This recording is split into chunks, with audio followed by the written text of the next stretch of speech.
30 seconds.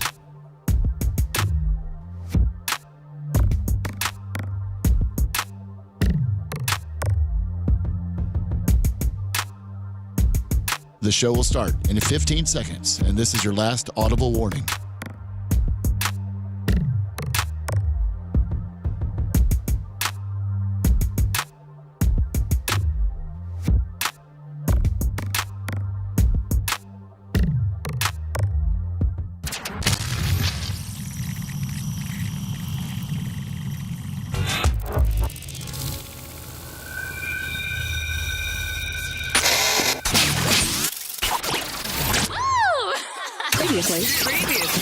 Previously on the Bubba the Love Sponge show.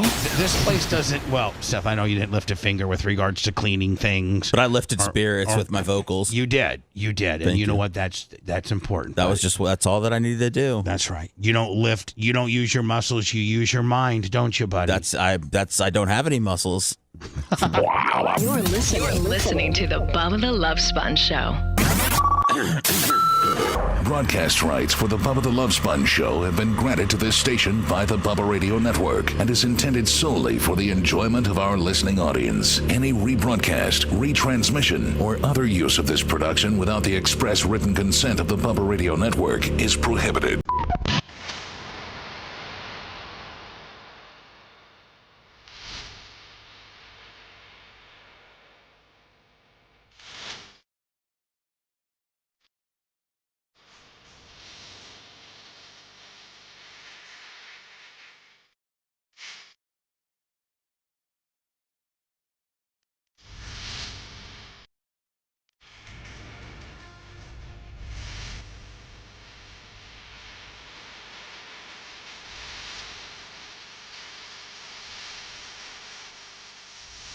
Tuesday, January 21st, 2025.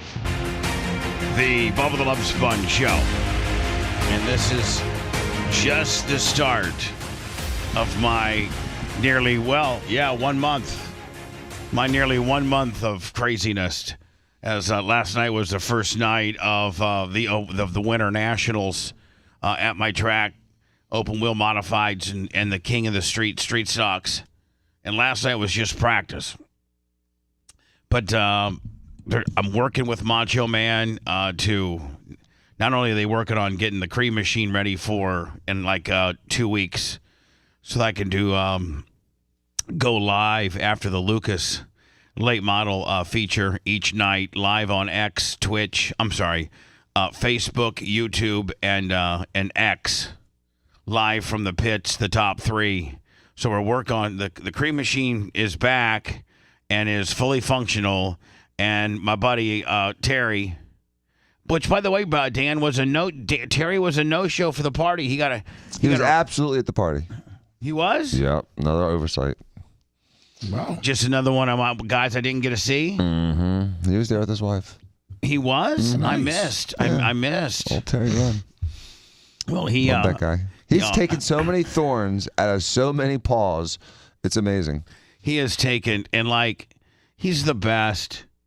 I went to go pay him for my cream machine, and I was like, "What I owe you, Terry?" He's like, "Well, here's what and he give me an itemization." He's not good with money. I wish he had a little bit more Seth in him, and he'd be a rich man. And I'm saying that in a nice way, Seth. I wish I had more Seth in me too, so I could be rich. Yeah. Seth's like, I'm just getting by on being Seth, but if I was Seth plus, man, this guy works his ass off. But here's his problem. I undercut myself. I've had two people tell me when I've tried to get jobs and they asked how much I wanted. They told me I was selling myself too short. Really? Yeah, I try to come in low to not push anybody away with money. But then he'll bug you about money the entire time he's here. I haven't said one word about money since Anna got fired.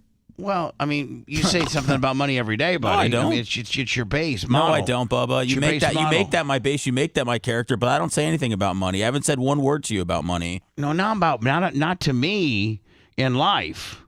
Like swapping cards and all that kind of deal. That's why when you go to Daniel Rose's deal, I want to make sure Babyface goes with you because you do kind of undervalue what you have sometimes. So you're not a great negotiator, is what you're saying? No, I'm not. And I didn't mean that you talk to me about money, but just you don't do good with money. Meaning like 2,000 years ago, if he went with a bag of wheat to the market, he'd come home with like an apple. I don't know if he gets screwed that bad, but I mean I don't know. Maybe he might come home with a donkey. Right? I mean I don't know. Yeah. He's so riding it the hard way. He thinks so. He always has Sammy in his best interest. So like he could have gone to the market with wheat and he needed food, but he saw that little donkey that Sammy would love to have ride. So he brings the donkey home, and then he didn't have he just doesn't have. He can't kill the donkey. She can negotiate. Oh. She needs to be your you can bring her to the card swap, dude. Oh yeah. Because you want negotiation is all about leverage. Yeah, but here's the deal. And that's why girls are good at poker because you can't beat up a chick in poker. You can't be mean to a girl in poker. If you get your daughter helping you negotiate, oh my God, people will cave in. They'll pay you 4 times the value of that thing in front of you. You just whisper into Sammy's ear what you want for that card. Seth, maybe you would have gotten 26, but you tell Sammy 44. Right. Yeah. And Sammy goes, hey, we can start out at 50. And then next thing you know, Sammy's at 44. You would have been at 30. Yeah, dude, I guarantee you drive her to the card swap and you're coming home in a Corvette. Yeah. Sammy's the kind of kid, how many stories have you seen where a kid started out with like a pencil and he ended up with a Porsche? Yeah, exactly. She's that person. Yeah, she is. Give her about 3 years when she gets into middle school and she's there. Give Seth a Porsche, he comes home with a pencil. Look, it's purple. Oh, so anyway, she'd be good though. She's got that gift of gab, Sophia was like that as a kid, but she's kind of not as aggressive these days. But you ought to nurture it, man. As unaggressive as you are, Sammy's got the aggressiveness. She can negotiate. Absolutely. My sister was like, man, Sammy came over. I love that kid. She's so cute. You wouldn't believe how smart she is, but she left with like $26. God, I'm telling you, she's a secret to your rich. I don't know how she did it, but she worked me out of 26. She's incredible. She paid for the gas and Seth's lunch on the way home. So anyway, last night was practice, but looking like we're going to probably get rained out tonight. Which sucks because I got to go up there and be there at the same time, and get the track ready. Because Florida, it could be calling for 50% like rain, and then you don't get rain. So I have to get the track ready as if we were gonna race, but the rain shower could come and wipe us out. Yeah, they keep pushing it back with the rain shower when it's supposed to start. Well, the rain this morning. Well, I'm not talking about. See, Tampa and Ocala's got way two different weather systems. Yes. I mean, that 110 miles makes a huge difference. I was looking up the Ocala one. It just because it showed earlier yesterday when I looked. Yesterday I think it was supposed to start maybe at 4:00. Correct. And now what do they got to push back now? They have it pushed back to about 7, 8 o'clock. See, so that's even worse. Yeah. So that means I would get my races started, and then we would rain out in the middle of the races. Now that what do you do when that happens? Well, you issue everybody a rain check, and they come back the next night. Nice. Because the races aren't official until you get all the heat races in. Now, if you do get all the heat races in, it is considered official. But boy, you will piss off everybody because if you shut down after the heat races, it's because it's drizzling. Well, because here's the deal: it says in the rule book, and all dirt tracks pretty much have the same rule that. It's officially a night if you can get all the heat races in. Well, the thing about it is heat races don't pay anything. So you collect everybody's money to get in. And like for instance, I think the street stocks pay $2,000 tonight. Mm-hmm. Well, that guy, they ran his heat race, and to win the heat race, you don't win any money. It just basically the heat race determines where you start the feature. So if we get all the heat races in, then rain comes. Or even if Bubba Noah just puts his hand out and says it's going to rain, you can just call it, right? You can't call it. Oh, okay. No, you got to have rain. You got to have it. Rain on the facility. Yeah, like I'm on weather.com. and they're showing like 50-50 all the way till 9 o'clock. So you can ride that. 9 o'clock, then it's 99% at 9 o'clock. And then you'll get rain, it's not hard enough to flood out the track. So then you get all your equipment on the track to start drying it. You got your tiller, you got your packer trucks, you got your sheep's foot, you got your grader, and you're just burning diesel. I mean, you're just $300-400 a diesel to try to maintain the track under the light mist, and then it stops. And you get it rolled in, and then it just comes it down. Yeah, it's owning a racetrack wasn't one of my smarter moves in life. I mean, it's cool, it's prestigious. I bought it when Tyler was up and coming. Yeah, but if he wasn't a bozo, he'd be a multi-million-dollar NASCAR driver right now, dude. And that's the problem. It's like you didn't mess that up. That was a great investment. You're just your racehorse just broke his ankle. Oh, my racehorse got some racehorse ass. Right. And it didn't. And he said, "I don't want to run anymore. Yeah. I just want to chase this ass in the field." Now he's like a gelding. Oh, I heard a story about him last night that I don't even want to repeat on the air. Yeah.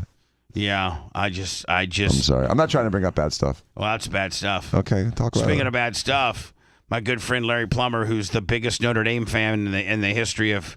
Don't forget, Warsaw, Indiana is only about 45 miles from Notre Dame. So let me it would be like, yeah, I'm trying to think like it would be like the way we feel about maybe if we didn't have USF, obviously like Jacksonville or like Florida or something. It would be like UF then, right? UCF. Well, no, because I'm trying to think. Warsaw is only 40 miles, so I can't think of really the only university that would be within 40 miles of here would be USF, but that's our hometown team. Yeah, and Warsaw doesn't actually have a hometown college. It would be like UCF, probably. Probably something like that. Orlando. But I mean, Florida Southern, Lakeland. Yeah, I think it'd be UCF, and Notre Dame has a lot of fans in Chicago and Illinois too. Oh, they do. It's all. I mean, my dad still loves Notre Dame. That's one of they've played games in Soldier Field before. Notre Dame's. I don't know if you know that or not, but Notre Dame's played games in Soldier Field just to back in the day. No, I think. No, pretty recent. Fairly recent, just because they have such a huge Chicago presence. Yes. And the reason why is Chicago's only about like an hour and 10 minutes away from Notre Dame, like maybe 60 miles. Do they bus, I guess? Yeah. When Notre Dame plays in Soldier Field, they just bus. And they usually just bus morning of. So they won't even get out. I don't think they even spend the night. But Chicago's the biggest city. Chicago's the third, and I think in the Nielsen Arbitron city deal, I think Chicago's third or fourth. Third largest, yes. Third largest city. So it goes New York, LA, Chicago? Goes New York, LA, Chicago, yes. Does anything jump LA now because of the fires, or do they still keep their spot? I don't know. Do they even have electricity in LA? I don't know. I don't know what Are the fires still going? Mm-hmm. Are they okay? Are they really? Mm-hmm. It can't be very much. Can't be. Can't be. It is. I mean, it can't be very much. I mean, I don't think it's like the campfire where like all the wood's burned and there's just a couple little edges left. I think it continues to spread. It's just not as populated areas. Yeah, this inauguration just really took my focus off of the fires. I figured that they had stopped. I didn't get a chance to watch any of the inauguration at all, except I was on the old grader Lumby that we have the sheep's foot, the new sheep's foot that I got from East Bay hooked up to. Oh, nice. And so I'm driving it, trying to compact the soil, and I'm trying to pull up on X, and I hear basically the only part of the inauguration that I watched was Miranda Lambert. Is that her name? No. Carrie Underwood. Carrie Underwood's America the Beautiful, or she went a cappella, right? And her equipment wasn't working, I think. She nailed it. She's a great singer. She nailed it. And then my feed, because I'm in Ocala, and they don't got the worst self-service ever. So then that's all I got to see. Because you got to kind of pay attention when pulling a 4,000-pound implement. Yeah, you missed a lot, Bubba. There was there's all kinds of stuff that happened yesterday. I know, and you really, Lummy and you both have sent me a bunch of stuff. There's just so much. From Melania's big hat to Elon showing his true Nazi colors. I was just getting ready to say Melania is beautiful, but I don't think that having a hat where you can't see your eyes and you look like a spy. I don't think she bettered herself. Ivanka wore a weird hat too. She looked like it was like a military hat. It looked like a Green Beret hat. I don't know, if their second term they're going to hide their eyes. I don't know. And like Seth said, nothing. I mean, like her body language, even when they did the formal dance with Donald and his wife, she just looked like she was that. She looked like that guy that was pushing his special teams coach off of him. Remember? She looked like that. Yeah, pushing dude. the Texans special team coach. Yeah, I mean, she just. I don't know, man. She's so beautiful. Why would you? And Donald couldn't even come in and get a kiss. He got brimmed. He went in there for brimmed? he went in for a kiss. I got it. I got Seth or let me send it to me. I got it. And he goes in for after they swear him in and he's official. It's official. She doesn't want any part of these 4 years, man. He goes in for a kiss and she brims him. He doesn't even get 2 inches from her. Wow. So I don't know, man. She's gonna be helping Barron get to college for the next 4 years. By the way, Barron almost knocked out Elon Musk yesterday. Really? Oh yeah, he was annoying the hell out of Barron. Yeah, Barron. He's a freshman, I think. Yeah, in At college. Columbia? Yeah. Where's he go? Columbia? I think so. Yes. Yeah. So anyway, back to my Notre Dame deal. It wasn't even really close. I guess it got to within 9. 8. It got within 8. What wasn't 8 the over under? Yes, it was 8.5. Isn't it? It's incredible, isn't that? It's just. Lummy was happy at that time. Lummy was sad at the Here's the end. deal. Oh no, Lummy lost. Lummy lost. Oh. Here's the deal. Let me say up late and lost. They come up yesterday. They come out with the odds 8, 8.5, and you're like, where do you come up with this number? Come on, that's a pretty big blowout for the national championship, thing. And God dang, they're right. Yeah, they were right there at 8.5. Like how? Oh, I mean, because it was weird. Ohio State could have taken a knee, ended it, and then they scored, I think, with a minute left just to really put it in. If that doesn't show you that somebody's somewhere, somehow talking to somebody. Who? What? Where? Well, okay, when? well, Why? I'm just saying, Seth. If Who's talking to whom? I mean, Somebody's talking to somebody, Bubba. I agree. Is Ryan Day, the coach of Ohio State, talking to Vegas? Is that I mean, here's the deal. Maybe he was talking to God. No. Somebody, Ryan Day himself probably is not talking to anybody in Vegas. Okay, he's not involved in this scam. But one of his close boys, one of his Jimmy Clevises, because Dan how stealth Jimmy Clevis is. Right, he's invisible. Like Jimmy Clevis, I was sitting by him at Saturday night with Steve and Krista and you, and we're all talking, and Jimmy's just taking it in, just taking it all in. And he could have had the most. You know what? Jimmy Clevis could have won Powerball the night before. And if you and I were there, we'd be like, man, guess what? We won Powerball. Steve, I'm getting you a brand new this. And Jay, I'm getting you a brand new this. And Danny, I'm getting you a brand. We'd just be, beside ourselves. Jimmy could have won Powerball the night before, and he wouldn't even tell us until he'd take us to side. Hey, I just want to let you know I won Powerball. If you want anything, let me know. Like that, am I right? Yeah, and then he'll do a Chris Angel and vanish. No, he not with his boys. No, he still does sometimes though. He's incredible how stealth he is. How Irish Gabayish he is. Oh my God, dude! He will just hit that button, gone. So here's the thing, Seth. Maybe the day coach doesn't have a direct line to Vegas, but he's got one of his boys that knows exactly what the line is. So what's he getting out of this? I mean, one of his boys makes a lot of money. One of his, okay, all right. Seth, I thought, my grandfather when I was a kid said everything is fixed. And I doubted him until that referee from basketball got in so much trouble. And I remember the games that guy was I had him distorting. on the air. Don, I had him on the air. And it proved to me that there's tons of this going on. But it's so much they can't investigate all of it. But what about when you were in? But Dan, when you worked with the Bucks and your dad worked with the Bucks, I mean, there was no. You were in it. I would get a briefcase every couple of weeks. A big black briefcase. It would shine gold when I opened it.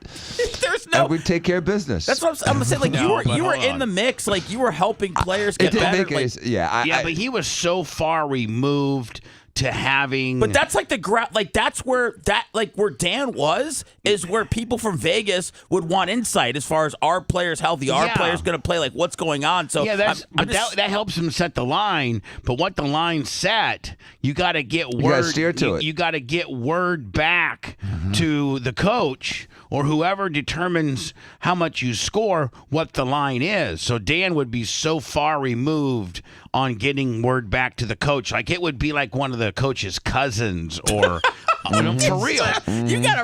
You got some sort of real complex scam here, which is friends and cousins. Well, I mean, hold on. Like when Tiger would be on the sideline, he'd be like, hey, John, I bet 10 on this. No. He wouldn't even say that. He would just say, the boys, hey, listen, the boys got the line 7. The line 7, we're up by 4 right now. We can take a knee. We're on the 25-yard line. We can take a knee and win by 4. Or we're up by 5. The line 7. We can take a knee, or we can just go punch a field goal in there, and the boys will probably be, pretty happy. And then the boys are the ones that take care of you when you need something taken care of. So what Scruton does, he burns a timeout. Dude, I'm not taking a knee. We're kicking a field goal. I always get to points when I can. Yeah. But that's how it goes. How else do you explain Ohio State could have taken a knee? They could have taken a knee, Lummy. If you look at the fourth quarter, they only scored 3 points, which was Notre Dame only had one timeout left, so yeah. They could have taken a knee and burnt in the game over. I thought Vegas just knows. That's the mystique of it. It's the pit bosses. They know Vegas, what's going on. They do just know, but they also send word. They somehow get word back to those that are influential and scoring or defending points. Go ahead. No, I was going to say, if this is true, if all sports and all games are rigged, then I hope that this is blown up and exposed before I leave this earth, because I would really like to see how all of this played out. Well, I mean, it's hard to beat the Kansas City Chiefs because you're playing against 14 players. I mean, if you count the refs, it's disgusting how the refs have manipulated so many games this season. Yeah, we talked about it kind of on the after show yesterday because we did a sports show, and I didn't know if it's more of like, are the referees looking out for quarterbacks and specifically Patrick Mahomes, or are the Chiefs just putting themselves in position to where they get a call like that and they're able to capitalize and win because they're a great team? I mean, I don't know. I think it's probably, to be honest with you, I think it's probably a little bit of both. The calls were bad, though, on Mahomes on Sunday. Did you see where the NFL issued an $8,400 fine against the guy that tackled the Packer kick returner who fumbled? The league issued an $8,400 helmet-to-helmet fine on the guy. Now, how can a guy get after the fact? How can the guy get a fine for helmet-to-helmet, but yet it was never called on the field? Doesn't that show you they missed it on the field? Yeah, they do that all the time. No, I know that, but doesn't that validate then, Rhett, that they missed it on the field? Yeah, I'd say on an average of 2 to 3 weeks, they admit that they missed something. So right. This stuff is par for the course. I will say, what'd you say it was, $8,500?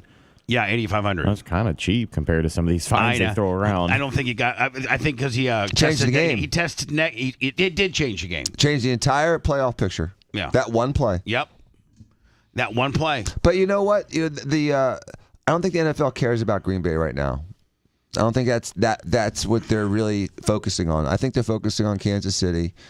I think they focused a lot on some of the really impressive young quarterbacks, like from Baltimore and Washington. I think they're all in on Buffalo. I think they're all in on the Barkley kid, and they're all in on the Daniels kid.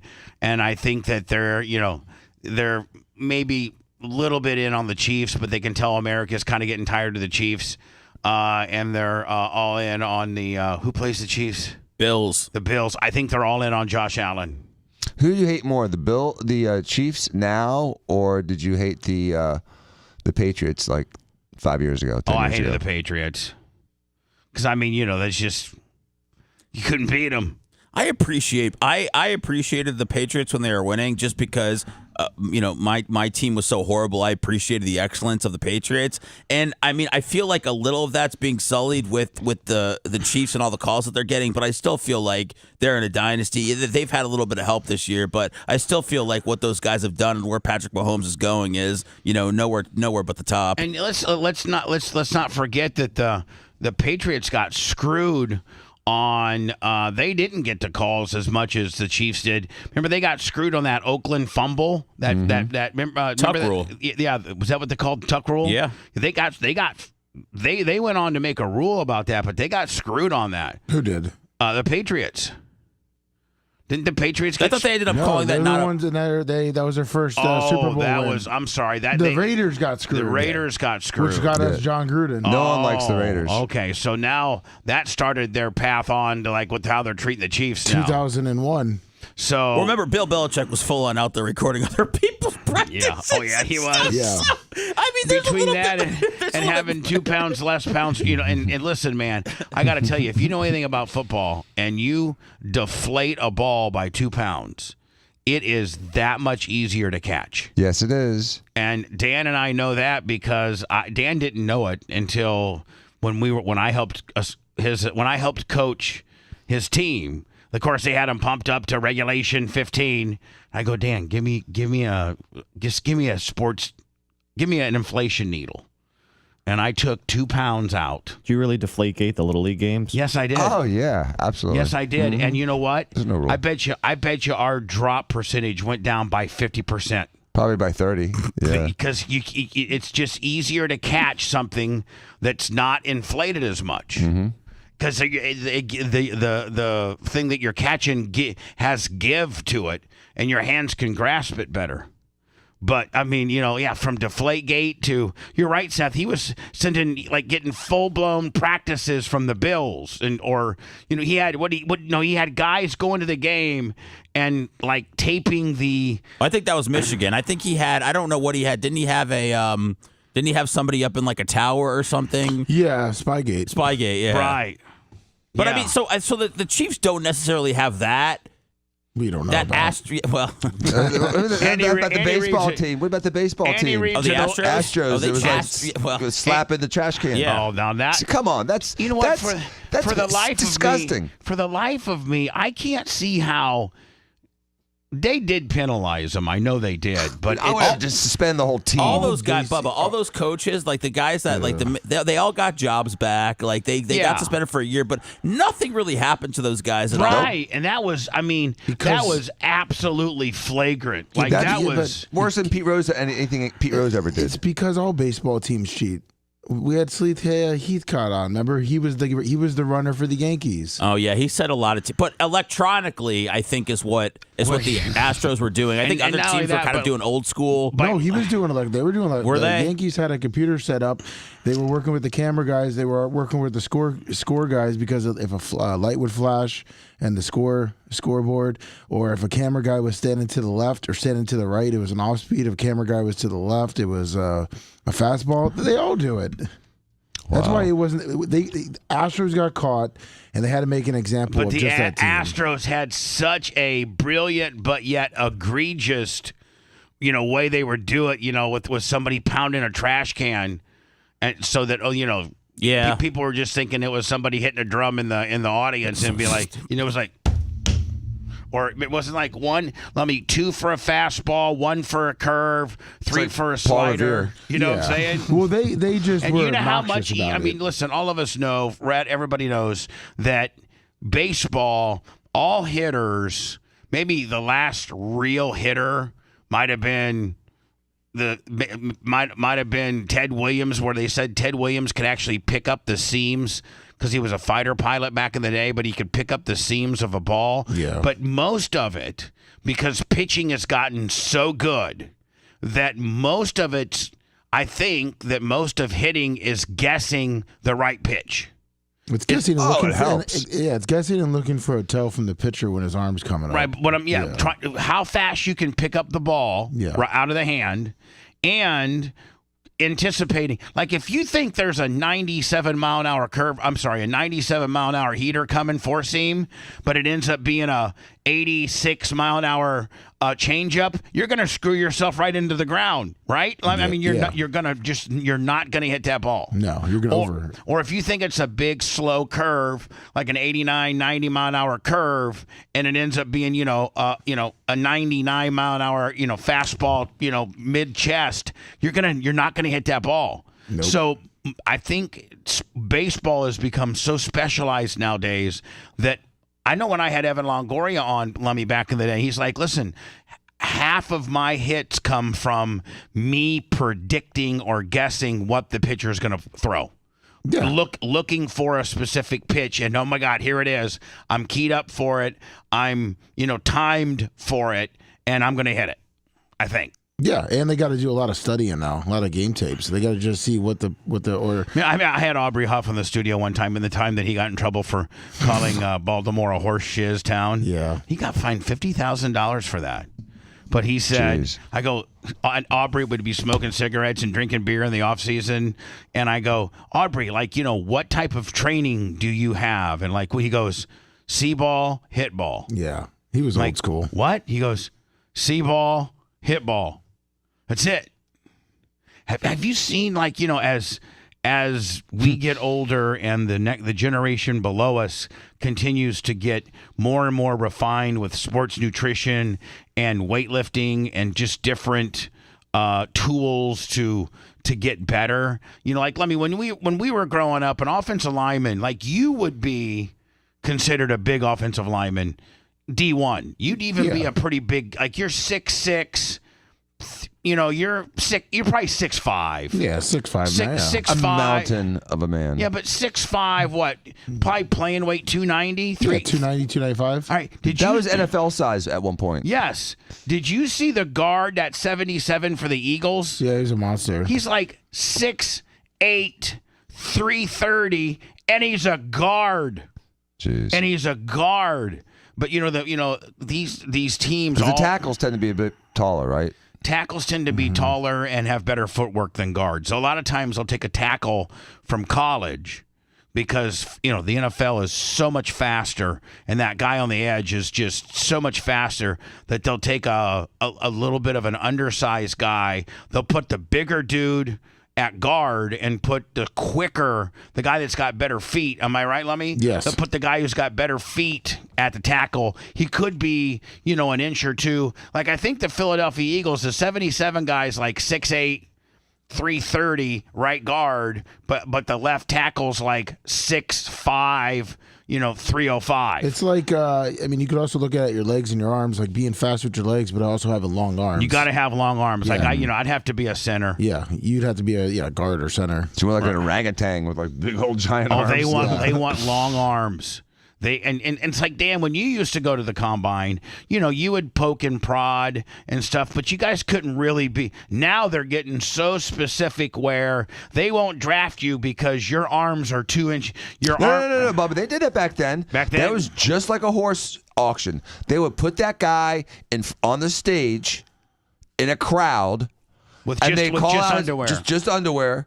And they would call out his measurements, and they would say how his arm strength, his wingspan is this, his height is this. They go through all of his stats, and he'd sit there and he'd rotate like he was a modeling show. He was literally like buying a horse at the farm. It was like the Meckham auto auction. I hate to.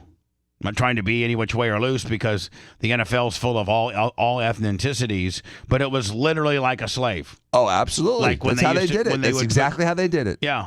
It's exactly how they did it. Somebody said Tom Brady did not look very impressive. Wasn't he a fifth rounder? Six? Seven? No, not 7. Six. Pick 199. 6, yeah. And I guess he looked a little bit doughy They roll his picture out every year of the combine. Yeah, and, right. And because he's a 22-year-old, skinny guy. Quarterback. Where you don't have to Didn't he only start his senior year? He was back and forth his junior year because what's his name? Drew Henson. Drew Henson, yeah. So anyway, man, here is a little bit of the national championship celebration last night. Ohio State. It wasn't as close as it sounded. It ended up being 8. What was it, 38-29 or something like that? By the way, only a very small amount of Ohio State fans deserve this. They all wanted to hang Ryan Day. They did. After the Michigan. Oh, really? After Michigan, God. They would rather beat Michigan than win the national championship. They wanted this guy fired before the playoffs even started, Dan. They wanted Ryan Day out of there. So shout out to the Ohio State fans that stood by Ryan Day, but I think 80% of them wanted this guy publicly murdered. If I could an add to your rant? Yeah, sorry. Am I wrong? No, you're right. But you're leaving a little part out that you said earlier this morning. Okay. Ohio State fans are stupid. He goes, let me tell you something. Except my family. Ohio State fans are so stupid that they would rather not win a national championship and beat Michigan during the season. Yeah, that's it. All they talk about Ryan Day, 0-4 against Michigan, 0-4 against Michigan. Okay. They were ready to lynch the guy. Yeah, they're like, you have to beat Michigan if you're going to be a coach. Okay, well, how about we skip that part and we win the national championship? Yeah. Way better. And how about that loss propelled them to winning that national championship? Why did you take Michigan? I forget one of the linebackers, Jack Sawyer. He said that he couldn't even go. Him and his boys, during one of their bye weeks or something like that, went out to like a Buffalo Wild Wings or something like that to go out and catch some games and just hang out and drink a few beers and have some wings. And he actually had to leave because he got recognized and started getting like trolled by, because when you go to Buffalo Wild Wings or something like, or Hooters, there's all kinds of fans there. It's 90% men that are watching some type of ball game. Yes. And so, you're going to get, so he got recognized and he actually had to leave because people were like, what a loser, man. You can't even beat Michigan. Like they were letting their disgust come through. Now what are they doing now, bitch? Yeah. Paying his tab. Yeah. Ohio State wins the national championship. Let's look at how it all. Now, is there talk of the Notre Dame guy? So I think he made it public that he is happy at Notre Dame. Oh, he loves it. Because I think Chicago wanted to interview him. They floated him out there. I think Chicago had their guy in mind. But this guy, Chicago got their guy. This guy's only 38. I mean, this guy's going to the pros. He's got his whole career ahead of him. On a Monday night in Atlanta here in mid-January. Here's the thing, man. You can go to Notre Dame or you can go to Ohio State or you can go to Alabama or Clemson or any Power 5 huge program. And and by all accounts, people in South Bend love this guy, the Freeman guy, and you can have like a Lou Holtz or a Nick Saban or a Dabo Swinney or you can have a 20-year career in college if you're one of the upper echelon guys, and those guys are making what, $10 million a year? Yeah, and there's no pressure on them. Because you got such a good program built. You've built such a great program. Don't you think the pressure's on more so now, Bubba, because your program and your guys can come and go so easily? Yeah, I think there's more pressure. Yes. But I think the city just absolutely loves you. You throw out a competitive team every year. You make the playoffs, most of the time. But, man, when you go to the NFL, look at all the great the Urban Meyers and the who else failed? Nick Saban. Nick Saban failed in the NFL. Mm-hmm. I mean, look at all the great guys that went on and couldn't be an NFL coach just because you can't do the Johnny Rah-Rah stuff. And Chip Kelly's the biggest one, but he's thriving. Yeah, I mean, Freeman at Notre Dame and Ryan Day at Ohio State. But again, there's only one of them right now. Right? And out of all 32 teams, there's only one guy that's thriving in the NFL that came from the collegiate system. I think. Well, yeah, Harbaugh. I'm trying to think of anyone else right now. That came right from college? Yeah. Pete Carroll did. Yes. He's not coaching right now. Right, that's what I'm saying. Like, in today's world. I mean, Cliff Kingsbury went from, wasn't he at Texas Tech to the head coach of Arizona? And absolutely shiz the bed. He's the OC right now for Washington, who's in the NFC title game. Remember the one year? It might have been the COVID year when they had the draft and all the coaches were doing it from home with FaceTime and Zoom. Yeah, and they showed his house and it looked like just it was in somewhere out in the desert. With it was all white with an infinity pool, and it looked like something that would be in the movies. And now look at him. Well, now he's being considered for head coaching jobs. I know, but still, he was the guy. He was the sexy new shiny object when he was the head coach of the Arizona Cardinals. It just seems like the NFL is not. I don't know how they did it back in the day, but it doesn't seem like they tap into college too often for coaches. No, not enough. Maybe not enough to have a high success rate. But in fact, one of the reasons why they don't do well is because they don't pick very many of them. But the Bucs, their offensive coordinator came from college last year, and he's being considered for the Jacksonville head coaching job. So it seems though that pro coaching recruits from pro coaching.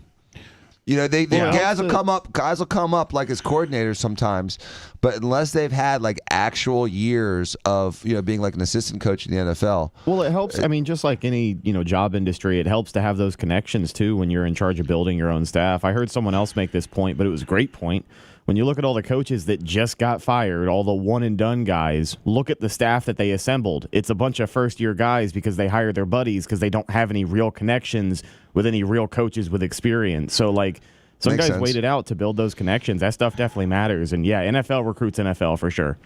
But, boy, man, they've now shifted to all the coordinators, all the defensive and offensive coordinators, man, like the guy from Detroit. Well, teams are starting to take a risk on what the next blueprint of the NFL coach is. And that's what it is. It's the young coordinators that worked under a Dan Campbell. And, at one time he was a coordinator. That's kind of the tree now where you just take, that's where you're going to get a head coaching job. When you go into a Detroit under Dan Campbell and you turn the Lions around offensively, and then now you're the official head coach of the Chicago Bears. Hell yeah, you are. I think the Bears got the guy. They got the guy. I wouldn't have been mad if McCarthy had gotten it just because he's an NFC North guy.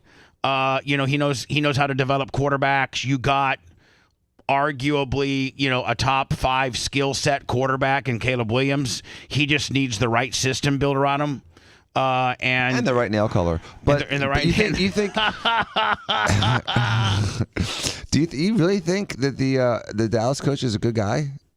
Yeah, I think in the right system, he took Green. I mean, look what he did with Green Bay. It'd be blasphemy for him to go coach the Bears. Oh, I know, but that's half of what the Bears and the Packers do to each other. Yeah, they mind screw each other. Oh yeah, he was a good backup plan. Don't think that the Green Bay Packers were built upon one man, just like the Chicago Bears were built upon one man, George Papa Bear Halas. George Halas was the guy that put up the $500 that you had to pay for back in 1919 to become a charter member of the National Football League. And the team has stayed in his family ever since. Well, and the Packers and the Bears have the longest running rivalry in all of, probably not all of sports because baseball was in the 1800s, but in football they do. And when Green Bay was done with Curly Lambeau, I think he stayed with the organization clear till like the mid 40s. Guess where he went? The Bears. The Bears. So that's what if the Bears can screw over the Packers, or the Packers can. When Jim McMahon got booted out of Chicago because he was no longer relevant, guess who was Brett Favre's backup for 2 years that people don't know about? Jim McMahon. Jim McMahon. Well, the Lions got to be feeling a real kick in the the beanbag because you go out like that after having an incredible season. Now you're going to lose both your coordinators, and who knows what's going to happen. And one of them's in, and now are both. Yeah, they said Aaron Glenn's going to get a job with the Jets or the Saints. Okay, that's fine. That's not near a kick in the nuts as going to a team in your league in your conference. Aaron Glenn's in New York today, and Ian Rappaport reported really early this morning that the goal is to not let him leave without a head coaching job. So if it is not the Jets, then he's going to very quickly go interview with the Saints. And whoever I got to go to words, and we'll run a little bit of best of the national championship game. Notre Dame got whipped. Although Notre Dame took the ball, Lummy, and scored first. Oh, yeah, no, it was a long first quarter for them, too. It was a 10-minute drive. But does the next head coach of the Jets even consider having the cancerous Aaron Rodgers around, or is he out of there? I'm not going in there with the idea of having Aaron Rodgers as a 1 year. He's a perirectal abscess. It's the last thing you want. He's a what? A pus around the butt. Well, I kind of wanted you to make it medical. Okay, a perirectal abscess. It's like a boil right around your anus. Oh, it just talks have you to ever seen one hurts. of those? Yeah, it hurts. A boil on your anus. Right around the. What do you do? Lance it and express it? Yeah, but sometimes it communicates to the inside, dude. It's a disaster, and that's Isn't that what he is. Farrah Fawcett died of? She had squamous of the anus. Is Aaron Rodgers a squamous of the Amos when it comes to a franchise? Yeah, he's just a pimple on the ass. I mean, what are you hearing about T. Higgins to the Packers in free agency? Are you hearing that? Yeah, it's pretty good. I mean, is that what we're hearing? Yes, I think he's waiting for what the Bengals might match or give him more. Yeah, but and Joe Burrow's better than Love. Yeah, I think the Bengals are probably. Who's a better team? If Burrows is healthy, I think the Bengals are a better team. Oh, the Packers are the youngest team in the league by far. That's true. Yeah. Really? But Higgins is just he's a perfect number 2. How mad would you be though if you were a big premier quarterback and you're stuck at like Cincinnati? They always suck. Yeah, or the Browns. Poor Cleveland or Cincinnati. Those they almost made the Super Bowl. They went to the Super Bowl second year. Yeah. Their offensive line, even though they tried to address it, though, they're still not great. Former Bucs Super Bowl champion offensive guard Alex Kappa is the starting guard for Cincinnati, and he ranked last in 3 of the big categories for offensive linemen. I think he was last in sacks allowed, pressures allowed, and something else. He had an awful year. Let's go. We'll cover the national championship game quickly, and then we'll probably just to be fully transparent. Yesterday was the inauguration of the 47th president of the United States, Donald J. Trump. A lot to talk about. A lot of pictures. A lot of parties. A lot of craziness. Hogan, of course, Hogan was there. Oh yeah, Jesus, Hogan, my Lord, slinging his beer, man. Slinging his beer. Could somebody be like? Well, he just needs a big red nose and some red floppy shoes, and he'd be complete. If you liked that segment, then you'll definitely like the new redesigned BubbaArmyHQ.com. We'll be back to the Bubba the Love Sponge show after this.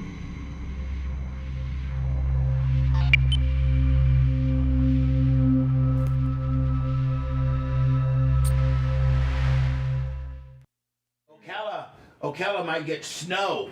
Really? Pretty bad. Yeah. That'd be awesome. I've never been. No, it's not gonna be awesome. Because I've never prepared a track with snow. Like how they were running, you could tell they were just like. They make snow angels in it. Yeah. We're not giving up, but we're not. If it snows, it'll be on the ground for about 30 seconds and melt. So you had the over, or you had the. I took it clearly over. Oh no, I'm saying you had Ohio State covering. Is that what it was? The ground's not going to freeze. Oh, no, okay. It was just then how they managed. That's brutal how the bets come down to the last second, man. You know, 20 seconds. It's a big buck wing glass. Bubba can blew my mind on the curly. I didn't know they got rid of Curly Lambeau? the founder of the Yeah, and then Packers. Curly Lambeau went from the Bears to the He founded the Packers and they got rid of him. yeah, and then he went from the Bears to the Redskins. Fucking. My balls are soft. What is Seth saying? He's gonna get in trouble. Seth, let me report immediately what Seth Seth. said that he said Curly had really nothing to do with the Bears. He coached him. I'm just saying he wasn't as an important figure. No, he sucked at the Bears. They got rid of him. Okay, yeah, I know. I'm just saying, man. I mean, That shows you how shitty the Bears are. Packers okay, were- okay. In 1950 they were shitty. Okay. 1920. Shit, man. I felt good for a minute yesterday. So, Bubba, I'm like getting my oral surgery, and Lasker calls me full hot about. Oh my God, he calls me. He goes, let me tell you something. Exactly. He did the He same calls me. thing. He goes, I have to talk off the ledge. He goes, let me tell you something. Do I need to listen to the show? I go, this should be on the air. Okay. Okay, yeah. I was gonna say, what the fuck did he? What All right, hold on. What was he mad about? Well, just Oh. hold on. Was it something about the party? No. Yeah. Just. All right. I'm not saying you don't have to say anything. Big buck. I'm curious. Yeah. Yeah. I think everybody is now. Yeah, Gene, Big Goosey. It's just the misinformation that the trolls will Bubba. go to all levels to get to date. I mean, like, clearly he had wrong information. Oh, I bet I know what it is now. I know what it is. Nick the gun guy in the morning. Group lips. Back of the dog. I just died in your arms tonight. I'm sorry. Cutting Crew. 1987, I think. What's up, XXL Gaming? You're my cutting crew. You should have walked away. Slayer. Man, I fucking love basketball. I wish more people were into it. I don't have anybody to talk to about it. I feel like the only girl in the world watching it. Basketball is so... NBA basketball is so fucking boring. It's so fast. He's Dustin Keeler. They're all so fucking good. You know, like the average player now is just... I know we say we're supposed to be respectful to the older guys, but the newer guys got such a better skill set. Well, there's some incredible players. Yeah, I'm just saying, like, it's just unfucking believable how good the sixth guy off the bench is today. Fuck am I doing? This is my old house when I painted it and I had to resell it. Yeah, I don't know that though. T-shirt will. Blue, please.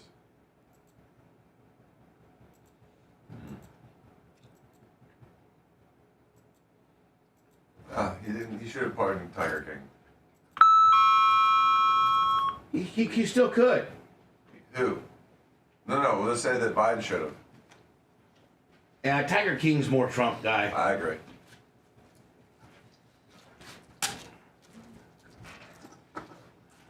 Wolf. Where's the other gun here?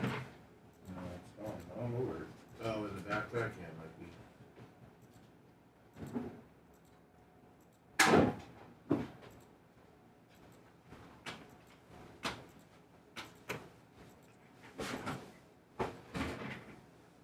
There's a box back there with trash, so. Just add it to it. Find our trash can. I got all the way so I can.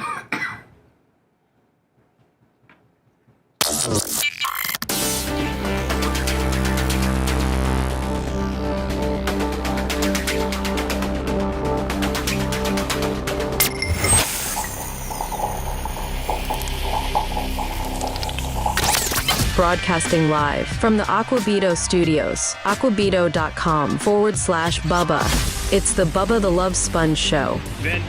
Venmo, PayPal, Cash App at the Bubba Army as we're starting our new fiscal year. Well, actually, to qualify for BARP, you have to give the program $2,400 in a fiscal year. The fiscal year's September 15th to September 15th. 2,400. God, Lummy, I think somebody, who was it on Friday that dropped 15? Was that Big E? Big Man. Big Man. Big Man 028. Big Man 028. I got to see Big Man 028 a little bit. Yeah, he's a good guy, too. Listen, I think I did, with regards to us, I'm in the middle of track prep, and we have our Winter Nationals going on at my track.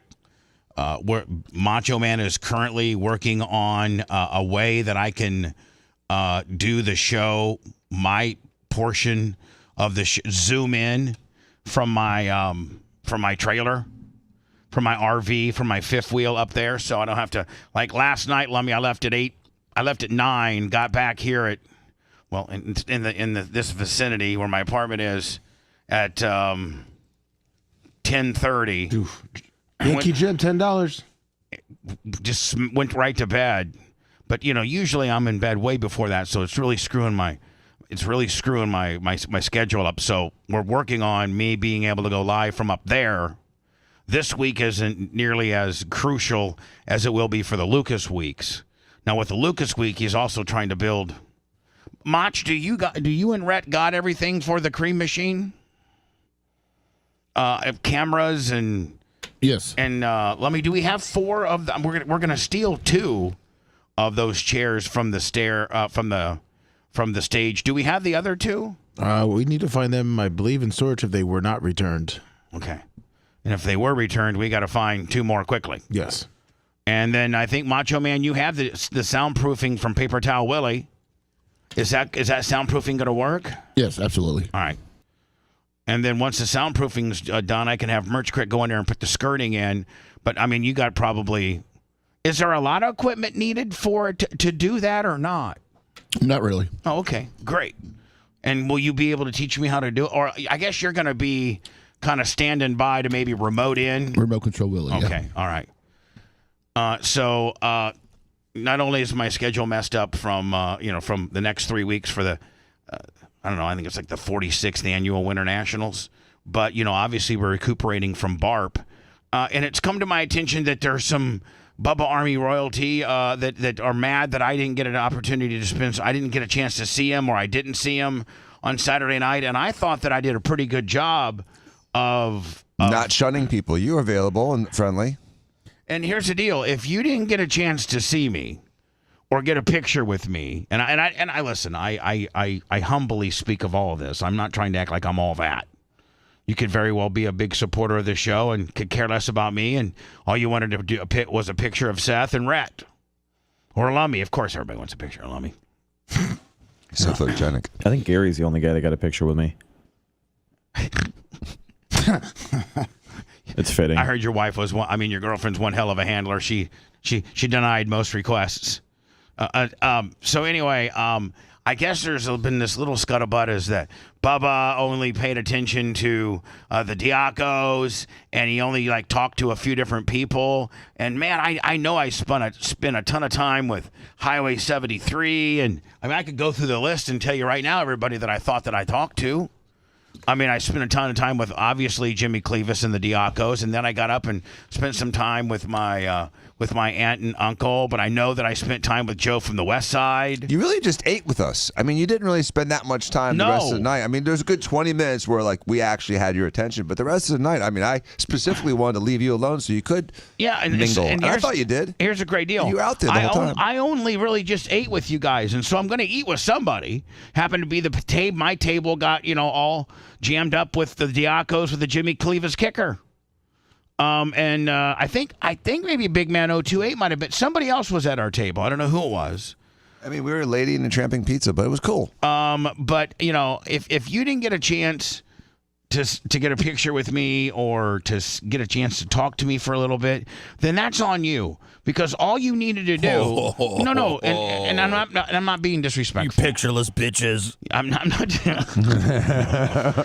You just sit over there like a little moray eel, just ready to jump on me at all times. Listen, like you were over there. I'm hearing this voice. I'm on stage trying to do my thing, Lummy. I got Red in my ear. I got you in my ear. Make sure I don't forget anybody. And I got Seth over there. Already been on stage, been introduced. Now he's sneaked off stage and he's in the corner, leaning against the fence, doing editorial smart-ass comments. They gave me a mic, and nobody else wanted it after I was done, so I just kept it, and then I turned it on when I felt the need. Yeah. I felt like you were a great kind of a counter programmer, smart-ass little zing. You were a great zinger guy. For the people that didn't get a picture with you, Bubba, I just wanted to give them a show. Exactly. But Lummy, so I'm not putting this on anybody, but all you had to do was to while I'm talking, I'm talking. I'm with somebody the entire time. I was never just by myself, not engaging with people. So all you have to do, in fact, Merch Crick did a great job. She'd come up and say, "Hey, listen, these people are leaving." Captain. Yes, let's keep that to Merch Crick. Okay. Like Captain. Lummy said, "Don't make him your picture handler." No, there's somebody that likes to make sure that they control who's getting picture times. Okay, let's just keep it with that. Let's keep Merch Crick. You lost me. Well, no, even Red said, it's what it is. She knows. Drunk Kim, trying to get Rhett and Lasker, and then always trying to get people out of conversations to go find and meet you. Yeah, let's leave it to Merch Crick. Drunk Kim, listen to me. You don't work for me. Oh no. Because I had people complaining to me even last night about her interrupting. She tries to be a wrangler. Yeah, and pull people away. She tries to be a wrangler, and Drunk Kim, let people... Here's the deal. If you want a picture with somebody that works here, whether it be, from Colton to Dan Diaco and everybody in between, then get a hold of somebody that works here. Let's say you saw Rhett, and you were getting ready to leave, and you wanted to get a picture with Dan. And Dan's running around 100 miles an hour anyway. trying to find the next lava cake because he's got a sweet tooth. One's left. I mean, there's one. Yeah, I mean, Dan. If you wanted to find Dan, just go to the Domino's line because he was around there all night long. I did like a fly. He never really went past 30 feet past that food line. No, it gave me anxiety if I got too far away from So it. if you feel as if you want, by the way, that's what it's all about. Taking pictures, What, the lava cakes, and taking pictures and having interaction and talking and they usually have some type of thing that they like and they want to tell you part of the show and you engage and that's what we're here for. We're here to appreciate you, to recognize you, to talk to you, to for you to get a piece of us. That's what we're here for. And so, like, let's say you wanted to get Dan, but you didn't really feel comfortable because Dan's bouncing around 1,000,000 miles an hour. So you can get anybody that works for Colton, Tuttle, Merch Crick. Nobody's better than Colton. Oh, Colton is. He's the best in the game. He is not only the best in the game, but he just like every 15 or 20 minutes, he come up to me and goes, "Need anything? Diet Coke? What do you?" Well, he was. And the only time, like, you know what, Colton, can I get a Diet Coke with ice? No problem.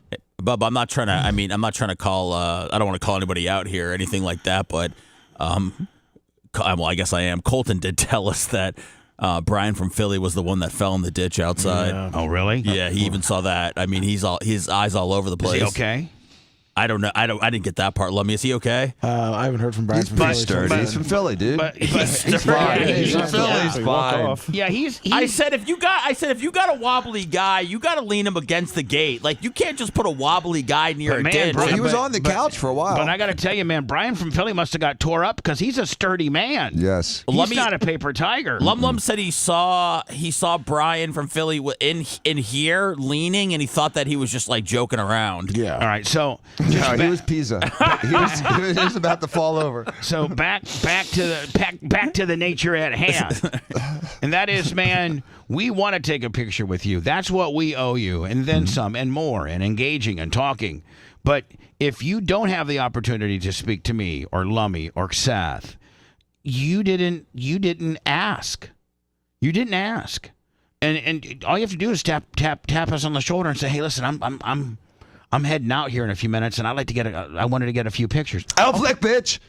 This is not sponsored by Warren Sapp. Like, I was with Bob and the Sunbelt guys, and 2 or 3 times Merch Crick came up to me. Now Merch Crick's a great wrangler, and she tapped me and she goes, "Hey babe, such and such. I think, like, for instance, I think Captain Creamsicle was leaving."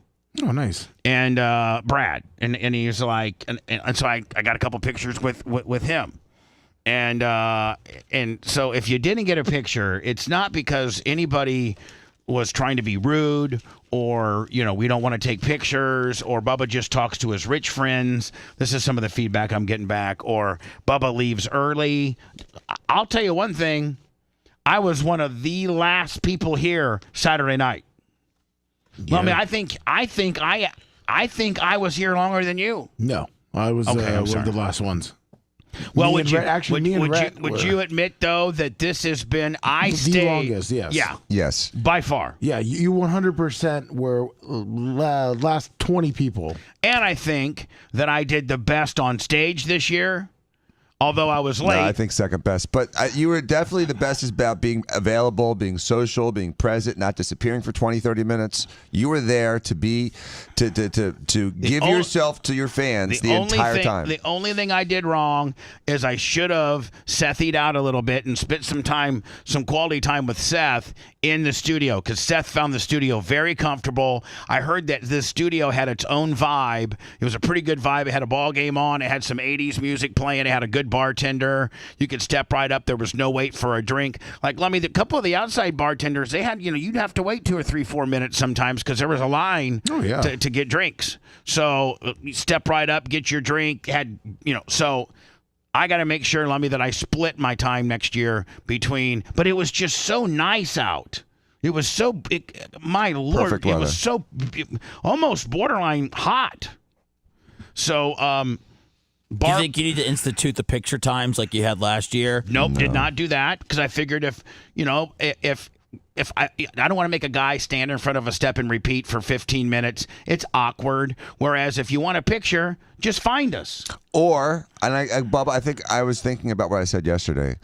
We could incorporate a sort of a red carpet with a picture on the way in at the beginning when everyone's like, peppy and their eyes aren't red and everyone's, looking their best. People did like that idea. I like that idea where let's see logistically, you check in with the merch crick.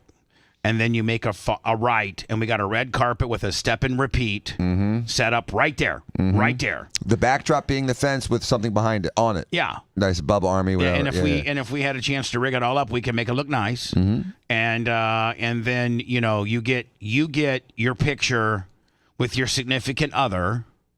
You get a picture now. I don't know if we're close by or not, and we get a picture with them then, or they just get their individual. You know what I'm saying? Like we hire. We could talk about it. But I think some evolution of that would be great because it ensures everyone gets a picture of some sort to document the night, right? And make them feel special. I think we have walk the red carpet. I think we have a professional photographer. Yeah. And after they get done, we have a handle like Colton that writes down their email address, and we'll be like, we'll email you these pictures. And if you want it framed, it's only $380. No, and we can start doing. If you want them framed and signed, it's $800. Hell yeah, $499, you get a free pair of tennis shoes. Right. Woo. We should do something. Dude, I'm telling you, it'll work. By the way, Lummy, I think the Bubba Army Alpha Volume 25 is only about a month away. Nice. That's exciting. Right. So, the guy from Philly said he's fine, by the way. Okay. Good. He's a rugged man. Yeah, he's from Philly. So anyway, I got a call from Lasker yesterday, and so did Dan. And here's how my call went. I don't know how your call went. Let me tell you something. Do I need to listen to the show from today? What? I'm driving to Ocala. No, I don't know why. I heard that you were talking some smack about me. And you called my wife and my wife was mean. Oh no! And I go, Gene. I said, Gene. You know what I said about your wife? What? That she was absolutely smoking hot, and that she was cool, and God bless her for being such a good wife for you. You said that? Yeah. Well, then I'll just have her listen to that. And I go, I did say that you were in a bad mood and you were acting a little bit mean. He goes, let me tell you something. I helped those two black guys up on stage and nobody gave me no credit for it. And I'm like, okay, Gene. And then me and the other black guy with the gold teeth, him and I were cutting it up. Him and I were having fun. Now the motorcycle cop, him and I, got a little sideways. But at the end of the night, we were cool too. I go, okay, Gene, well, I didn't know any of that. Somebody said that maybe you and Rio had some words, but I didn't know. But nobody spoke bad about you at all. And specifically, I remember saying, when you first got off your motorcycle and you did that little vignette, I remember saying, God, look at Lasker's wife, how hot she is. I said, that's the only thing that was said about your wife. And I said, secondly, Gene, I would never let anybody besmirch anybody's wives. I would never let anybody say anything bad about Phoebe or anything about Ashley or, well, Romina maybe. But I'm just saying. I mean, I wouldn't let anybody say anything about Candle or Krista or Rhett. What's your girlfriend's name? Taylor. I would never let anybody say. No, that's. You can be a big fan of the show, and I invite you to try to find me audio of me allowing either me saying it, allowing somebody on the show or a caller to besmirch anybody's significant others. What happened as far as getting the quote-unquote black guys on stage and no one said anything? And he goes, let me tell you something. Everybody thinks that, I don't like black people and stuff. I helped both those black guys up, and neither one of them said thank you. He was mad about that. He was. Yeah, because when he talked to me, he had similar concerns. He's like, yeah, I remember, and nobody even say thank you, and everybody knows I am about blacks. I'm like, look, Gene, chill out. So like he helped him, like he gave him his arm and helped him up on stage or something. Right, and nobody thanked him for it. Oh well, all right. I'll talk to the guys about that. Well, he also, I don't think you have to. Okay, I won't. Also with me, I mean, he was, literally, I'm getting oral surgery and Lasker calls. Yeah. So, by the way, the worst time to call man when he's got a mouthful of speculum. Yeah, my mouth is being dilated. What's that called, Dan? That thing you put in your mouth? A speculum. Yeah, speculum. Hello, Dan. How you doing? That lip spreader. The Right. lady's stretching. The guy. Lady's So got the camera. what did he say to you? Well, Let me tell you something. he said, he said I was gonna have a problem. He's gonna have a problem with me. He's gonna shut me up. I'm like, I didn't hear him say that. Someone in chat said they thought they heard him say that. Oh, they thought I heard him say that. I'm like, well, listen. Gene's getting chat cancer. He's getting from chat some cancer. troll that is, however they're getting the message to Gene. I think some people just cannot wait to spread misinformation around to people who don't listen to the show. Yeah, My he was God. pissed when he called. Yeah, so I calmed him down and I said, Gene, you know what? He talked to you first or in a second? I said, if you got any, just listen to the show, because you were never put in a bad light. Nobody ever called your wife mean. In fact, I went out of my way to talk about how much I care for your wife and how beautiful she is, and saying, okay. The only thing I saw that was bad was Rhea was peeing on his motorcycle, but other than that, there was no problem. That's really not funny, Gene. Yeah, I mean, Dan, that's not funny. Punched? That's not funny. Oh. Yeah. Where's my zookeeper gimmick? I don't even have it. That was a zookeeper. way beyond zookeeper. No, it wasn't. You don't tell. Let's just roll this back a little bit. You don't ever kid with an outlaw that a black man's peeing on his motorcycle. I mean, just think about it. There's a lot of moving parts in that statement, and you just don't. That's just not where you go. No big deal. Understood.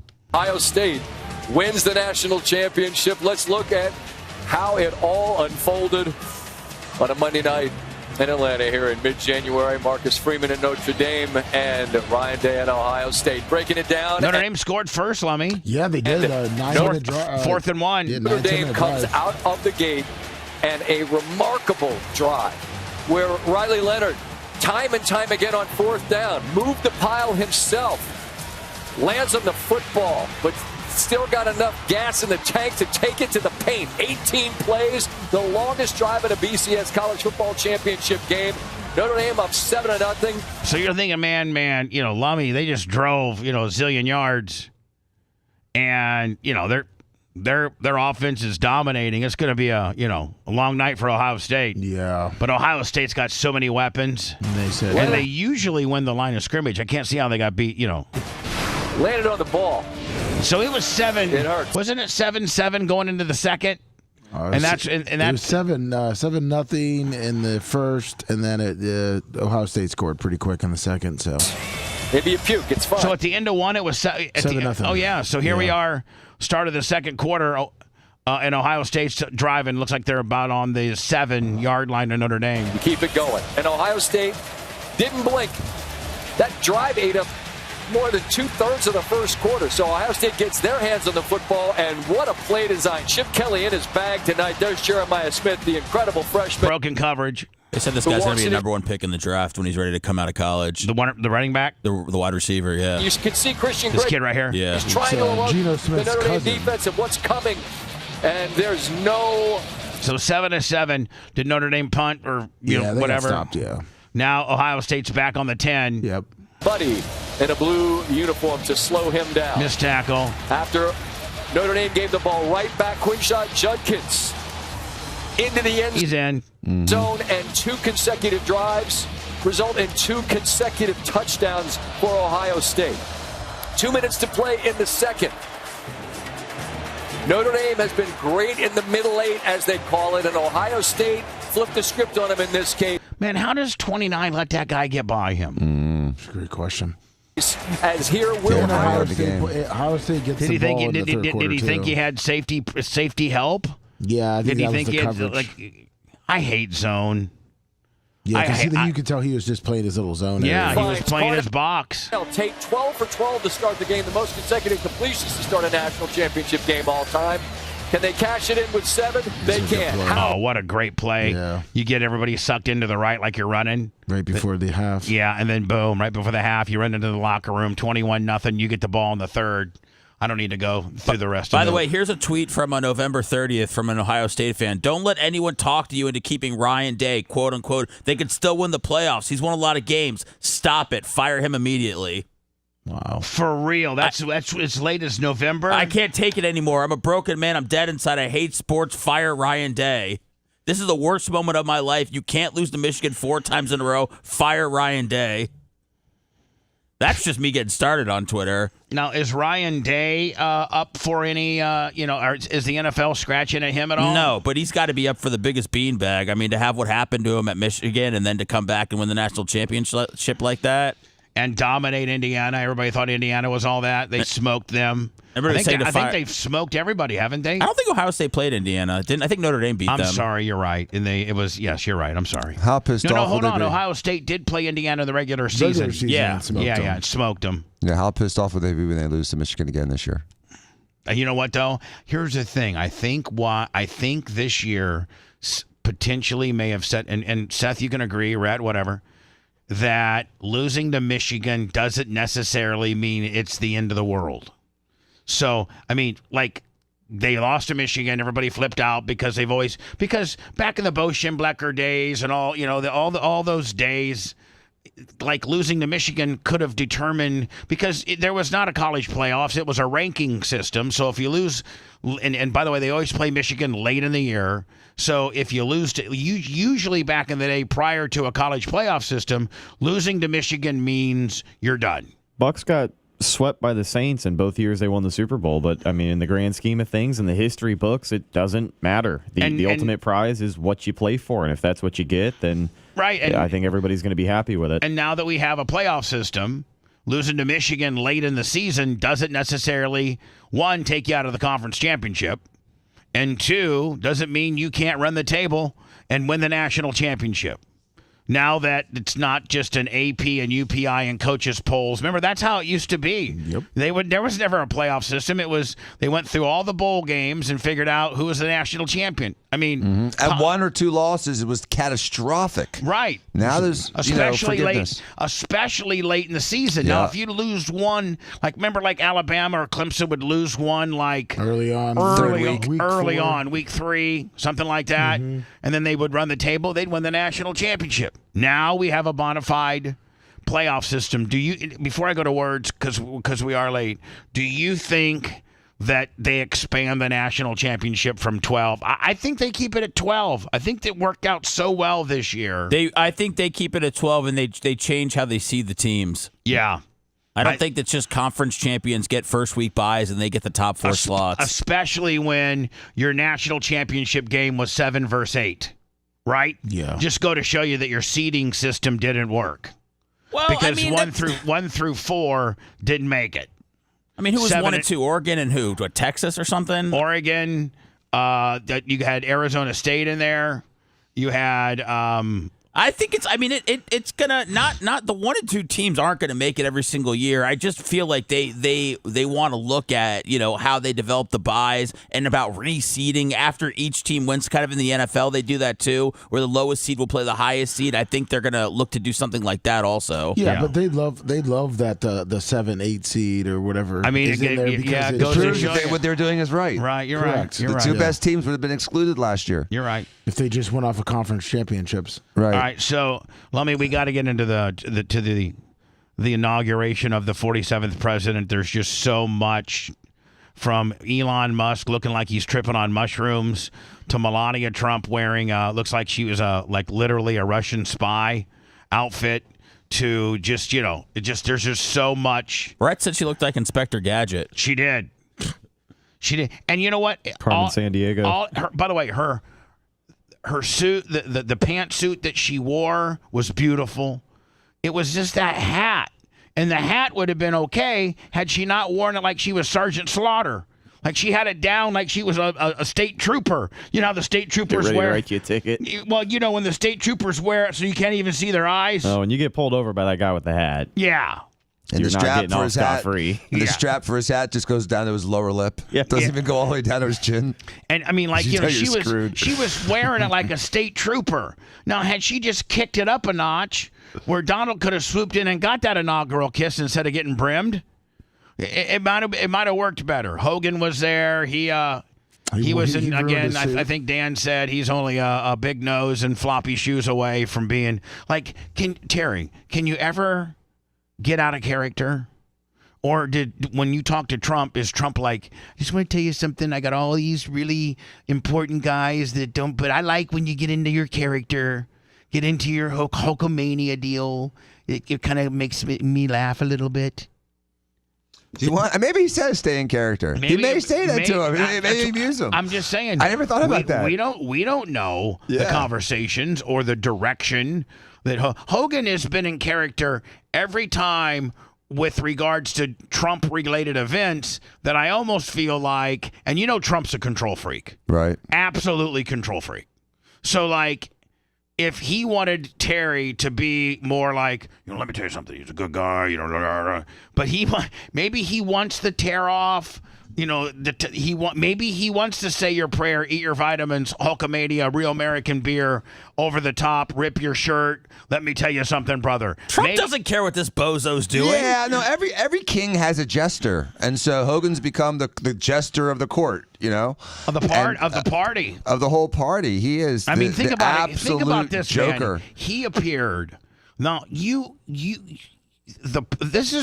is being a friend of the party. You appeared on Thursday night of the RNC. You appeared at Mar-a-Lago during one of the I think election night. You've appeared I don't know how many times on Fox, which is basically propaganda for Trump.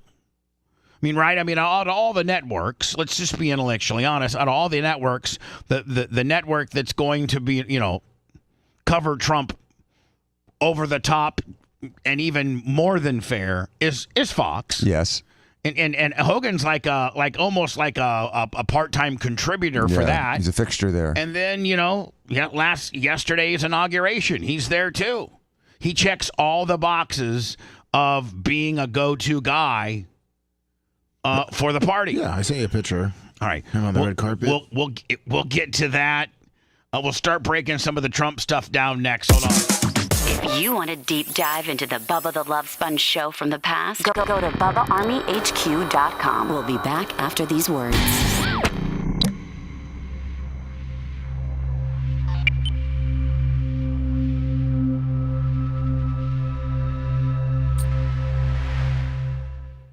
Hold a beer. Yeah. Hogan looks gaunt. Doesn't he, Dan? Yes, he does. He looks like he was in a Vietnamese prison camp for 2 years. Jeff doesn't look like he must be holding that beer. He's like, Don, come on, one time. How about we call Hamas and say, beer for me. what do we call Hamas and say, listen, we'll give you Hogan for all the Israeli prisons left. Oh, I think that's a fair deal. Well, let me tell you something, Hamas.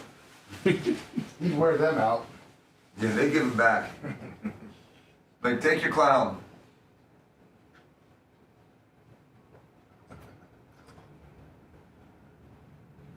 Hey, thank you, Sunny Days. It hurts. I'm in pain.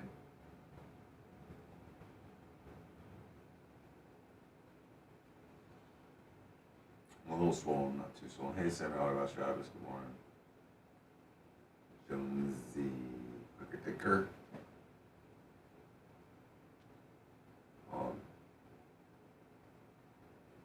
I agree, Buzz Bob.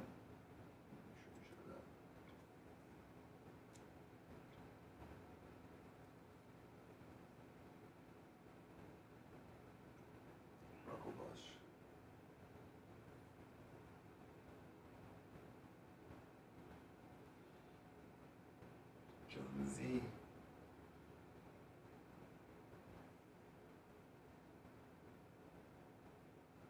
Results. Cleveland 81.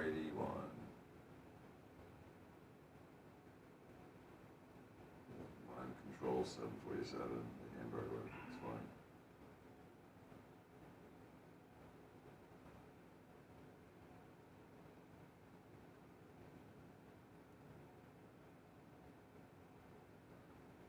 Yep. We sold for a few. I have to be sold for a couple of weeks, he said. He's all on the phone. No, Dan, it says, well, I'll talk about it on the air. So. Okay. What are you saying by it? What are you referring to it? Well, this is the topic I'm going to talk about. Okay.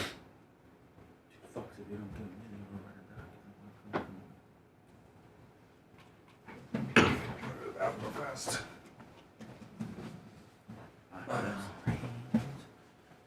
What up, Fred? Hope you're doing good, buddy.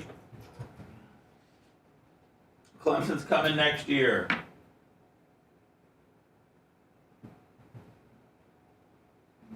I've gotten 2 Antonio Williams autographs recently. It's got to mean something. Kid's good.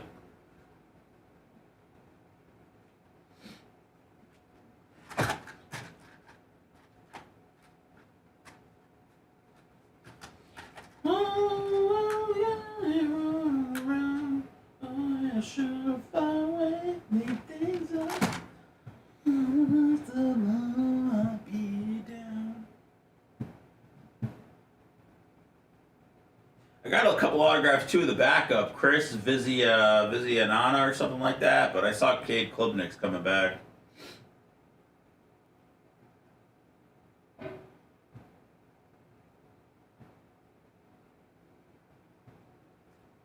Three degrees in Jersey, that's probably what it feels like to us outside since it's 40 right now.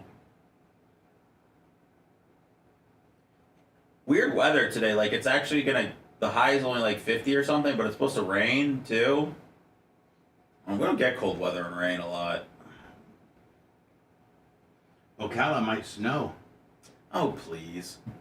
What's up, Quicker Ticker? Come on, man. What are you going to do, sit outside all day with your tongue out?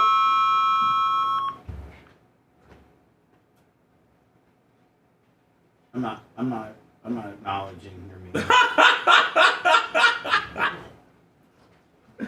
Nick, it's awesome, dude. Daniel Rose got me one recently. And I'd actually been telling myself I want to start collecting Frank Thomas autographs. So Here? Do I have what? Your Atlas What's my Atlas? gun. No. You don't have it with you? Oh, because of yours? Yeah, we'll look at it. That's awesome, Berto. Nice meeting you, man. You're Dr. Dan 101? 01. Dr. Dan. We'll pretend it's Chicago today, Danny. What up, White Ice Tea? What's up, Grouper? White Ice Tea, I got a chance to see him. Yeah, he was cool. He's a cool guy.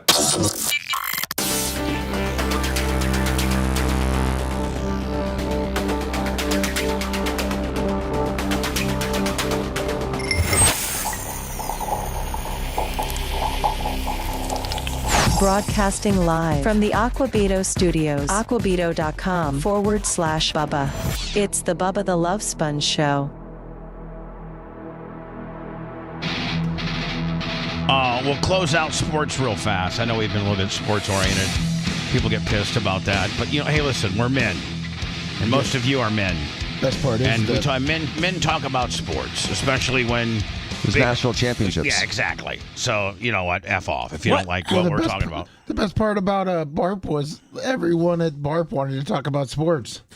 Or watch the game. Yeah. That's kind of the thing, and I know it's not everybody's like hardcore in it, but everybody that because I was in here the whole time, everybody that walked in here looked up, they would look at the score of the Washington game and go, oh my God, I can't believe this is happening. I know, that's the same reaction because we didn't have sound, and we all we had, and they're like, what? The Washington's smashing them that bad? Like, for real? So anyway, 2029, my question is, Dan, will, like, when events like this happen, by the way, Buccaneers, Raymond James Stadium to host the college football title game, which was just last night at Mercedes-Benz, which was at Atlanta? Yes. Mm-hmm. Yeah. So they hosted it last night in Atlanta. And they've announced that the 2029 game, which is 4 years from now, which really isn't that long. We're taking it from Dallas. Why do they? Dallas has a scheduling conflict, so they can't do it now. Well, they have Disney on Ice. What's bigger than the national championship? That's Disney what I'm trying on to Ice. What, they got a Von Erich reunion? Like, I mean, is there a Jake Paul fight? Like, what No, it's Taylor Swift's touring. I mean, that makes sense. There would only be a couple things that you could say, oh, that makes sense. And probably right now, off the top of my head, only a Taylor Swift concert. Or Cowboys playoff game, which they couldn't predict this far in advance, but... Right. Because the Buccaneers would have the same problem. Mm-hmm. Yeah, they normally play these on a Monday, so I guess that would never happen. But to not use that stadium, I would be, yes, to either have, a Taylor Swift show or some sort of Cowboys event. Something. But the Buccaneer Raymond James Stadium to host a college football playoff title game in 2029. Now, Dan, when big events outside the Buccaneers happen, I think all suite owners have the first right of refusal. Sure do. So, they'll be like, they get your suite liaison gets hold of you and said, hey, are you guys in for this? And you're either in or out. Correct. And if you're out, then they will sell it to somebody else. Right, they'll sublet it. Right, but otherwise, it's yours. So just think. I mean, you have what was that? Come with 20 tickets? It's like 16. Yeah, 20. I think it's 20 seats total. Yeah, you get 20. I think it's 16 plus 4 clubs. Right. Walk-ups. Right. So I think, it's somewhere between 16 and 20. Depends on the event. I was always told by Steve, who seems to know more than you when it comes to this particular deal. Isn't he kind of the... No, he's the box ambassador. Yeah, exactly. Yeah, I don't deal with it. And he even Rob Elder, co-owner of the box, Steve will even manage his side of the deal. Oh, yeah, he manages the whole thing. He does. Rob just holds his hand out, gets his tickets, and then moves on. Rob calls Steve up and tells him how many he needs and then how many chicks that he wants to put in there. Right. So anyway, what to order for food? The Buccaneers 2029 college playoff game. Boy, that's cool. Yes. Yeah, that is cool. Now, Dan, do you guys? But I mean, it's not like a Super Bowl where tickets are going to go for $5,000-$10,000. Really? Hold on, I just got rid of tickets go for this last night. Last night at kickoff, tickets were still $4,000. Really? Yes. Wow. And if you guys were smart... I actually sent Bubba a chart of how much the ticket prices were. I clicked out of it just because we were too sportsy, but I wish I had it now. But, Dan, you guys... I don't know if this is legal or not, but, you guys could sell that box. Now that... See, here's the deal. Daddy Joe was so against that. Mm-hmm. He had we're either in or out. We're not going to get the box as an investment. We're not doing that. But Daddy Joe, God bless him, R.I.P., he's gone. And so we can order that extra bottle Absolute he didn't know about nowadays, and you could flip your box.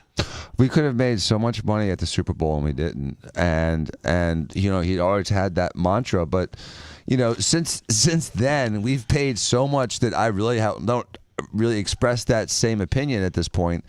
And so we will probably buy the box and then maybe flip it. Right. We're not doing it for concerts and things like that. It's just, but something like that. The other thing is, buy the box, keep 6 tickets, and then sell the other, 10 or 12 tickets. Yeah, but then you got 12 Yahoos that you Who don't cares, like. Though? But I mean, but here's the deal. They're paying $10,000 a ticket. You know? Yeah, they're not going to be Yahoos. Yeah, that's true. That's true. Like Taylor Swift, I know you guys kept the box, but you know how much you could have sold that thing for? Right. I totally get it. It was a mistake. But the Bucs were in the Super Bowl when you went, right, Dan? Yes. So that's we wanted to be there. Well, yeah, no, of course. And my tickets were better than the box. I mean, my tickets were low and close to the 50-yard line. I mean, I enjoyed being, on the field because there was in the stands because again, they had that social distancing. So there was only 20,000 people on me in the stands. Oh, so for the Super Bowl, you didn't keep the box? No, I was on the stands, and all I had was a cardboard military officer next to me.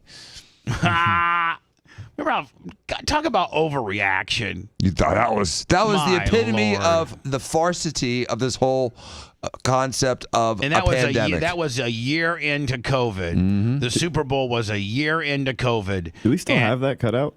Oh no, I don't know. I think but it's just like, oh my God. That guy, the cutout that we got, he jogs up and down Bayshore every day surrounded by 4 security guards. Oh, does really? Really? The same guy we had? He'll go on a walk down Bayshore and he's, high value. That means he probably goes by your house, Dan.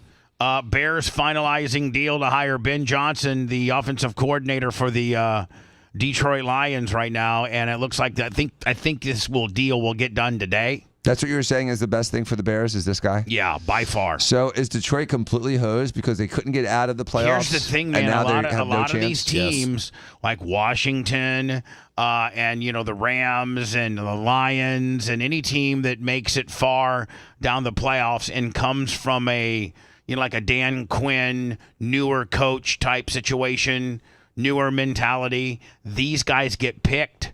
And then I think it happens. Then I think at the end of the day, man, I think it really jeopardizes the team they got picked for. I mean, the Lions are probably not going to be as good. I don't think it jeopardizes them. They still have a really good head coach, and they still are going to have a couple of guys on that coaching staff. Teams can nail a coordinator higher, but I definitely don't think they're going to be the 1 seed next year. But what I'm saying is, like, do they? Will they? It's not like they're all of a sudden going to struggle to win 7 or 8 games. But will they continue? Will they continue to use Ben Johnson's offensive philosophy and his play? No, it just depends on whatever coordinator they bring in. Whatever guy they decide to hire is going to bring his staff and his way of doing things. Man, I would say, like, listen, if I was Bubba Campbell, I'd be like, listen, new guy, just get a hold of Dan's. I mean, get a hold of our playbook. That's what we're doing. Yeah, but look at the Bucs offense coordinator, the guy that went to the Panthers, and then the new guy that just came in. I actually liked his offense a lot better than last year's. Yeah, the new offensive coordinator the Bucs had this year was a much bigger improvement than Dave Canales. But if he gets hired away by Jacksonville, for the Bucs, it's really hard to win games if you hire a new offensive coordinator every single season. So I hope they don't let Liam Cohen go. He means a lot to that team. But if he does end up getting let go and Todd Bowles is back, I still think the Bucs are like an 8, 9, 10 win team, even with Bowles as head coach. I think as long as you got Baker in there and a decent defense and Bucky, and I think the 2 breakout guys. I think they need Bucky, Baker, and Evans. That team probably could have won 11 and worst. That team probably could have won 11 or 12 games this year, in all seriousness, if they just had like an elite edge rusher. If they had someone who could help them make a play and get off of the field on third down. Their defense was piss poor this season. But if they had, an edge rusher, if they had some pass rush help, I think it would change things tremendously because they were also very hurt for a lot of the year, too. I also think they would have had another 2 or 3 wins if they were just better managed and coached when it comes to some of the technical and time management things.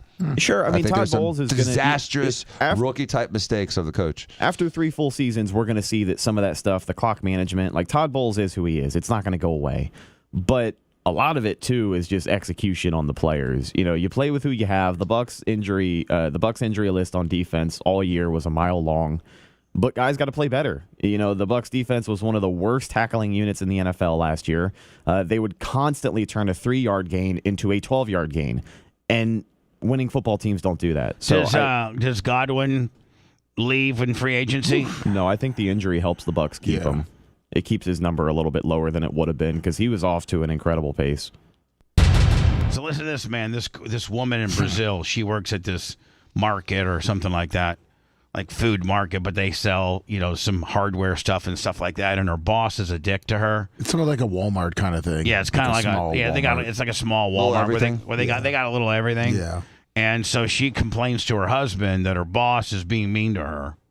Now there's no like sexual allegations or anything like that. I think the boss is just a dick.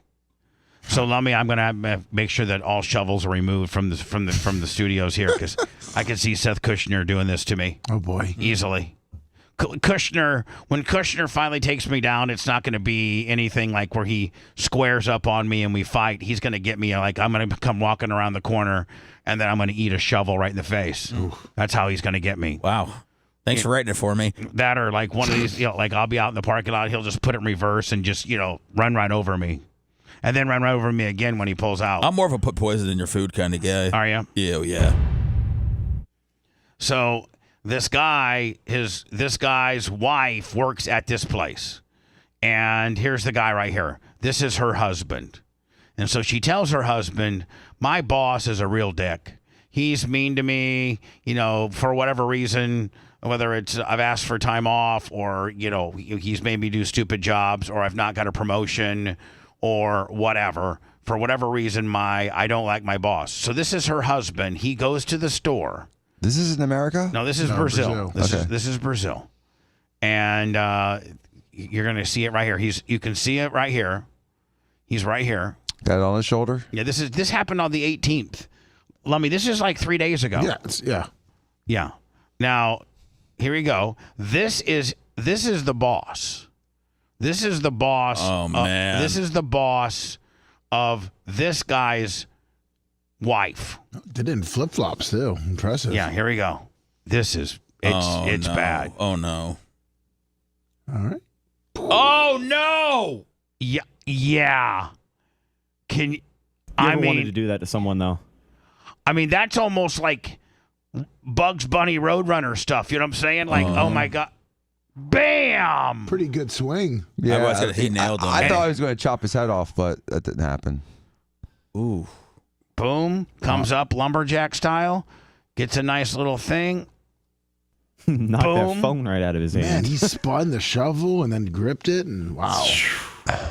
Acrobat. Wow. And the guy is pretty. Here comes some people tackling the guy. Wow, they don't hesitate to bring him down. No, they don't. They bring him down. The guy gets back up. He's okay.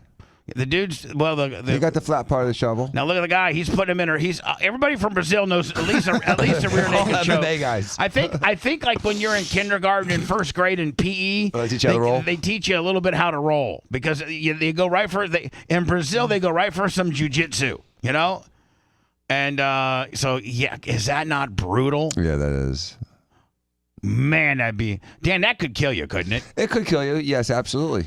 Any strike to the head could kill you. So especially with a metal object. As we continue on, we'll start scratching into the inauguration of the 47th president of our United States, who happened to be 45 as well. Do you think his wife knew he was going to do that? What? Hit her manager with the shovel? No, I don't know. I don't think he knew he was going to do it until the very last second. I don't know. He went and found a shovel. I mean, I don't know. I mean, she obviously didn't have a job there anymore. Oh, you mean she gets fired because of that? Oh, I don't know. I don't think the guy worked there. I mean, she worked there. So Hogan was at the inauguration last night, and this is with him. Boy, that's a hell of a pick to get the president holding your new beer. I mean, that's a hell of a.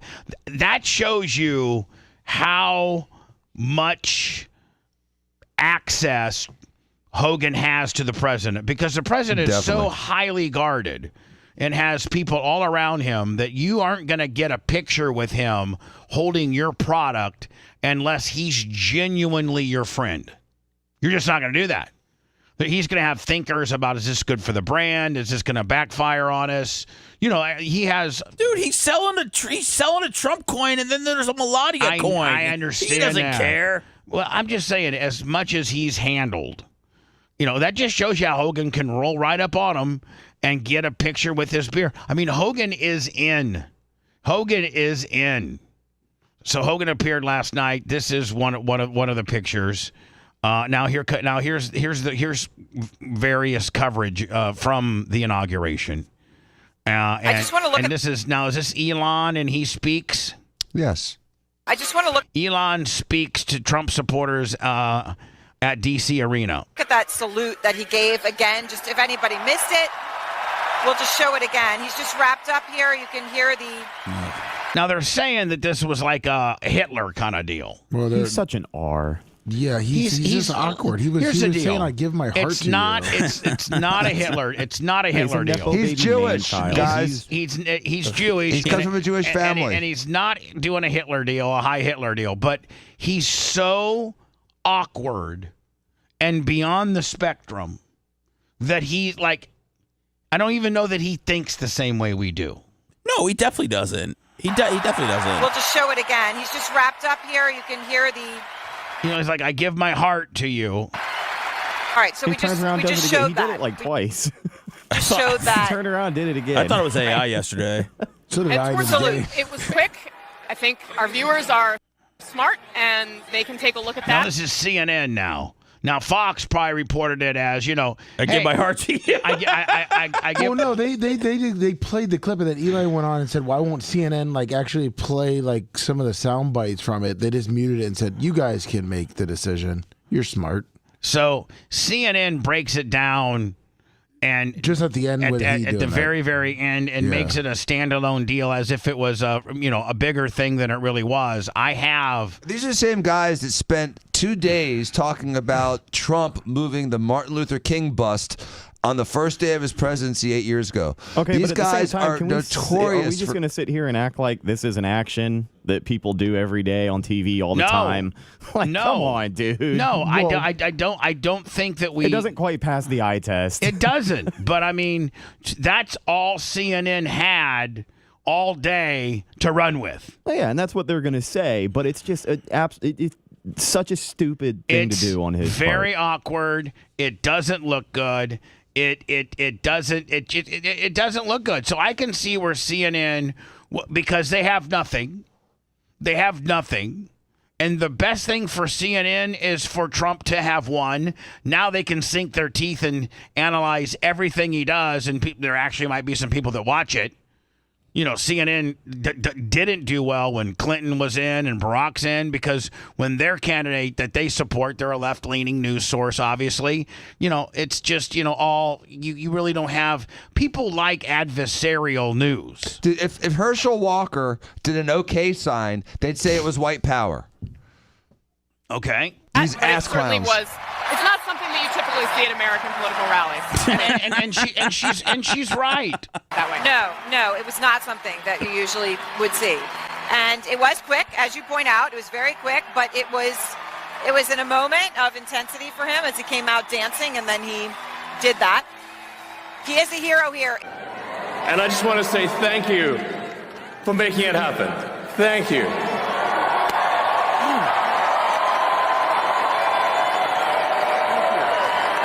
My heart goes out to you. It is thanks to you that the future of civilization is assured. I just want to look at that salute that he gave it. again. Just if anybody missed it, we'll just show it again. Here's the thing. I think they actually covered it fairly. I mean, I think they covered it pretty fairly. It was a minute long. You know, they didn't go on and on. They're like, it's not, we don't know necessarily what it means, but it's kind of awkward. Except he says, my heart goes out to you. He didn't say, ha, Hitler. I understand that, and they put that in there. So for you to make your own determination as to what that meant, I think CNN did. I don't blame CNN for, listen, when I saw it, I was like, what is he doing? And I support Elon. And so for CNN to break it down by saying, this is awkward, this isn't standard, let's play it for in case you missed it. And then they included the clip that said, my heart goes out to you. So now at that point, you can form your own opinion. There's a word to describe him, but it's banned also. Yeah, if you watch the speech, and that's what I don't just understand. You guys, hold on. You guys told me about this word this morning, and I never... Yeah, we were before you got here. There's this word that's now officially you can't use. Someone text it to me, please. I'll just say it one time. You can. Spastic. We've covered it on the air before. I don't understand. You remember Lizzo had to change the word to her song, and then Beyonce had to change the word to her song. I'm spastic, and I'm calling myself that. I'm erratic and probably spastic at times. So, I mean, if you call yourself that, I think that you're okay. Well, then a spaz is that's the slur. No, hold on. I'm letting you know. Who made the Gulf of America told me. I don't know. The last 4 years of wokeness created this because, man, it was nothing for somebody to say, man, quit being a spaz. And it'll be like the guy's just kind of erratic. The person's just kind of erratic and all over the place. Oh, but it's been going on for a while. All the way back to when I worked for 97X, there was a song that got put out by NERD called Spaz, and they sent us 2 versions, and one was where Spaz was edited out. All right, so let me ask you a question. I've said it too much today. So let me ask you a question. Why is it banned? Because they're saying that it means what, which is now weird or awkward. What? No, it's a slur against people with cerebral palsy. That's the target. I have never used that word to describe a person with cerebral palsy. As well, you should not. I have used that word to describe a person that's high energy, all over the place. Being erratic, off the chain. It says, but not in a bad way. Incompetent or uncoordinated. Yeah, that's a I don't slur. think anything about spaz implies incompetent.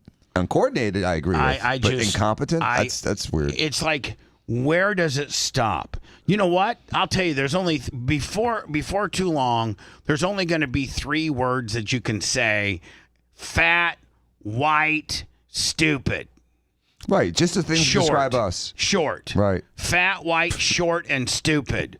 Now, somebody could call that to me right now, and that shoe may fit, but there's no slurs in white, fat, short, or stupid. Now, stupid could be a slur when referring to anybody other than a white male. So basically, right? You can't. Right? Exactly. You can't say that. You can't say that. Right? I couldn't call an African American woman stupid. Nope. I couldn't call probably an African American woman fat. I could maybe call her short. But you can't call an Asian guy short. But if somebody said, "Hey man, Bubba the Love Sponge, fat, stupid, white, and short," you could. And you know what? Nobody would think another thing about it. Nope. Fair game. And quite frankly, I should be able to use those very same words to describe anybody else that fits that same description. Right. Hey, see that black guy? He's short, he's fat, and he's stupid. He's wearing a white shirt. See that Hispanic lady over there? She's short, she's fat, and she's stupid. So that's going to be stupid, fat, white people are going to be the last protected species on Earth. And they're the ones making all these rules. It's stupid, fat, white people making these rules arbitrarily. Hold on. I am that, and I'm not making any of these rules. I find them offensive. And it's not a monolithic group. I just don't understand where whoever gets together and says, hey, we went with the R word. That's out of hand. Yeah, you can't say that. So now let's think of another. Spaz. Yeah. Spaz. Well, I mean, calling things gay kind of has been eliminated. Yeah, that's true. Yep, but I can. But he has Asperger's. He is on the spectrum of autism. He's talked about it publicly, and we have to. The same people that make us and force equality among all of the underrepresented subtypes of people in this country are still messing with this guy that has a arguable handicap or ability, a billicap. What do they call it now? I need to start telling people I'm on the spectrum. He has a disability that he's talked about, and instead of them handicapable, isn't it? He's handicapped, whatever it is. I need to be that. But instead of that, they're shaming him. Seth, will you start calling me handicapable? Absolutely, Thank sir. you. These hypocrites are shaming him for his own disability. Yeah, but here's the deal, man. And he gives Asperger's a good name. I'd love to have Asperger's if I could have his fame and success. I've known a lot of people with Asperger's. They don't really go around throwing up Nazi salutes, though. Yeah, they're also not speaking to the entire world and don't own a multi-billion-dollar company. And Rad, I don't want to. Even the ones who have their I don't want to. Blow up your spot of your circle of friends. But none of your Asperger friends are also the richest men in the world. I mean, this guy and preface it with to do with it though. My heart goes out to you. I mean, he didn't do it's a different salute. Just because you bend your elbow doesn't make it a Nazi salute. Regular people do, Dan. Even regardless of what he said before, it's not like it's just something regular people do. If a Nazi marched onto the stage and said it was a tribute to the Rockettes, that does not. They did a Nazi march on the stage? Wait, come on. Oh my goodness! That's his Nazi march. You can hold on. If his introductory dance does not show that he's got some issues, I think his little heart Hitler gimmick is the least of our worries. You know what he needs? He needs he has no rhythm. He needs choreographer. Yeah, choreographer.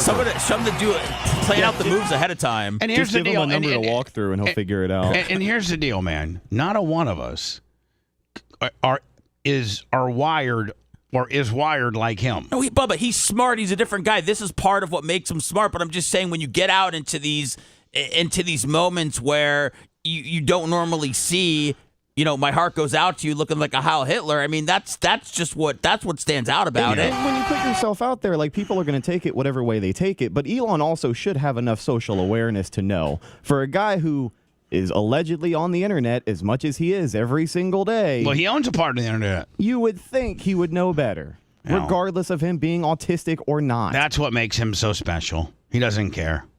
Or just all enamored with the amount of money he has, that's all. Hey, I think CNN covered it. I actually think CNN covered it fairly. I agree with you, Bubba. They played it.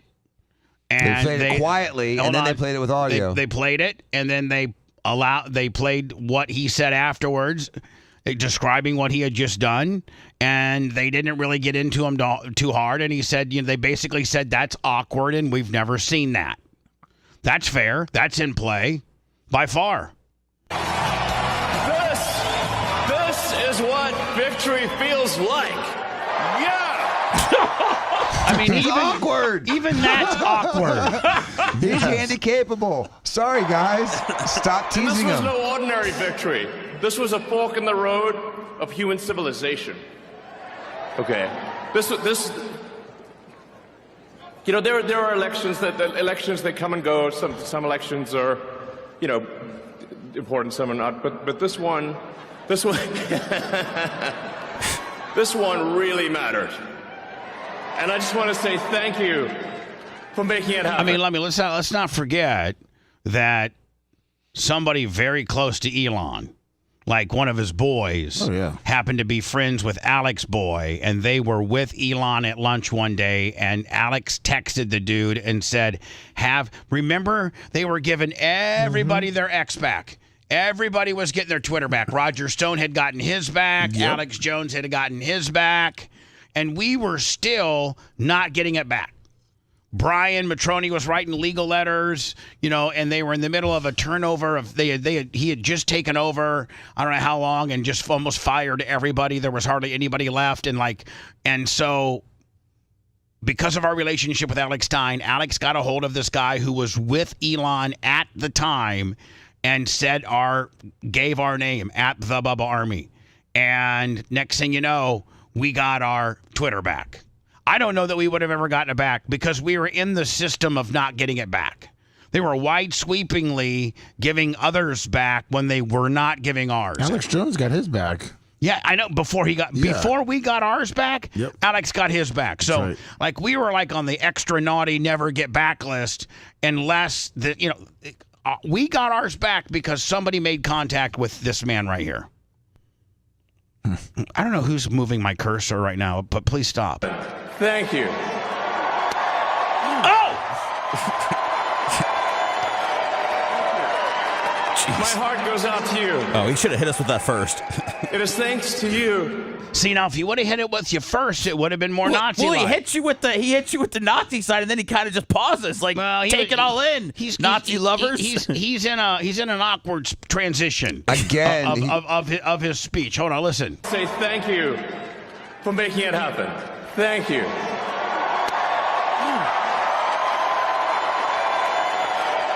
And Hitler didn't invent putting your hand up. Hitler didn't even put that much vigor into it when he had It was also the Roman salute. Hitler was real lazy.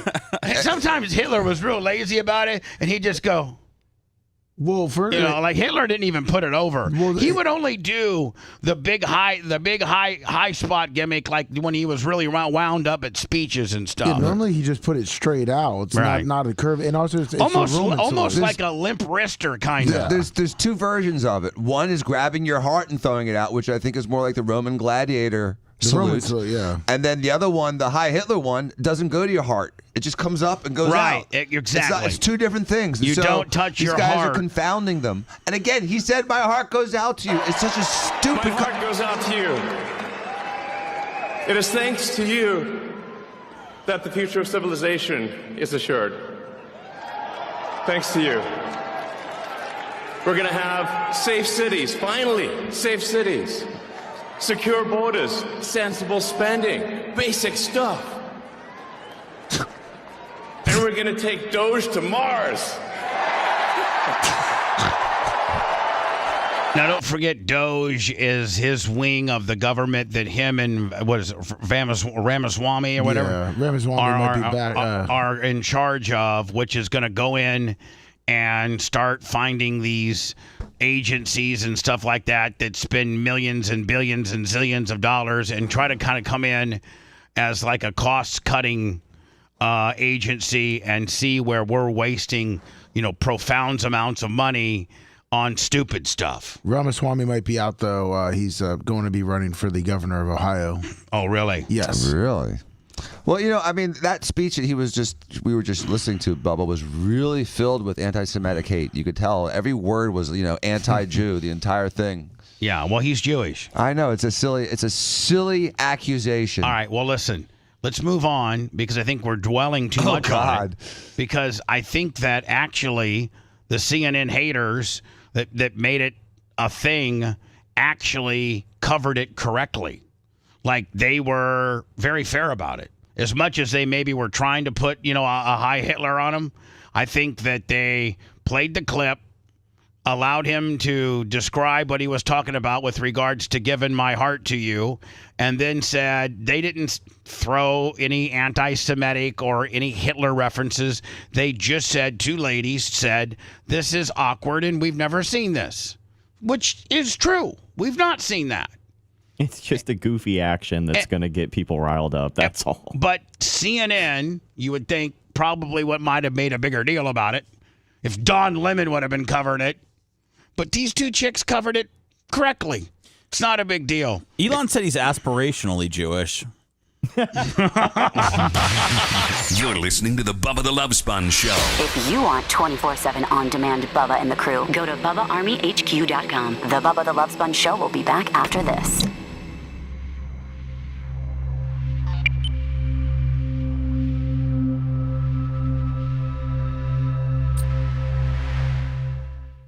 Yeah.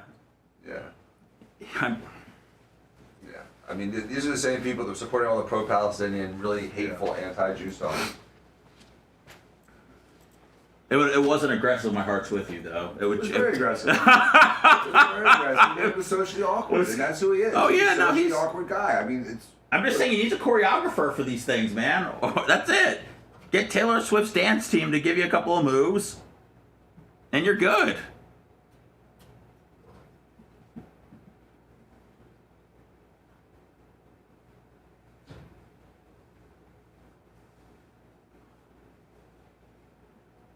What's up, everybody? All right, cool. Talk to you guys in a minute. Oh, man.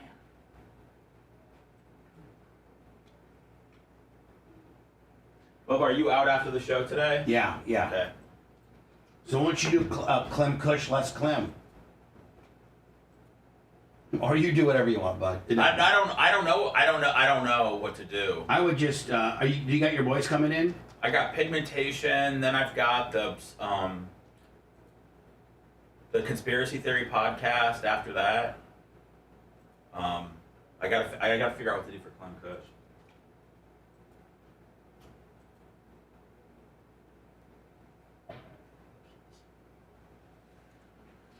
What's up, Thomas Gilson?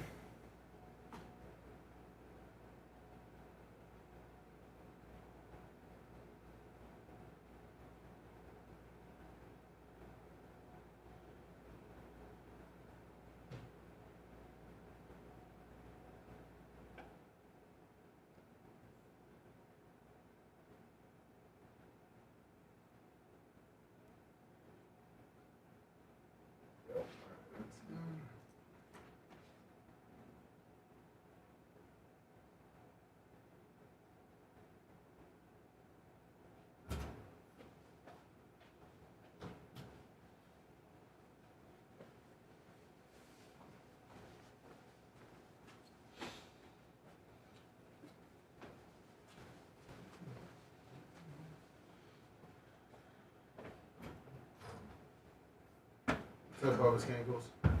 You're the pool guy.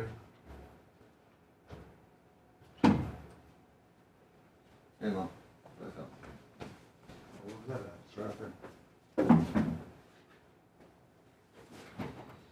It's yours. Yes. That's not bothering me. Technically, we have the taller 10, but Oh. it doesn't matter. I think that's out by the. I think you have to wait for the trash to get picked up. Oh, did you see my message? Yeah, about you showing her that thing? Yeah, I'm sorry. I was up in the menu, so I didn't get what to screw with you. Yeah. But yours is laptop's ready to go. I just got to switch it over on here after the show. Tommy. And then you can get into this machine. Okay, cool. Thank you. We might, the first day we might try it might be Thursday. Okay, I'll be ready for sure. Okay. Thank you, buddy. Was it Lou Gossett Jr. that had a hat like that? And what's the name of that movie? Richard Gere. He was. Oh fuck! Was he in that movie? Richard Gere was in the military. What's 3 usually something? He's 30 trying minutes to train to be a behind. flight or a pilot. Yeah, I'm not sure. That's 80s. I didn't check up on. I don't go back and watch Richard Gere movies. Lou Gossett Jr. Richard Gere military movie. Officer and gentleman.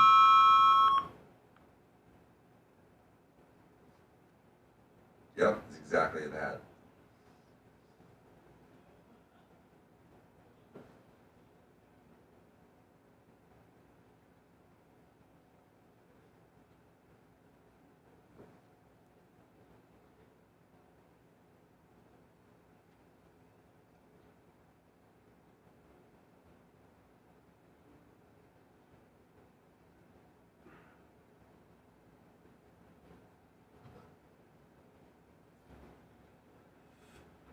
What's up, Chip Jones? I'm horny for your butthole. Woo woo. Okay.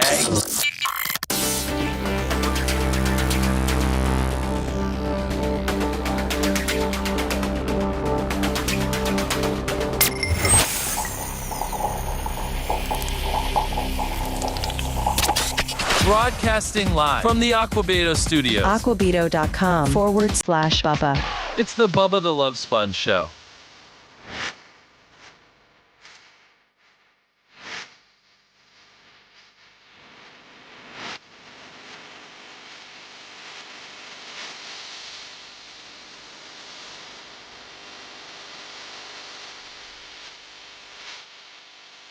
The Bubba the Love Sponge show. PayPal, Venmo, Cash Out. Been a slow day today, Lummy. Yes. All the sports and political talk probably has everybody just going crazy on the Little troll Trachtenberg, $50. troll factor. Oh, thank you, Lil Will. I love him. He's a good dude. Sure is. I thought everybody's going to have a bunch of extra money because eggs have gone down in price. Not yet. Everything should be going Give it down. a day. Bird flu. Bird flu? They're killing chickens too. Dan, is there a I guess every winter the cold flu season kicks in and more people get sick, because I seem as though like my sister's sick right now, and a couple people I know are sick right now. It's not like COVID or flu, it's more like an upper respiratory sinus infection. Oh, are you seeing, being a doctor, are you seeing a lot of that? Yes. Because a lot of times, your friends and family will be getting a hold of you when they are suffering from various things. Chris is suffering from it right now. Yeah, Krista. Upper respiratory infection, 7 days in. 7 days in. Mm-hmm. Can't shake it. What is it like? Hold on, let's see. Deoxycycline. She's on Augmentin. She can't shake it on Augmentin. Oh, really? Yeah, 7th day of Augmentin today. She called me last night. Still sick. I know everyone's been sick. I mean, literally, like, everybody I know has been sick. Man. It's been bad. That's why you got to take your vitamins. Blame it on Australia, because we pretty much mimic what they have over the summer. That's how they figure out what the flu shots are. They look at what happens in Australia, and then they give us the antidote. The heads up. Mm-hmm.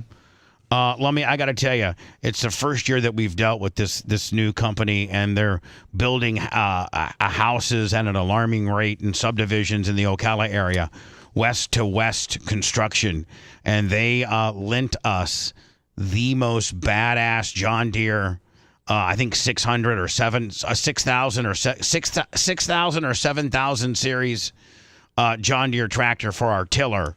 And that is just, oh my God. The tractor that we usually have is One-Eyed Billy's John Deere tractor, and it's far smaller. It gets the job done, but it's far smaller. With this big one that we got from West to West, it's got so much power that you just put the tiller down, and you don't have to constantly be messing with the tiller, because it's just got so much horsepower at the PTO, and it's got fully enclosed, air conditioned, like a little jump seat. It's just, oh my God. I cannot think, I don't know who the particular person we dealt with at West to West, But thank you so very much. I'm going to find out who we dealt with and get them a little Bubba Army swag pack through Red Tape Ken. But thank you, West to West. You have made such a huge difference. Just having the right tractor, the big enough, all-wheel drive, beefier John Deere has made my life a lot easier. Thank you so much. I got to find out who's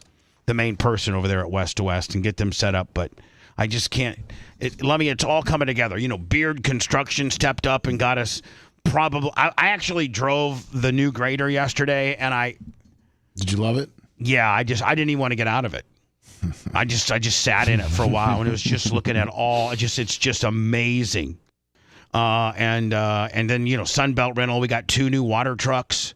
And when you've been driving junk, because our stuff that the track owns is just old and dilapidated and has so many little idiosyncrasies on how you'd have to drive it and double clutch it and to get it into gear. You can't go too fast on the PTO, and it's just nice to jump in something brand new that works and can spread water efficiently. And that's courtesy, of course, Bob and Kevin. I know Kevin's your boy from Sunbelt. Yes, he's a great I think guy. Merch Crick went and took some of the people from Sunbelt that didn't make the party over there and took them their little swag pack. So she's on her way. Nice. Lummy, did you see that I took out the trash this morning?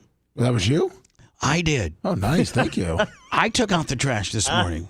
Thank you. Yeah. I'm so proud of you. Thank you. Thank you very much. Yeah, I forgot the trash. And don't forget, we had 2025 is going to be our year, man. And we 2025 is going to be our year because, man, by the second payroll, I'm taking out trash now.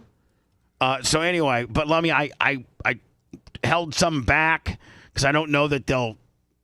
I think they literally only pick up your big trash cans. It depends because they were supposed to come yesterday, but obviously with them not working yesterday. Martin Luther King Day. Correct. So usually they kind of pick up a little extra. I need to find out who our garbage guy is. He's a dick, but yeah. Oh, is he? Yeah, he's a Spanish guy that. I was going to say, he comes like at 5:45 on Tuesdays and Fridays, or is it Mondays and Fridays usually? It's usually Monday. It's at Fridays. What if I had the Merch Crick out there waiting for him with like a $100 bill tip? Well, her being different because I've tried. He does not like to stop. He does not like to. He likes to be on time because he likes to get back and done early. All right, so yeah, but she can stop it. That's what I'm saying. She can stop a train.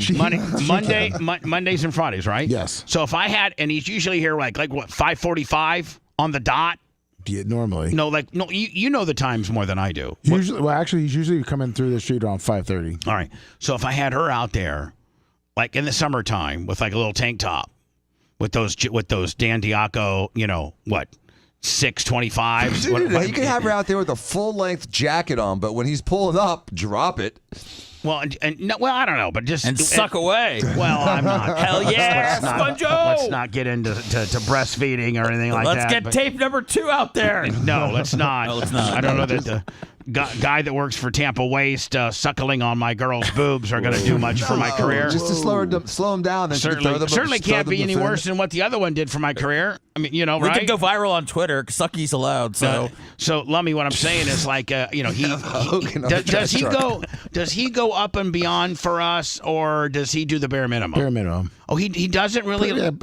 It all depends, I guess. Like today, I put our 2 trash cans, which he's got a machine that grabs those and dumps them, right? Correct. He doesn't have to get out. No. But the 4 other Rubbermaid trash cans that I put out, he'd have to get out of the truck and hand dump those. And he did. And he did? Yes. Then I'm giving him $50 for a Friday. Good. And by Friday it'll be 25.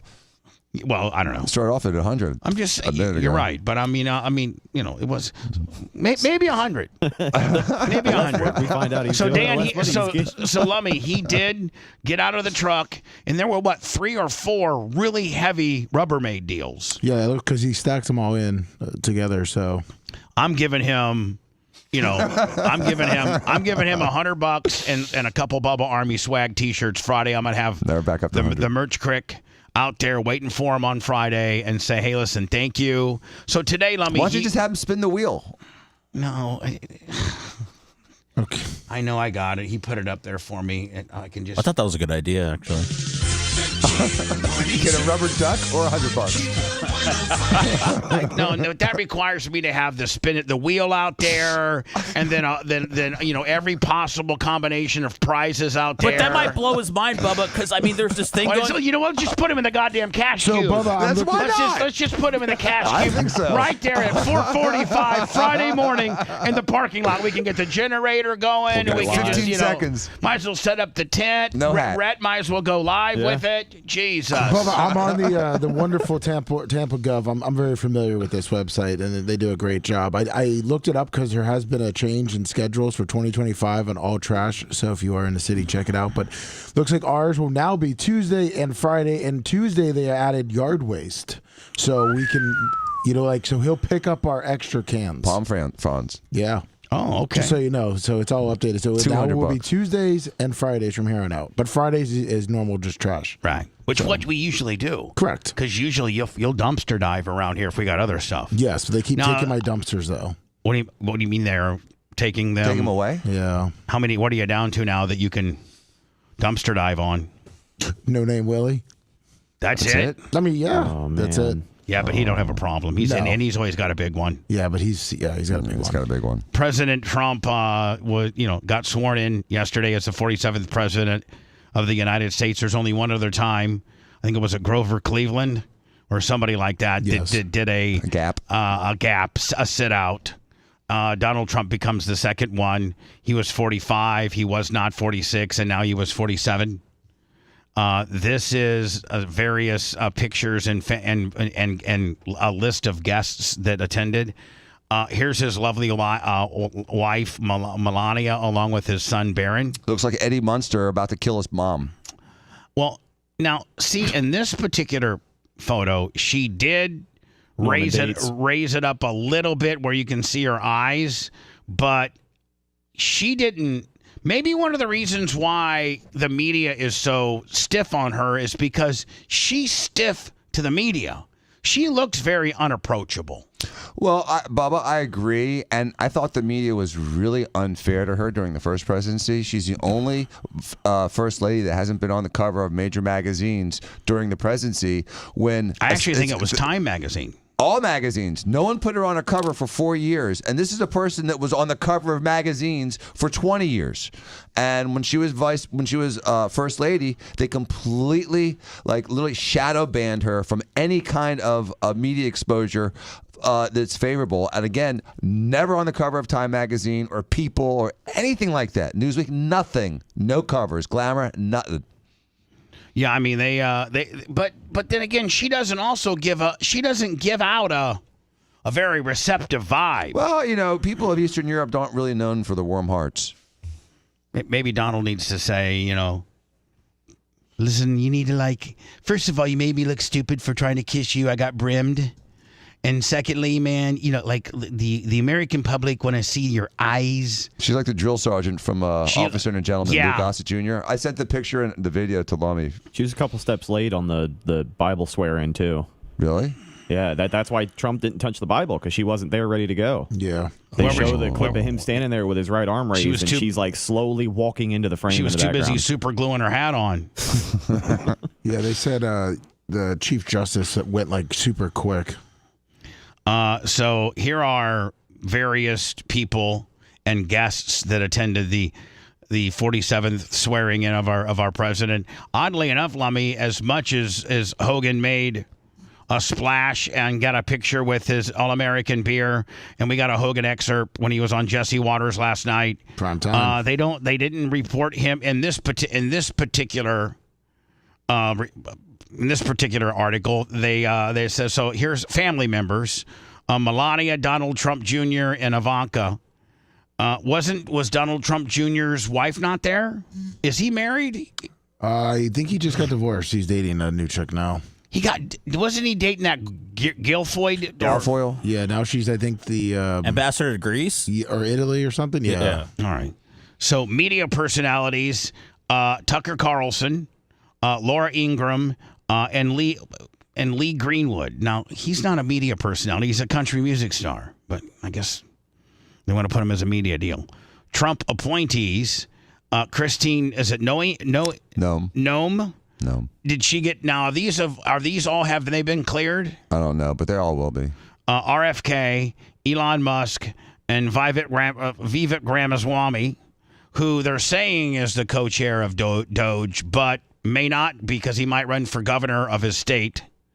Former President Joe and First Lady Jill, Barack Obama without Mike, Bill Clinton and former Secretary of State Hillary Clinton, George Bush and Laura Bush. Now, George Bush was there. Something's up with Michelle Obama. Yeah. Because she's missed everything. Prostate cancer. Big Mike. Big Mike's missed everything. Had to go get checked. Mm-hmm. Joe Biden in first. And here's the thing that I regret for Trump. Even though he went on to win, I think that he kind of went out, with the J6 stuff. I think he could have. I think if you look back at it now, he could have handled it way better. Because if you look at the outcome being, he sat out 4 and then won, I think it would have helped his legacy had he. Because let's not forget, he wasn't at Joe Biden's inauguration. He didn't concede. He didn't do any of the festival / normal changing of the guard stuff. I don't think he participated in any of it. And look, Joe Biden and First Lady Jill Jill were there. They're being good losers, right? And I think that Donald Trump was kind of a dick with regards to the way he went out. I agree, but I think he still thinks he was cheated. It doesn't matter. And I think a lot of people agree with that, and that's why they reelected him.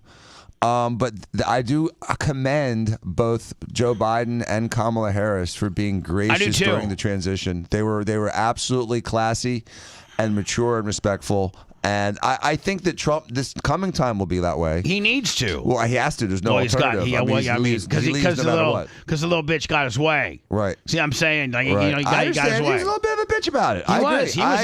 He was a bitch. I agree about it. I agree. Because here's the deal. It was irritating. You do it the right way and the respectful way, and you're there during Joe's swearing in, and you fundamentally do the welcome to the changing when, like yesterday or earlier today when Joe and Jill were standing at the steps of the White House and he said, "Welcome home." That's a class act. I don't know that Trump did that.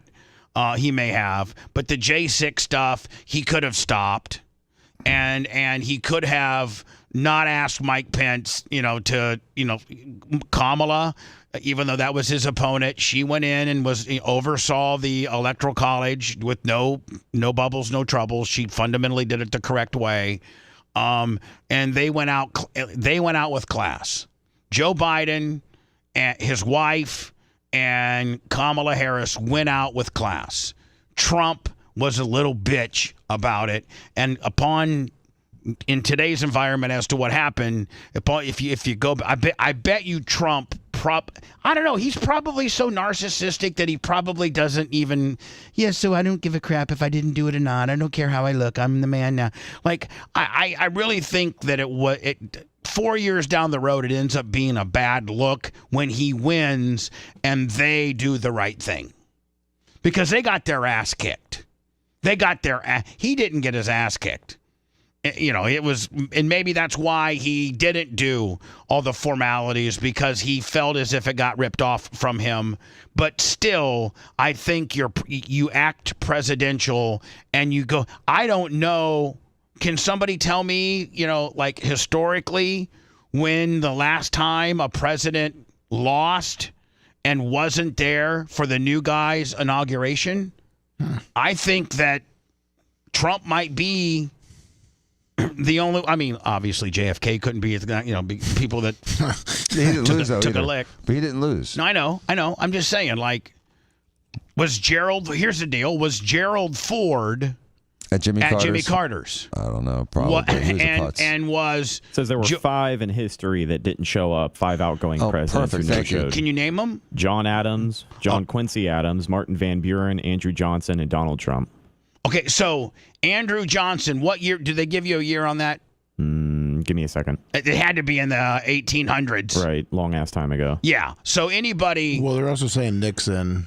I thought Nixon. Nixon couldn't. He could be there for Ford when he got sworn in as president. Maybe it's a technicality somehow. I don't know. Yeah, this is WhiteHouseHistory.org. I'm not saying you're wrong. I just don't know if there was a technicality or not. Hold on. Richard Nixon didn't get beat. He quit. Right. So that's different.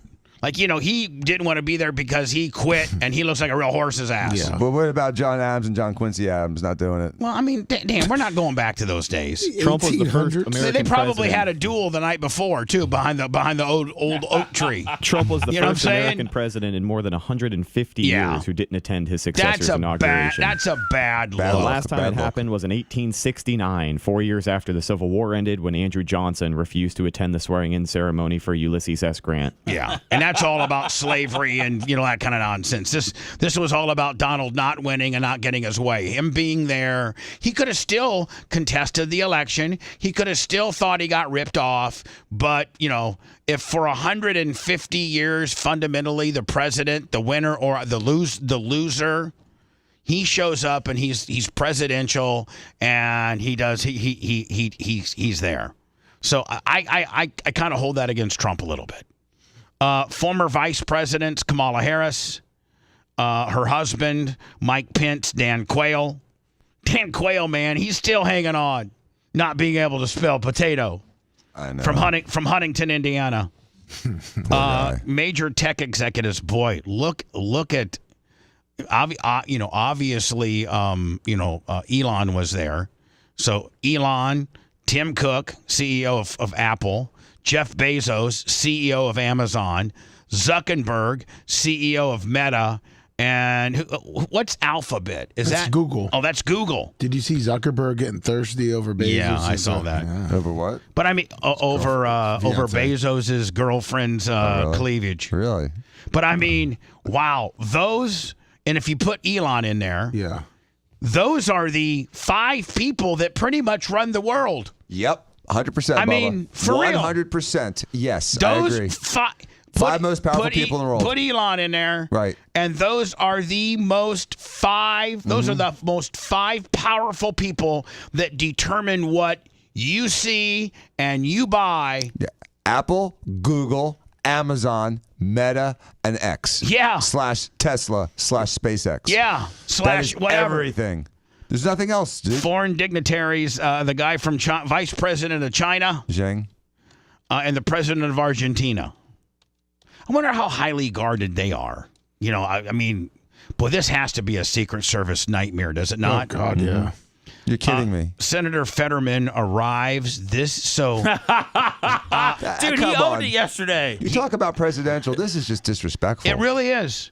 Listen, I'm a sweatshirt and shorts kind of guy, but man, would have been better if you wore like sweatpants. But see the last formal thing I went to. Yes, let me. Was no, hold on. The last formal thing I went to was Ronnie's wedding, and I wore a suit with custom buttons, by the way. But I bet I wore a suit. So I think Trump likes him. I think he's starting to. Suck up to Trump because he's smart. This dude's smart. Yeah, Fetterman went down to Mar-a-Lago for a while. He's smart, and he's like, listen, I can see that this dude is going to make some changes, and I'm going to be a Democrat, but I'm going to be a conservative-leaning, Trump-endorsed Democrat. Makes him in the news. And he also goes, let's not forget, he kicked ass in my swing state. My state of Philadelphia, which was one of the states that was going to control the presidency, he kicked ass. So, based on who I represent, based on how my state went, I'm gonna be a Trump guy. Now, you can't do this. You can't. The inauguration of the president, regardless of who we're talking about, whether it's Biden, whether it's Clinton, whether it's Barack, whether it's Trump. This is almost disrespectful to the office. Like, you can't show up in a basketball shorts and a hoodie. It's like 7 degrees out there, too. You can't. Yeah, I mean, it's cold. This is being a dick. Yep. I mean, this is just like. I mean, it looks like he's getting ready to go play, like adult league, intramural basketball. I mean, he is I a tall thought it guy. was 7 degrees, right? Yeah. I mean, it's supposed to be like freezing cold, so cold that they can't have the event outside, and yet he's wearing shorts. Yeah. I mean, it's nonsensical. I would hope. That would be honest to God, Dan. Your profession of being a lawyer and being a doctor, outside of when you're in the operating room, which at that point you have your own, like you're in scrubs, right? You're Standard in scrubs, right? You're in something that doesn't look so formal, but it's what you formatically have to wear for the task that you're doing. Because there's no lint. The Right. Scrubs are lintless. So, outside of when you're operating, and you're not a wear scrubs home kind of guy. Never. Ever. You, if you're Won't wear 'em seeing in a car. if you're seeing people at the law firm, or you're doing procedures at work, or you're doing post-op at work, you don't have basketball shorts and a hoodie on. Hell no. I mean- and the only time I have scrubs on is when I'm in surgery at the surgery center, and sometimes I'll put them on if I'm doing a procedure in the office, and then I take them right off. So you're not those like some of these douchebag doctors that go to like happy hour in their Right. scrubs, Yeah, so sleeveless black scrubs. so that women can say, "Oh, are you a doctor?" And then that open because you're a loser because you don't have a hot wife at home like Dan does, who hates him and hates me too. Who does he hate? Who does she hate more, me or you? Oh, that was quick. But I'm close second, dude. Does she ever do you ever have conversations on how much she hates me? You ever ask her why she hates me so much? Yeah. I haven't in a while. You ever It talk hasn't about actually me? come up in a while. All right, but her the hatred for you. last time it did come up. What was what's the general consensus? You'll do anything in the world for him, and you won't lift a finger for me. That's life, kid. She's not wrong. No. And listen, let's just work together, Romina. If what you want done, just ask me to ask Dan, and then it'll get done. It works that way. I mean, look, she needs to Romina, learn how if to you're work. listening right now, look down. See those two nice things? I did that. He wasn't going to put them on you. His entire family tried. You did too.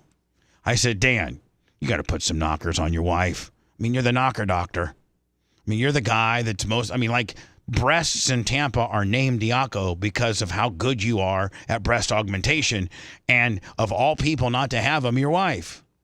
And you got him.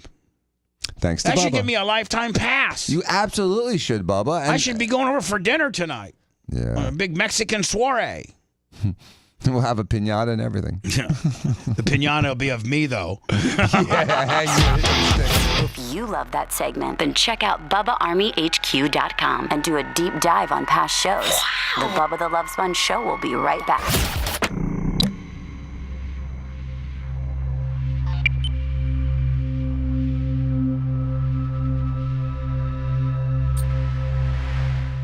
Did you get to that Hogan, Jesse Waters, and some? I'm going to. I know, but I sent you a. It's like a couple of seconds long, but it's a full clip. So I just. I sent you an updated one. It's a better one? Yeah. Okay. I IM'd you Kid Rock flirting with a BBC reporter yesterday. BBC? Yeah. No. The network, you fucker.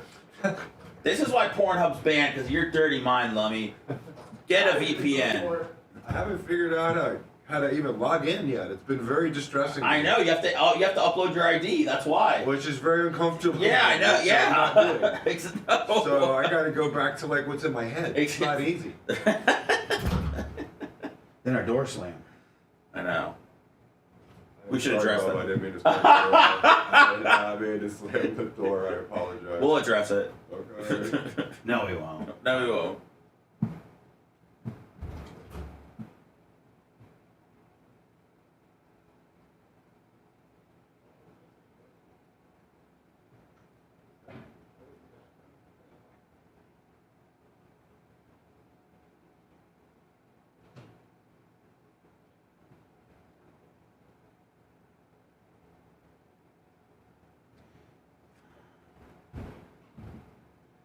Oh, I know, Ice-T. I said it. Somebody said 2 people fell in, but I haven't heard that. My sources are Colton. He's a trusted source in all BRN news. Pretty much the Adam Schefter of Bub Army News.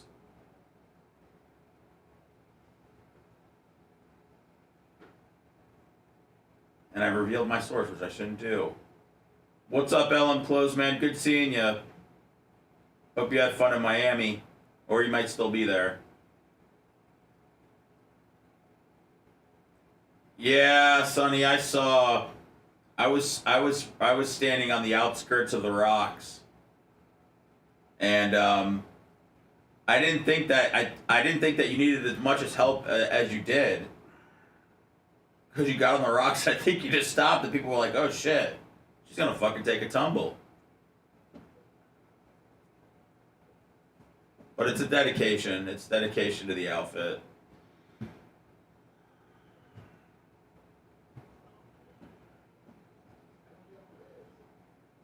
Oh yeah, dude, got some nasty Philly weather you brought down with you. I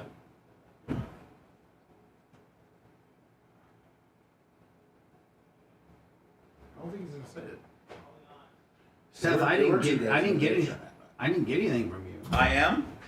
You didn't get I am? Let me see. No.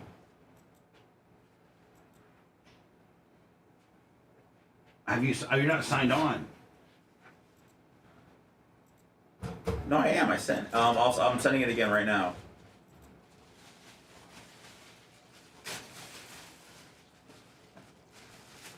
$834. I got it. Thank you.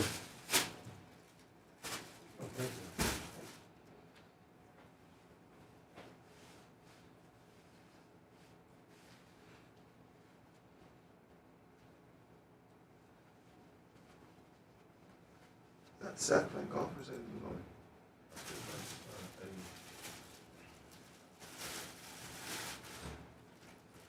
Buckwheat 4390. Fish on the J. 25. I'll come back with you, buddy. What up, Madden? Cupcake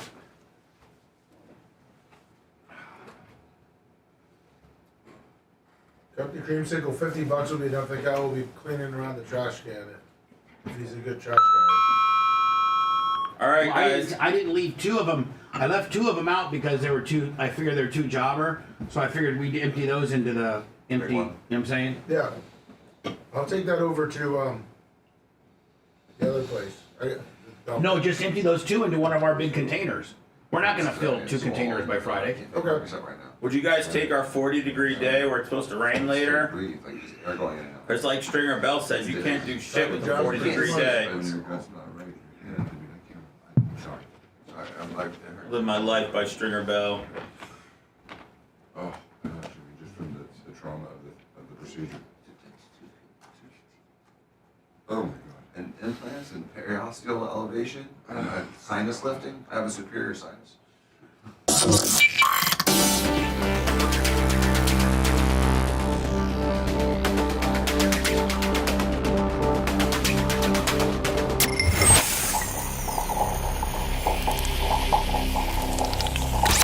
Broadcasting live from the Aquabito studios, aquabito.com/Bubba. It's the Bubba the Love Sponge Show. Fish on the J. Love that guy. Got to spend some time with him. I said, give me a couple bluegills, Fish, on the J. He said, I'll just give you 25 on your PayPal. PayPal, Venmo, Cash App at The Bubba Army. Thank you so much. You can visually watch the show, all of it at The Bubba Army, YouTube, Rumble, X, Twitch, and Facebook Live. Always BubbaArmyHQ.com.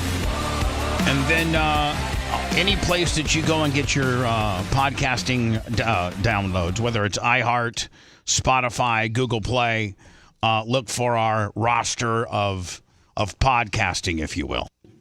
I will apologize in advance and let you know that I will not be... Oh, by the way, Seth, next week I'm good. Monday, Tuesday, I'm good for the after show and Clem Kush. Okay. Because it's an off week, and then I have 2 weeks on. So, okay. No Clem Kush today, but pigmentation today. Yes. And other stuff. Yeah, they're recording the conspiracy theory podcast today after pigmentation. I got an opportunity to spend some time with those two brothers. Me too. And they're like, man, you really know, white guys really know how to throw parties. Because I was handing them stuff, giving them party favors and stuff, and they really appreciated that. They're like, we're not used to that. He dropped something on stage and was looking for it for about 10 minutes. Oh, he was? Oh, man. Next, I met him at the Best of the Creative Loafing thing, and I spent time with both of them. Talking about Rio and Craig? Yeah, I spent time with both Rio and Craig at that event for probably half an hour, and they were two of the funnest people at the party, actually. So I think this is just after. Is this just after they swore him in and he goes to kiss his wife? As he walked in. And now why has anybody come up with why she was late? Yeah. Because I would be. So it was late her getting up because after Chief Justice, whoever did Roberts, he went from Vance. And No, then Kavanaugh did Vance. However it was, is he was ready to go and didn't give a chance for her to walk up. It wasn't that she was late as much as it was that Chief Justice Roberts kept things moving very quickly. Yeah, he rushed. You know it. why? Because 12 o'clock was approaching. Yep. There you The go. vice president one took too long, and he was like, I got to get there by 12. And so he was like, literally started Hold on. So swearing is there a done law? by noon, right? Is there a law that it has to be done by noon? Constitution says it. So if it's not done by noon, does it make it not? No, but that's the mandate. And so they try to follow it as closely as possible. Right. And that's what he was doing. He was trying to get that up there at noon. It's supposed to take like a minute. And he wanted to do it at the 12 o'clock to 12:01 minute. So President Bush goes to kiss Melania, and she's got her state trooper hat on. And she thinks she's a state trooper. You know how fast you were going, boy? I'm afraid to tell you what Kendall said because you won't. She called it the Hamburglar. Yeah, you know what? Oh my God, she's dead on. She looks It just made me like so mad. She does look like she's It's dead the on. Hamburger, Let me is. send me the Hamburglar because that's what Melania. And here's the thing: you're not talking about a woman that has to hide her face and eyes because she's grotesque. Yeah, she's no Hillary Clinton. I loved it. She's beautiful. And for her to wear a hat that low down, as if she was like a drill sergeant or the Hamburglar, She's just hiding her eyes out in the shade. I just don't know why she did that. Did you send me the Hamburglar? Yes. Yeah, here we go. Oh my God, it's his hat. Oh my God. Oh it my really is God, his she hat. was right. It's the hamburger hat. It's the Hamburglar hat. See, I thought it was like the hat from Officer and Gentleman, like the drill sergeant hat. No. But that's the hamburger hat. Yes. Let's see her now. All right, so here we go. He goes to give her a kiss. Let's go ahead and blow this up here. Oh my God! It's the Hamburglar hat. And he goes and he can't get in. He can't get in. The brim's too big. Hold on. He can't get in. He can't get in. Look how pretty she is. Oh God! Blocks. He's Yeah, he couldn't 2 get in. inches. Literally. And he's puckered up, ready to throw one on her. Yeah, they wanted to kiss. And she like His report was. and look at now he looks perturbed. Look at him. Well, the reports that came out is that he did that on purpose because he didn't want to mess up her makeup. Okay. She's got professional makeup that's like stains your face. Like, she doesn't have to worry about it. She's got waterproof, kiss-proof makeup, I promise. And she can show half her There's face. Pam Bondi in the background. Yeah, she can show half her face and be more beautiful than anyone else on stage. Yeah. That's unbelievable. I mean, she arguably is one of the most beautiful women in that building. When you look at her and they have she the whole is, stage Bubba. of people and you say, if you asked anybody, who's the most beautiful person in that group of people? Boink. Every time. I mean, She's one of the most beautiful people ever born. I mean, she was a model. She speaks 6 different languages. She wasn't a model. She was the model. She was one of the most important models of her time. Well, listen, so Donnie comes in. Let me get a kiss to my wife. I'm the president. I'm in charge. Let me see. Oh, that brim's hurting my forehead. It's going to take some of my orangeness off. Retreat. Oh, yeah. Can you imagine if the edge scraped off some of the orange and he had a big white patch?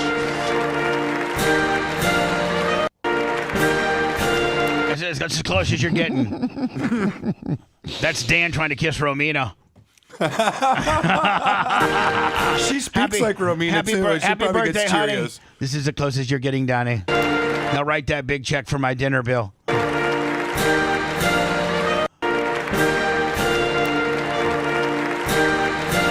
I had I'm not probably supposed to publicly speak about this, but Dan handled a little. I saw Dan on Saturday. He's one of the first here. He rolls up, and we start talking. Kind of friend. Kind of like private friend stuff. And he goes and tells me that last night he had Romina's 40th birthday at Union, and he was still sick to his stomach as to how high the bill was. But the food was good. He said the food was good, and I got a little bit of a discount. And my brothers, 40 people. my brothers are investors, but my God, was my bill big, like disruptive big.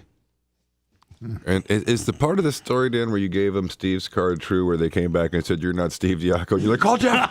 Call Jeff now!" No. Did that not happen? Okay, I just thought that was like for effect. I couldn't tell if that actually happened. Anything. They just gave you the card back with the original bill. Oh, and I'm like, guys, come on. So they did do it. They didn't say I'm that. not mentioning any. I'm not mentioning any numbers as to what not the. Disrespectful. I'm not mentioning any numbers as to how big the bill was, but when Dan told me how much the dinner / birthday celebrate, the all in, for drinks and food and appetizers, and and when Dan told me the bill, I was like, I've never spent that kind of money in my life, ever. 40's a big birthday, and he had probably 40 people. Yeah, and 25 of them were her family? Yeah. I mean, yeah. It was and they a don't huge care. Party. They think Dan's riches, like. Well, I'm not saying it like that. I'm just saying it was a lot Dan's- of people. It was like a small wedding. There's weddings that are 80 people. It was 40 people. It was basically a small wedding. Look at Dan. He's got anxiety over right now. Look at he's got anxiety knowing that 30 days from now he's got to write that check to American Express. Dan better sell some hair treatment from now until the American Express bill gets done, Danny. I'm just telling you that right now. We need to push the hair treatment hard. Yeah, Danny needs to sell it. 888 Diacos. If you need any plastic surgery, liposuction, rhinoplasty, hair transplants, male hair transplants, female hair transplants. We did one on Friday. Went really well. We did 2,200 grafts, and it went perfectly. Now, is that an aggressive, like Seth, when you did yours 10 years ago, how many grafts did I know you know the number? 2,500. You did 2,500. Yeah, 2,000 to 2,500 seems to be the range that most people do. Like 1,900 to 2,400, 2,500 seems to be the range that most people do. Right. I know a Seth, guy how that- long did it take when they did? You said 2,500. How? Like 8 hours. Yeah, it's all day. It's all day. It starts at 8 and it ends at 4 or 5. Does it hurt? When they numb you, it hurts, right? Yeah, well, they give you the shot in the head. Yeah. But that's the only part. But we do ours with laughing gas, so it's less. Well, that's better. Oh man. Well, we're giggling. I got my own rig. Crying. I got my own rig. When it comes to the laughing gas, I go over to Dan's. I go over to see Dan just to do laughing gas. It puts you in such a great mood. So, Lummy, this is the entire Hogan segment. Yes, it is. I feel as if we're so late that if I went to words, we would be on borderline early, or at least responsibly on time. Before we start breaking this Hogan stuff down. Oh yeah. Hogan was at the inaugural ball yesterday, and he was in character. And we've determined now that we think maybe President Trump likes the character.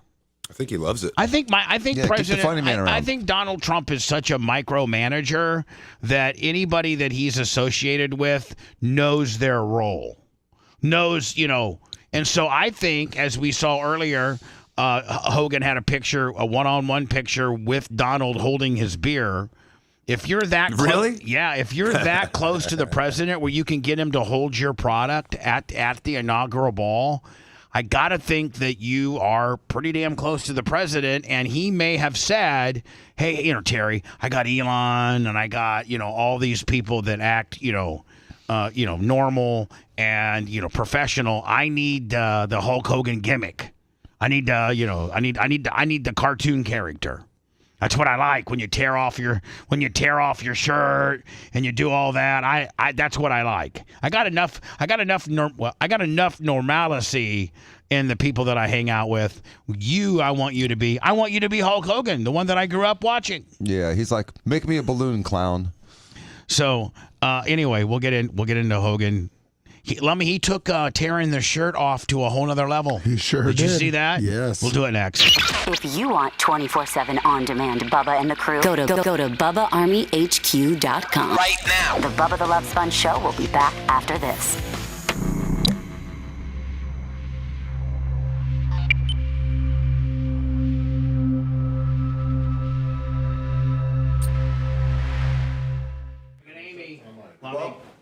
Bob, is it okay if I go? My mouth hurts. Yeah, get out of here. I got office for a little bit. See you later, buddy. I got you. I won't talk. See you later. Sorry about your bill. Well, have a wonderful day. You as well. Get your mouth better, buddy. Thank you. Sounds like it was more extensive than I would like to have. I'd be out for like a week. What you talking about? With Danny. The what? But his mouth surgery was much more extensive than he doesn't. I found out yesterday on the air that he was having surgery yesterday. Yeah, a whole month. And it was the kind of stuff, it was painful stuff. Your head's throbbing. I don't want that. What's going on here? It's a Paul Rogers, Tampa Terry, Jonesy, Snizuki. What up, Steve? Camper Scott. Jay Fish. What up, Grouper Lips? Great time hanging with you and your wife. Double XL, what up? Lee Thomas Gilson. Sunny Days. Jeff Fearson, what's up? Lil Wilbur's Afterbirth. Snizuki, hey, do I want to hear your joke? Of course. Dr. Dan's Bloomin' Onion Maker, Tampa Terry, Pippi Short Stroker. What up? Dutch Duke.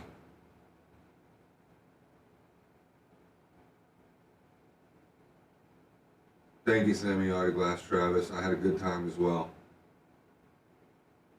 Primetime Toys, what up? Steve the Grumpy Old Man. Brian from Philly, good seeing you. Mitch, great hanging out with you guys.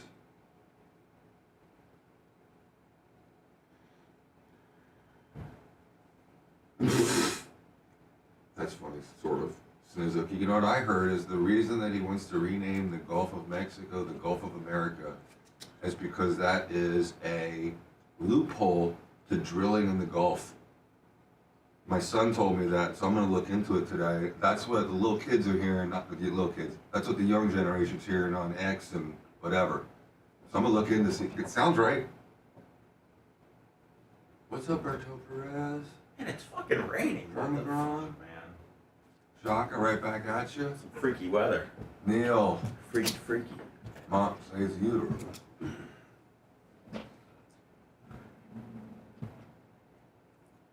Freaky. Does anyone know if that's true?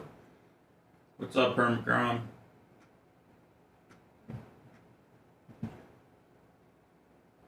You heard the same thing, Ghosto. Profiles passed. Whew.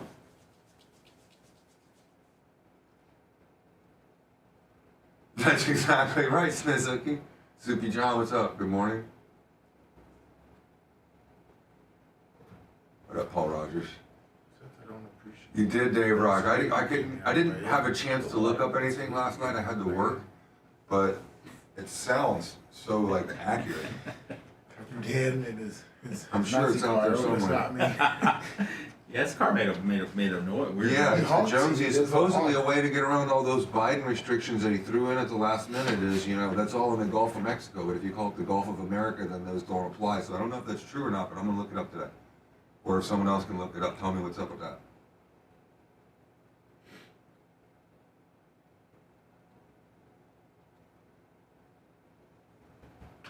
He told me when it was already TT night time for me, so I didn't have it in me to look.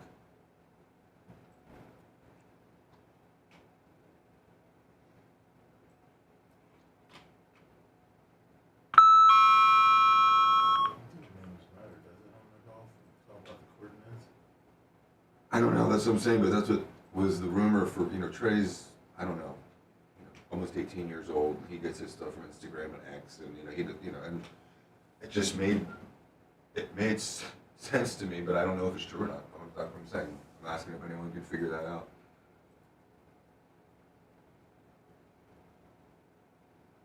I believe it was Snizuki, which is why I think he's going to undo it by executive order, but there was also some legislation that passed.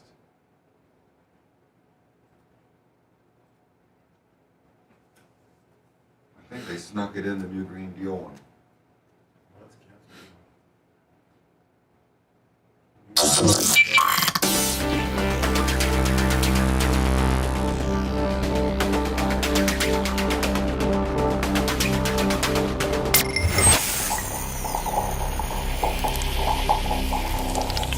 Broadcasting live from the Aquabeto Studios. Aquabeto.com/Bubba. It's the Bubba the Love Sponge Show. Craig and Amy on the PayPal, Venmo, Cash App, thank you. Or go to our YouTube channel and become a subscriber. Now you can follow and get notifications and everything for free. And, just listen, maybe when you watch the little commercials that we put in, maybe don't skip them. Maybe watch them. I got to think that might make a difference. Make us more money, if you will. Yes. Instead of hit skip, just watch that damn thing and know that you just put, a dime in Bubba's pocket. Thank you. Dime counting son of a bitch. Thank you. Greg and Amy, PayPal, Venmo, Cash App, all at the Bubba Army. So as we're breaking down the 47th president of the United States' inauguration, obviously Fox, is probably out of all the networks the most pro-Trump. And so they bring in the parade of... More than Newsmax? No, Newsmax takes the cake, but... Really? Is Newsmax more pro-Trump than... Oh, yeah. Really? Yeah. I did not know that. They just don't get a fraction of the viewership. Right. But I don't want to let people forget about them. You want people to know that Shout out to Newsmax. If you need to really get your Trump on, yes, and you really want to get a boner for Trump. What do you think I watch when I get home? Newsmax. Great. Obviously. That's why I gave my props to 47 on stage Saturday night. Which was hilarious. Which really took me by surprise. Well, it shouldn't. I love America. You love American, and I heard if you were a beer drinker, although you're not, you'd be getting some real American beer from Hulk Hogan. I'd be chugging on the Jumbotron at the Lightning games. I wonder what kind of distribution he has. I'm sure too much. Having Donald Trump pretty much being... I mean, listen, we got a picture of Donald Trump holding the beer, so that's... And here's a guy who doesn't drink beer. He's never drank alcohol ever, and he's one of the best marketing people in the world. And so, like you were saying, obviously he knows what the value was of allowing that photograph to be taken. Right. That photograph is invaluable for marketing that beer to people in the United States who are American citizens for great American beer. I mean, it's just brilliant. And his handlers know, it's just... In order for that photo op to have happened, Terry just didn't walk up and say, "Hey, brother." There were some decisions and some people that had to say, "Yeah, go ahead and let it happen." For sure. I mean, everything that every person he takes a picture with potentially probably gets somewhat quickly vetted, and they're certainly not going to let our president of the United States, regardless if it's Joe Biden, Bill Clinton, or Barack Obama, or President Trump, they're not going to let somebody give him something to hold that they could potentially use on down the line as a marketing piece. Right, like when someone wins NASCAR, where they're supposed to hold up their drink, right? And you give your interview, you're supposed to do your deal. That's a huge marketing thing. And so for him to hold an alcoholic beverage that he does not drink was obviously it's stagecraft. He's the master of stagecraft, from turning the parade into an executive order signing. I mean, what? He's in all the big 25,000 people watching him sign executive orders and cheering for them. He's a marketing genius. Here is Hogan. Speaking of marketing geniuses. Yeah. Here's Hogan. That has really shoehorned himself into being part of Trump's very close circle. Very close circle. And him on Jesse Waters last night. Brother, I am so stressed out, brother. You know, riddle me this, riddle me that. Nobody's afraid of the old man who don't know where he's at, brother. What a day. What a day. And now he left. We saw him leave on the helicopter. Yeah, but wait, he's not going anywhere. You know what he's doing? Pardon me this, pardon me that. Pardon my brother, my uncle, my sister, Cheney, everybody in the world. Fauci, he pardoned. The only person he didn't pardon. I hate when Hogan tries to talk politics. I think he sounds maybe even dumber than me. I know that I'm probably not the smartest knife, sharpest knife in the drawer politically, but I mean, you know, I don't know. ever unpause this, Bubba. The shot of Hogan's face right now. His eyeballs are ready to pop right out. Say no more. He's straight zooted. I mean. Was Hunter's little baby with a stripper in case he ever does anything wrong. Oh, my gosh. Nothing says I'm guilty than pardoning your entire family. Brother, I am so stressed out. Everywhere I go, all around, everybody is so happy that we got America back. Unless you go to Rainy's area in Oklahoma, and she asks you to pray with her, and then in the prayer is, will you please forgive Bubba? And you say, and it locks you up. That's amazing. She told me that story. It locks you up, and you say, I can forgive Bubba, but I can't ever trust him. Come on, Hogan. Everybody's elated that Donald Trump is our president, but everywhere I go, nobody recognizes me. What are you talking about? They say, is that Hulk Hogan over there? Wait, no, that might be Hulk Hogan. No, that's not Hulk Hogan. Man, he's lost in the weeds. He is sauced. He doesn't wear a suit. You know, Jesse, this suit is holding me down. Just like that 4-year administration. What are you going to do? The lies, the cheating, all the stuff that's going on, brother. I feel like the veil's been lifted and that dark cloud. If I wasn't so tired, brother, I'd just rip all my clothes. Oh, you're not tired. You know what? Working the gimmick. Hulk it up. Working the gimmick. Hulk it up. Working the gimmick. Donald Trump lifted the veil off America. Hold on, Jesse. All right, here we go.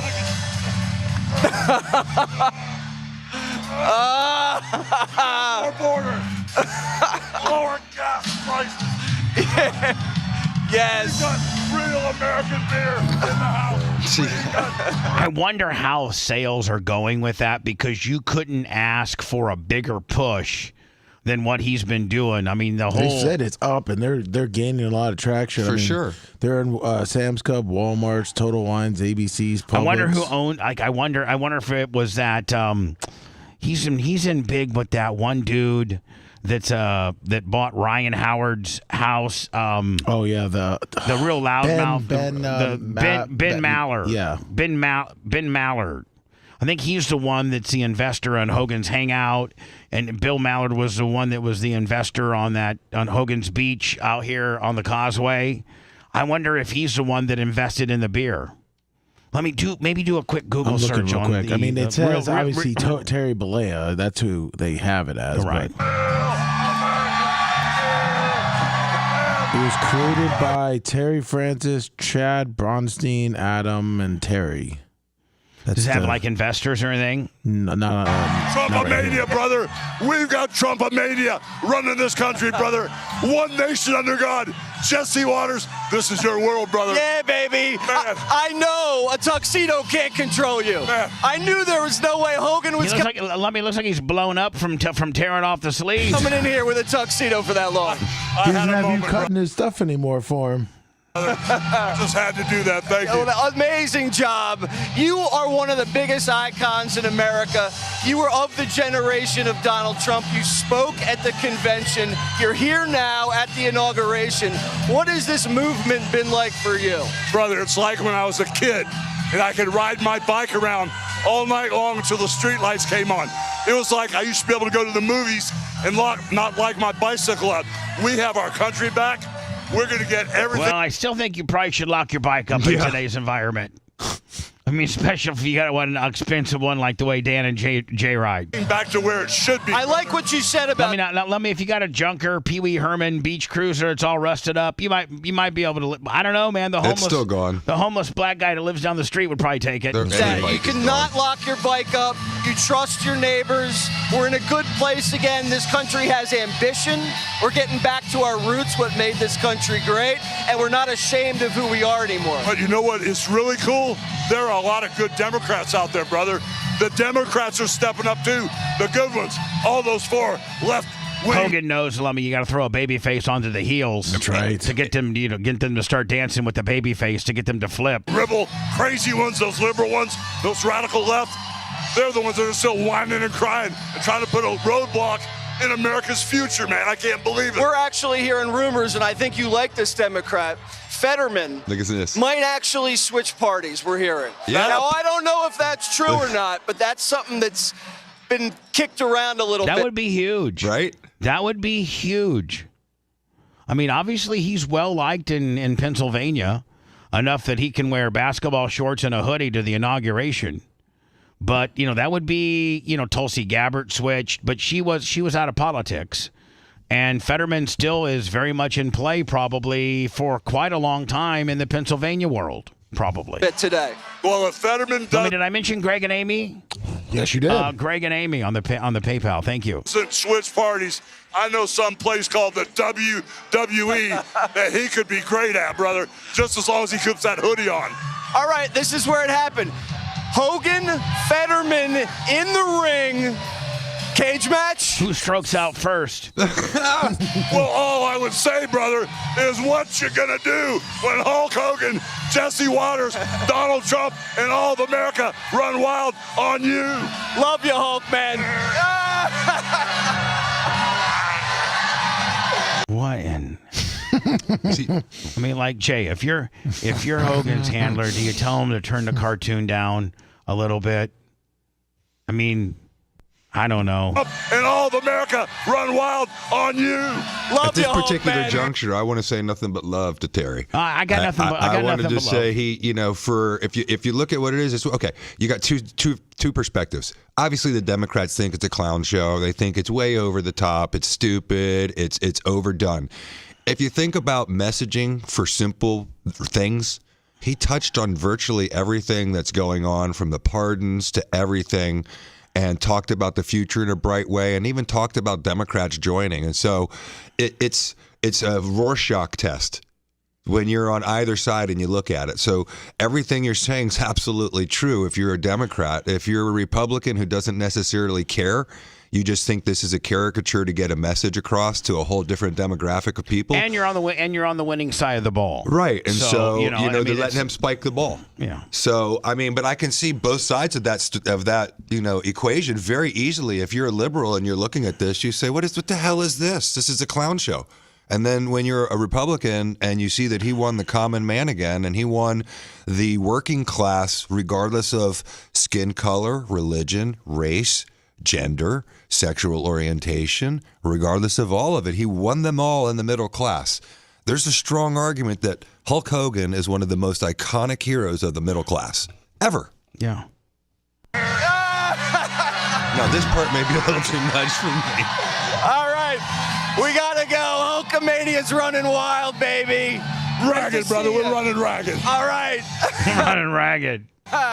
So, that's a YouTube. That's an X clip that's right there. So, think about how brilliant it was that Trump allowed X to be reinstated during the inauguration, because kids 18 to 30 years old, TikTok. Yeah. They're not going to watch the inaugural speech. They're not going to watch 30 minutes of them walking into Statutory Hall. They're not watching any of that. What they watch is a bunch of clips. Hey, listen. And that speech yesterday when I was on the grader and I needed to. And it was like around noon or like around 12:15. I'm like, man, I've not seen 1 ounce of inauguration coverage because I'm on my phone. I'm in the grader. I can't really. So I just go to X. Sure enough, one of the channels is live feeding it. Yep. And, I was able to get it. But TikTok specifically, I just said the wrong thing incorrectly. Thanks for fixing that. But the TikTok thing was off. I was getting messages from people on Sunday going, I don't know what to do with my day. I can't go on TikTok. And it said, hopefully President Trump will do something. The next day he does something. And what it allowed was the inaugural speech and all of these viral moments to be created into little TikTok clips. And so his message is so getting now across. is the TikTok gimmick just a Band-Aid on a bigger issue they need to resolve, or Yes. is it now a law? No. Meaning they still so he It's a 90-day pause. He gave him a reprieve, right? A stay of an execution, so to speak, and Right. now they need to probably find an American company to buy and host all of TikTok here, or at least the American version of TikTok on our soil. Correct. And he's saying that it's very interesting. I'd never seen these kind of on-air negotiations. He said TikTok is worth 0 if we don't reach an agreement. If we do reach an agreement, it's worth $1 trillion. So I propose a joint venture between the United States of America and whoever buys TikTok, and we'll own 50%, and you guys will own 50%. Yeah, but now the government's getting involved in, I understand where you're in the information game. I would much rather He just wants the money. I would much rather have it regulated by the government. Well, no, I don't even want that. I just don't. You know what? I just don't. Here's the deal. I want it hosted in America so that the company that's harvesting all of our information is an American company. Right. Because we cannot lie to ourselves to think that Facebook and YouTube and Rumble and X and Twitch and everything else, Snapchat and Instagram and everything else that we use, our iPhones are listening to us, Siri's listening to us, Alexa is listening to us.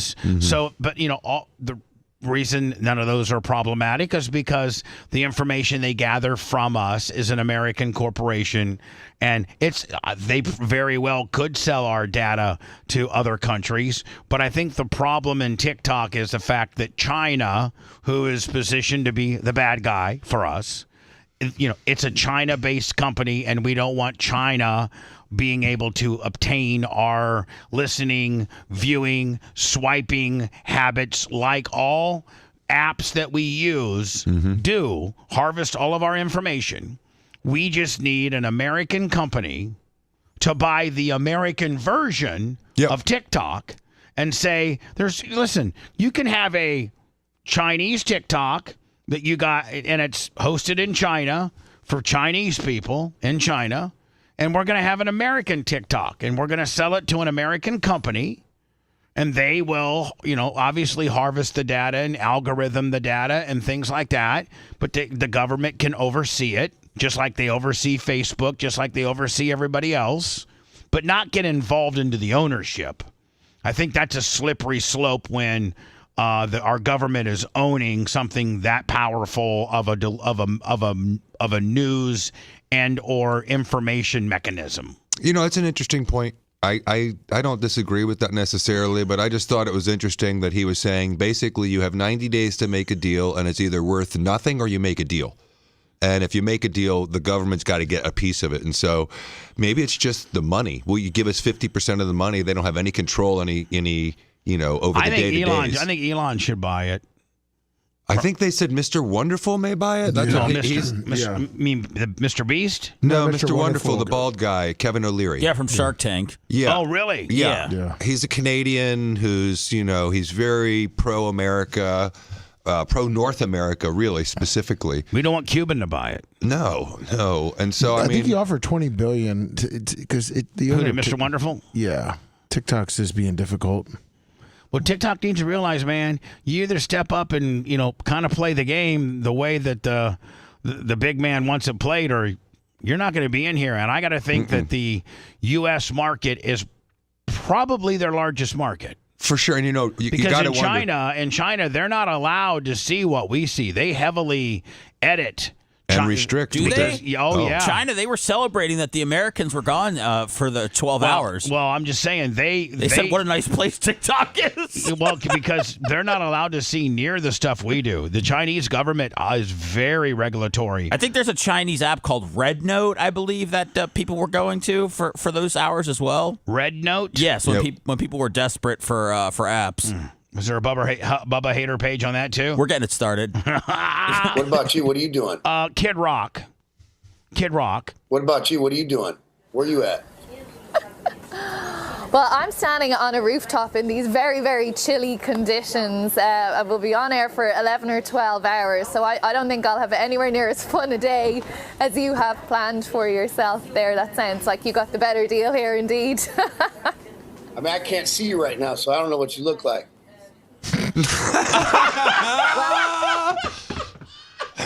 That's what you would say, Bubba. Exactly. Bob Ritchie getting a little thirsty. Seth, does that come across a little thirsty? You know what, man? It's just Kid Rock, man. He's I look like I'm ready to hit the slopes, I can tell you. I'm in full-on ski gear here with my hat, gloves, the whole thing, ready to rock, because you got to be wrapped up against the elements, don't you? I love to go skiing. I love to go skiing. You sound sexy. You want to go with me? Well, we won't get into that right here. So we're doing no skiing today. We've got a day of broadcasting to do. But right. Kid Rock, thank you so much for joining us here on BBC News. Enjoy your day.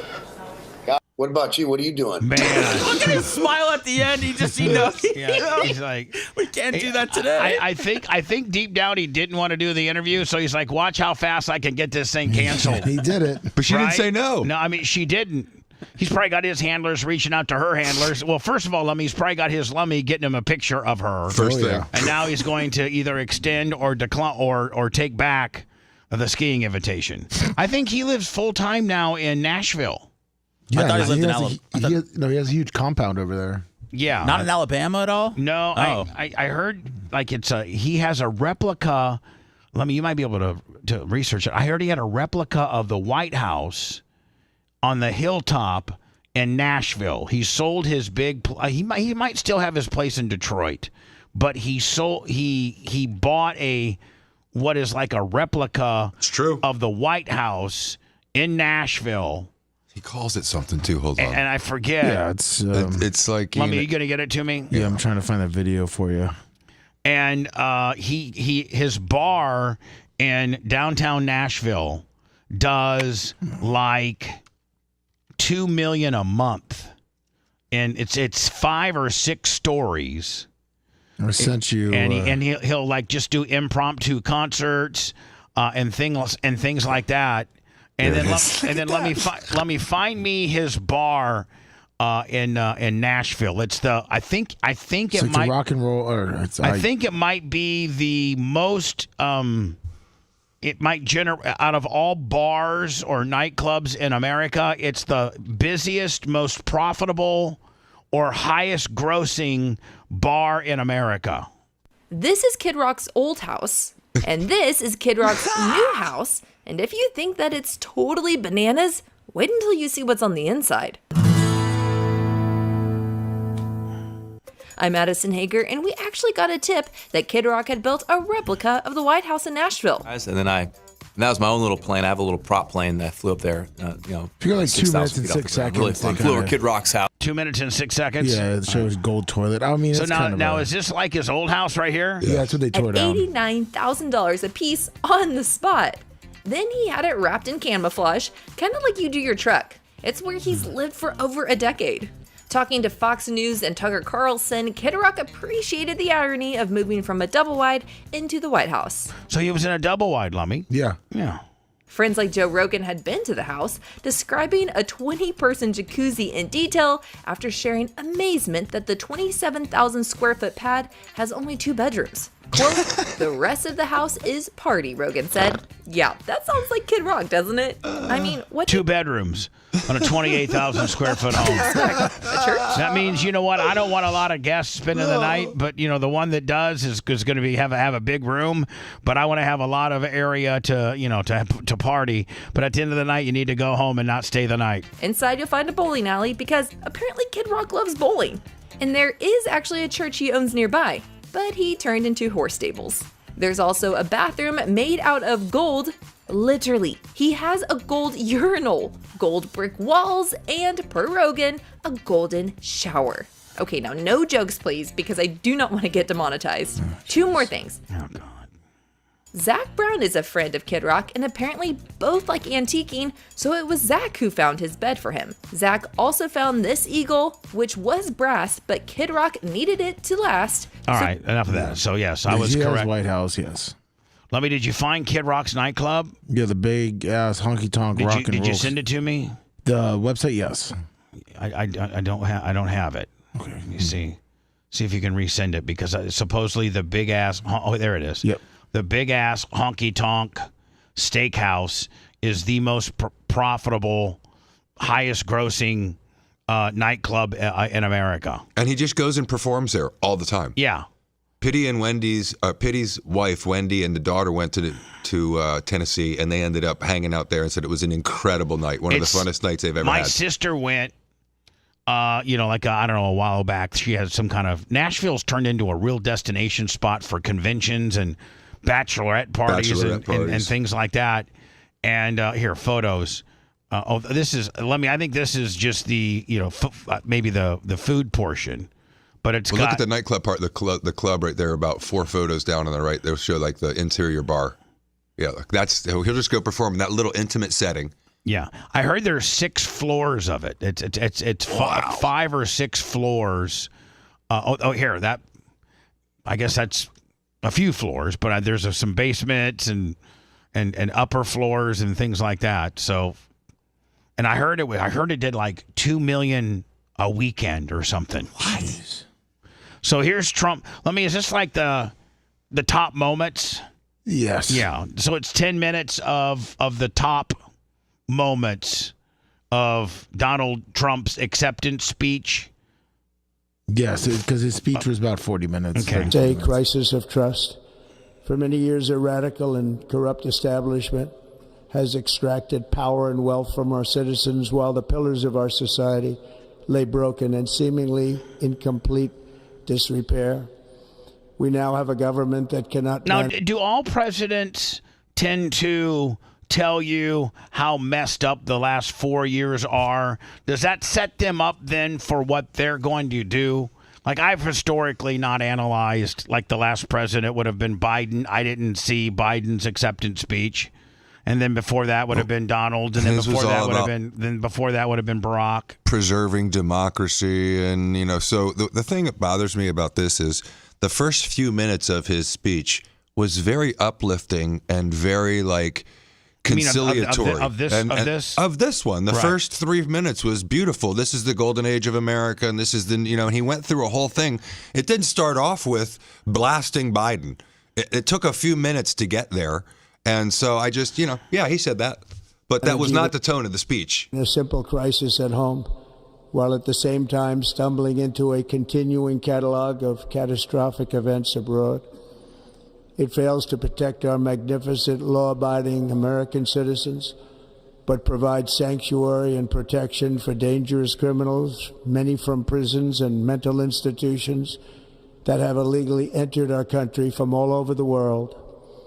We have a government that has given unlimited funding to the defense of foreign borders, but refuses to defend American borders or, more importantly, its own people. Our country can no longer deliver basic services in times of emergency, as recently shown by the wonderful people of North Carolina, been treated so badly.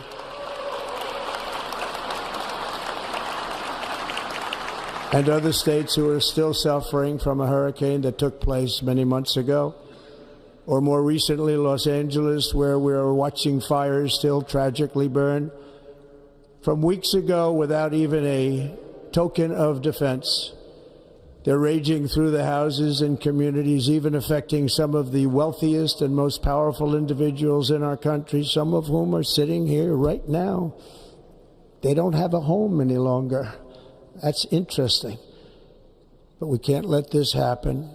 Everyone is unable to do anything about it. That's going to change. We have a public health system that does not... Now, does Melania have like a veil? No, that's the screen. Teleprompter. Okay, I'm sorry. That's the teleprompter. I thought she turned her Hamburglar shirt into a beekeeper gimmick. I mean, for me, doesn't it kind of look, if you look at it, it does there. It looks like she's got some netting around there. It looks like it goes over her shoulders. She's like, I'm going to go from the Hamburglar to a beekeeper. This is going to be a hornet's nest. And how do you feel if you're Biden and you're sitting here, oh, dude. and basically The stink faces is what was like I was trying to say about TikTok. So there's a conglomeration of all of the facial expressions that are going around that are just hilarious when he's saying these things, and they just can't stand it. Because he's saying basically everything that you guys did before I came, I'm going to now undo. And they had to sit there and take it. Deliver in times of disaster, yet more money is spent on it than any country anywhere in the world. And we have an education system that teaches our children to be ashamed of themselves in many cases, to hate our country despite the love that we try so desperately to provide to them. All of this will change starting today, and it will change very quickly.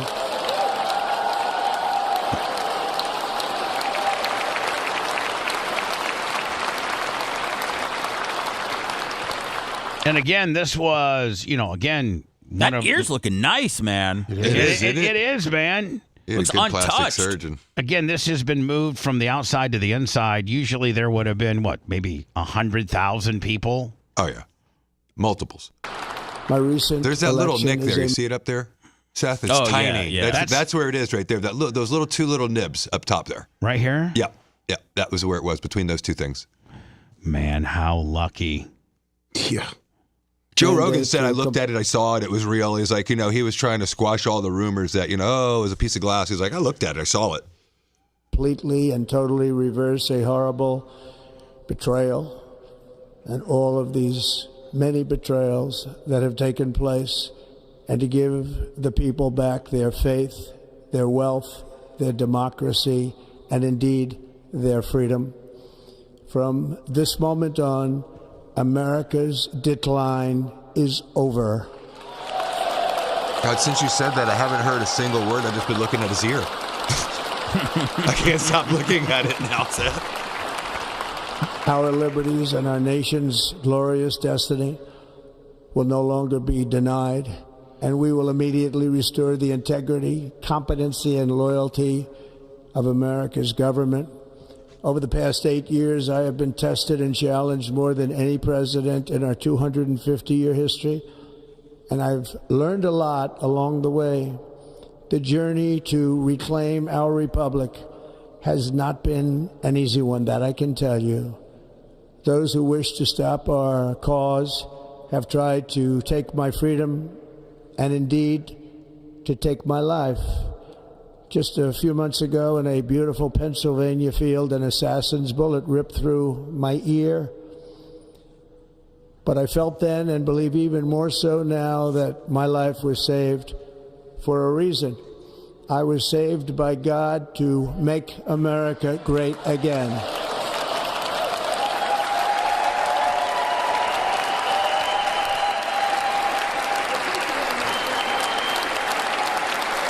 Thank you.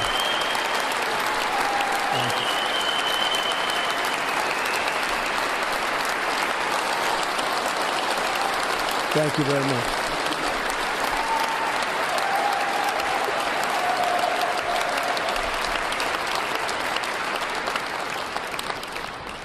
That is why each day under our administration of American patriots, we will be working to meet every crisis with dignity and power and strength. We will move with... Look at Bill. Oh, wait. With his face wide, mouth wide open like an old dude. Oh, wait. I remember when I used to be up there being the main man. J.D. Vance is really man-spreading, though. Yeah, he is. Sure is. He really is. He must have a big wiener. Oh, and he's got the Trump tie thing now. He's got his tie way long, longer than I wear my ties on purpose. I think Pam Bondi's right here. She is. Yeah, there's Bondi, and there's the beekeeper, and then that's Christine Nome, Vivek. Is that Vivek? Yeah. Elaine Stefanik over there. Is Elon up here anywhere? He's over there to the left still too. He's behind. That's Mike Waltz right there. He's behind Barron Trump. Okay, so he's right behind him. You just can't see him. Yeah. Barron's enormous. Isn't Barron like 6'5"? 6'8", I think. Yeah. Purpose and speed to bring back hope, prosperity, safety, and peace for citizens of every race, religion, color, and creed. For American citizens, January 20th, 2025 is Liberation Day. In front of them all. It became what it is it almost became a State of the Union address, where half of the audience stands and the other half doesn't. I have no higher responsibility than to defend our country from threats and invasions, and that is exactly what I am going to do. We will do it at a level that nobody's ever seen before. Next, I will direct all members of my cabinet to marshal the vast powers at their disposal to defeat what was record inflation and rapidly bring down costs and prices. Look at Joe. I mean, how can you not clap for rapidly bring down prices and costs? Nope. Look at Bill. Oh, wait. Hey, Hillary. You listen to this stuff going on over here? The inflation crisis. Man, he's really giving it to Joe, ain't he? This was caused by massive I mean, hold on, Bill. If you look at Bill's putting it over. He's enjoying it. He looks happy. Look at Bill. He says something to Hill Dog right here. Watch.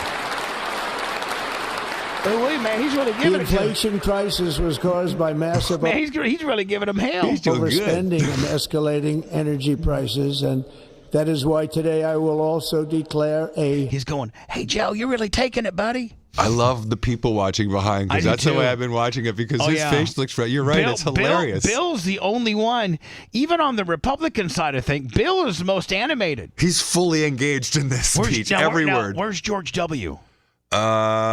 He's behind Kamala to the right, I think. Yeah, he's to the right of over Clinton. here. Yeah, exactly. Where presidents were. National energy emergency. We will drill, baby, drill. Look at Bill. I drilled, but it was an intern. Want to listen to the show on demand and on the go? Enlist today at BubbaArmyHQ.com. Sign up and start listening. The Bubba the Love Sponge Show will be back after this.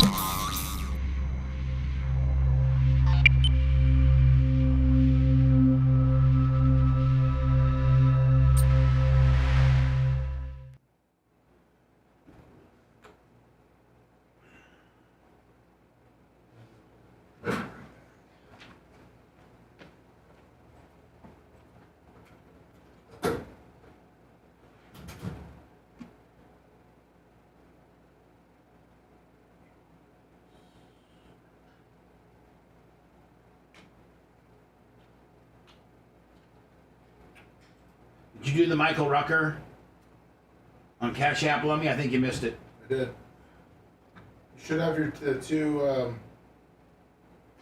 Yeah, I got him. 2 cuts from today. I got him. Thank you. 25 on Michael Rucker. Thank you.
Thomas Gilson.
Oh, my left stroke just went viral. A what? Nothing. You all right? Yes, sir.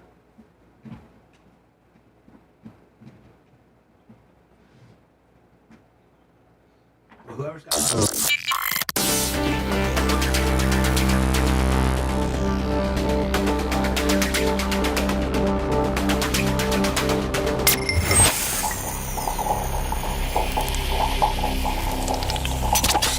Broadcasting live from the Aquabedo studios. Aquabedo.com/Bubba. It's the Bubba the Love Sponge Show.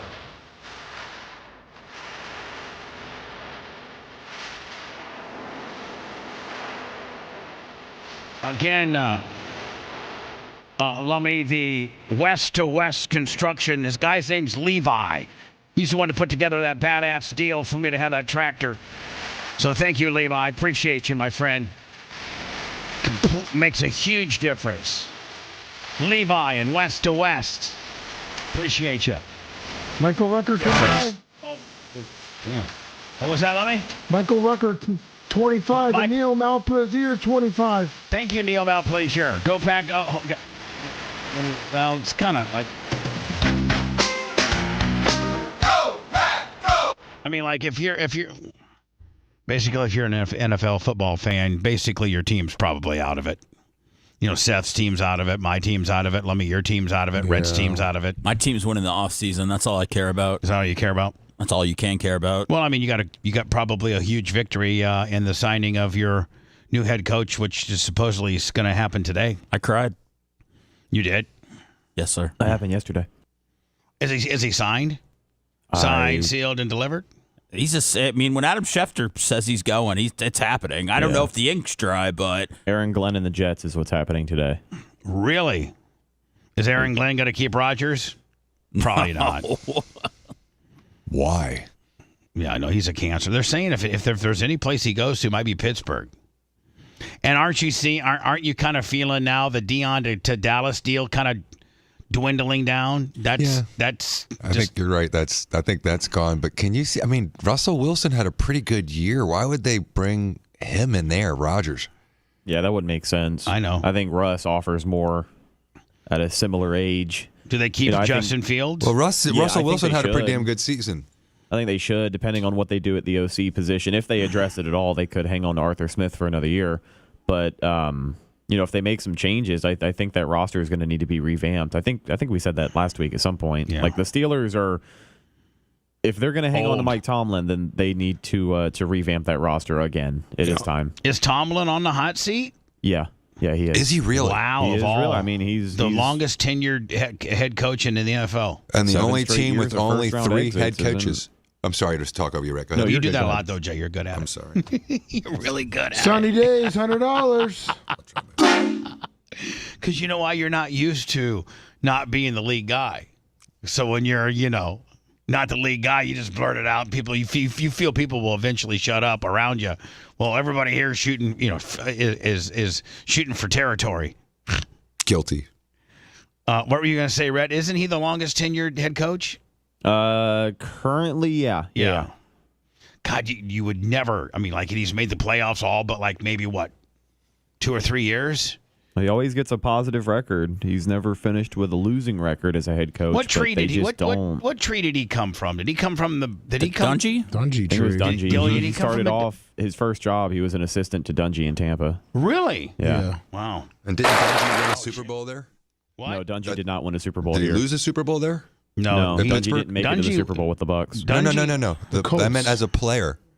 As a player. Oh, I think Dungy Played for did, the Vikings. Yeah. No, he didn't play for Pittsburgh I for a thought second? he played for Pittsburgh too. I'm pretty sure. I'm not very good with stats on sports, but I'm pretty sure he played there. Yeah, he did. I think he might have played there when Big Woody played there. Him and Tony. There was a member of the Pittsburgh Steelers that attended BARP this year. Really? Yeah, the Riverboat Gambler. Big Woody. He was on. What year was? I think Woody was on the Steelers like 82 to 87. And he came out of Boise State, didn't he? Yeah, and he came to the Tampa Bay, I think. Then he was in Tampa Bay like 87, 88, and then he ended up retiring down here. Yes. A lot of people, as they wrap their career up down here, they're like, this is a nice place to retire. Even Tomlin's though I'm not. Go ahead. Just about Pittsburgh. Tomlin's not going anywhere, though. I think a lot of the problems is with the fan base. They're tired of the mediocrity. They don't feel like they're getting anywhere. I like they don't that. feel like they're going to make it back to the mountaintop. I like that. Blame it on the fans. Yeah. I like it. It's probably one of the only places that you can get to, and you can do that and pull that off. All right. Let's get back. Nation once again, and we have something that no other manufacturing nation will ever have, the largest amount of oil and gas of any country on earth, and we are going to use it. So hold on. Do we? Like they always say, like Saudi Arabia and, all these other, maybe northern Canada and Russia have large amounts of oil and gas. Do we have the most? Yes. Mm-hmm. We do? Yeah, you got, because you got Alaska, the oceans. Mm-hmm. The Gulf of America. And so we just don't aggressively go get it as much as we can? Fracking opened up a whole different line of fossil fuel to us about 15 or 20 years ago. And so a lot of the restrictions that the Biden administration put on were fracking restrictions. And so fracking allows us to get a lot of untapped energy that we didn't know existed decades ago. Is fracking ago. technology that we didn't have 20 years ago? Right, maybe 30 years ago, but yes. And I think it's my understanding from watching Landman. Jay, have you started that? Mm-mm. What? You didn't tell me. Everything you told me to do, I did. What did you say? Oh, my God. Landman? Yeah, Landman. It's from the Taylor Sheridan. He's the showrunner, the guy who invented Tulsa King, Mayor of Kingstown, Yellowstone, all that guy. It's called Landman. It's with Billy Bob Thornton. And God, who's the two chicks on it, Lummy, that are just absolute smoke Two hot shows? blondes. The mom. Who's been around forever. She's like the hottest MILF ever. And then her daughter, who in real life we can fret over her. She plays a high school senior. No, Lummy, she's actually done with high school, getting ready to go to Texas Tech. Yeah, she graduated. She plays like an 18-year-old blonde chick, but in real life she's 26, so we can say inappropriate things about her. But she is about as hot as it gets. Seth, have you seen Landman? No, I have not. Rhett? But it's on my to-do list. Number 1, Landman. No, but it's on our list too. Man, I'm watching through the bear right now, and it's all Jay based on the Texas oil industry. And Billy Bob Thornton, he's the man that runs this smaller sized oil company, and his wife is the hot MILF chick. Lummy, do you got the trailer? Can you send me the trailer? Yeah. But through this show, I have learned about fracking, and supposedly fracking's kind of a pain in the ass. Like it's very labor and very, very extensive. But I guess it's kind of where they get into the... Send your trailer. Did you send to my trailer? Yeah. It's my understanding, Jay, that fracking is where they take old wells and kind of maybe through water and things like that find pockets of old oil or something like that. And again, I could you're so actually close to it. Fracking or hydraulic fracturing is a technique used to extract oil and natural gas from deep underground rock formations. It involves injecting a high pressure mixture of water, sand, and chemicals into a well to crack the rock and release the oil or gas. How about that?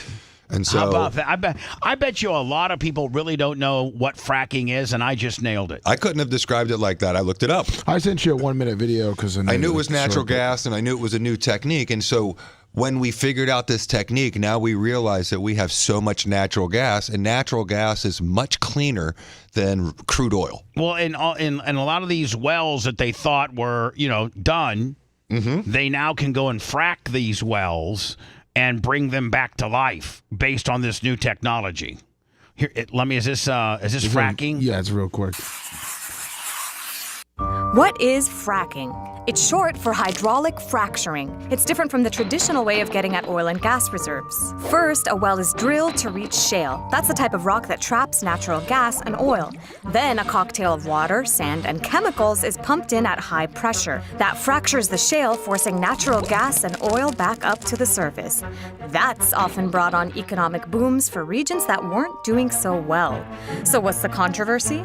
What to do with all the leftover toxic wastewater? A lot of it ends up being pumped deep underground. That's got some people worried about polluting drinking. So is that why environmentally they're afraid of fracking, because it's got a byproduct of all the water that they use to frack this material is now, that's the counter argument, is now, polluted, and you have to find something to do with this water. I don't know. Why don't we drill? They have a way to dispose of it safely. They say that's they probably clean it. They probably. I mean, listen. We can take water. We can take the water used for our sewage that we're pooping into, and they can clean it enough that they can use that water then for fields and for fertilizer and things like that. So if we can clean water that I just pooped in, almost clean enough to almost drink, we can certainly clean water that's fracked a well. So we could. That's some good rationale, Bubba. I mean, I'm thinking about it. I mean, the water that I use the in poop water argument. Okay, my big ass log that I'm going to lay here later today. I mean, listen, my mom used to work for the Warsaw sewage, plant. Sewage, she did the collection billing portion, but after they go through their various steps, these sewage treatment plants, the water is almost drinkable, but they lay it on fields and use it for irrigation and things like that. That's what all of your that's what reclaimed water is. Basically, water that used to, be sewage has now been cleaned to the point where you can use it on your lawns and things like that. Well, they'll do the same thing with fracking. They'll take out all the bad stuff and let it be water that you can use agriculturally, I'm sure. Applies. And scientists say the process can cause earthquakes, but they argue over just how big and how many. Want more? Download the... No, I don't want more. Thanks. Yeah, it says we have 2.175 trillion barrels of potential oil, which is the largest in the world. So here's the trailer for Landman. Jay, to see if you potentially might like it. Welcome to the oil business. By the way, Demi Moore is in it. That's the owner's wife.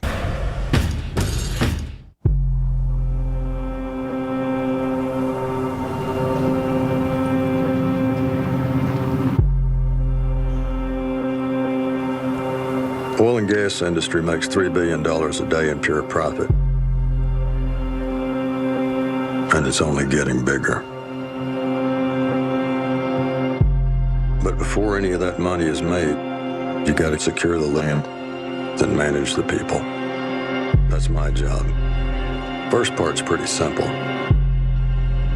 It's the second part that can get you killed.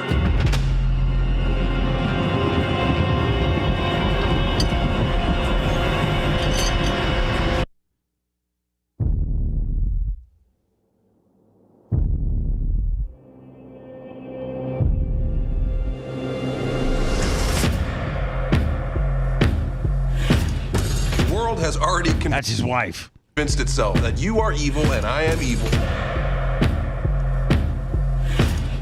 For providing them the one thing they interact with every day. That's his daughter. That's his wife and daughter. Getting oil out of the ground's the most dangerous job in the world. We don't do it because we like it. That's a dude from Mad Men. We do it because we run out of options. Everybody's whole family works the patch. Roll the dice one last time.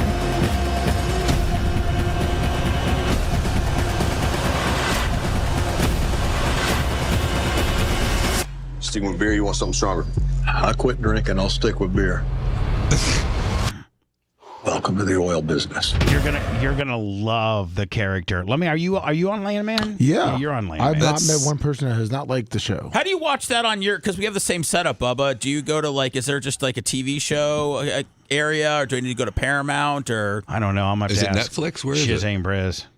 Well, That's a good trailer. That actually looked interesting, didn't Well, it? it did. No, it looked really good. I mean, I got a special gimmick. I got a special gimmick. I just re-upped 6 months, $90. I don't know if you got what I got. I don't have access to. I have every channel in the world, but I don't have Landman. Yeah, maybe not. I get mine through Paramount. No, well, Paramount because we get it free through our. Isn't there a Paramount section in there, Seth? I know there's a Peacock section, but I got to look deeper for a Paramount section. Look deeper for a Paramount. You might find it there. If not, I'll have to give you the Iggy. Okay. Because there is an Iggy on the deal. It looks good. Oh, it does. It is so good. Again, let me say, he has not met a guy or a person that didn't like it. Correct. Like Breaking Bad. I mean, that was kind of it's pretty damn close. Nobody hated Breaking Bad. Pretty, at least at the time. I just saw an article that the house that Walter White lived in Albuquerque, New Mexico. $3 million? Yeah, all the other houses are like, $350, $400, and they're all the same layout. Like they're cookie cutter little houses, and they're all just like just regular houses in New Mexico and Albuquerque, New Mexico, and the house that the Breaking Bad series was filmed in is up for sale for $3 million. People come by there all the time. The owners do not like it. It would be a pain in the rear end unless you could Airbnb it. Oh yeah, I mean, make some money on that. I think they just want to get out of there. Because one of the scenes in the show is Walter White throwing up a pizza on the roof, so people go by there and they'll throw up pizzas on the roof. What? Yeah, they posted that house for people sale still a couple hate his months ago. wife. Yeah. Oh, Skylar? Yeah. She still gets heat whenever she goes out because people still feel so strongly about the character Skylar. Could People anybody who live there at that house they shot the show at listed it a couple of months ago. They said they're sick and tired of people coming up and taking pictures. $3 million. But I mean, who's gonna? I mean, nobody's gonna pay that. Only somebody that made Breaking Bad that would buy that house. Yeah. I don't even know if a huge fan would pay 10 times what it's worth. When we return, before we end the show, quick little slew of executive actions in immigration, economy, and other programs that Trump signed. Did the J6ers get free? I don't know if all of them got free or a few of them. I saw even the Proud Boys are getting out. Well, we're gonna quickly look into that next. If you liked that segment, then you'll definitely like the new redesigned BubbaArmyHQ.com. We'll be back to the Bubba the Love Sponge show after this.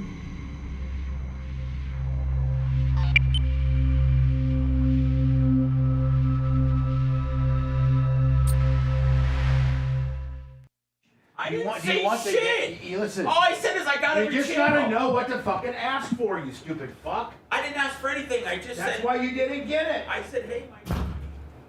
Reminds me of There Will Be Blood. You ever watch that movie with Daniel Day-Lewis? Where he was like, the oil man's crazy.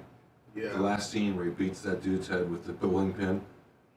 It's a sick movie. It is. He was like one man. Yeah. It looks like it would be something I'd enjoy.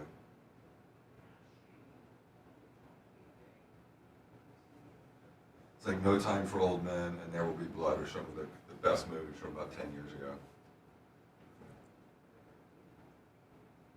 Is that the role that Demi Moore just won an award for? She won an award for the first time recently.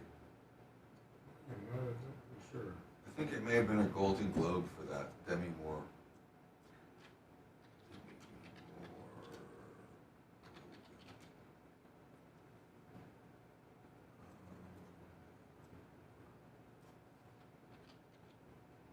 wins Golden Globe 2025. That's it. And then what was the role for? Best female actor.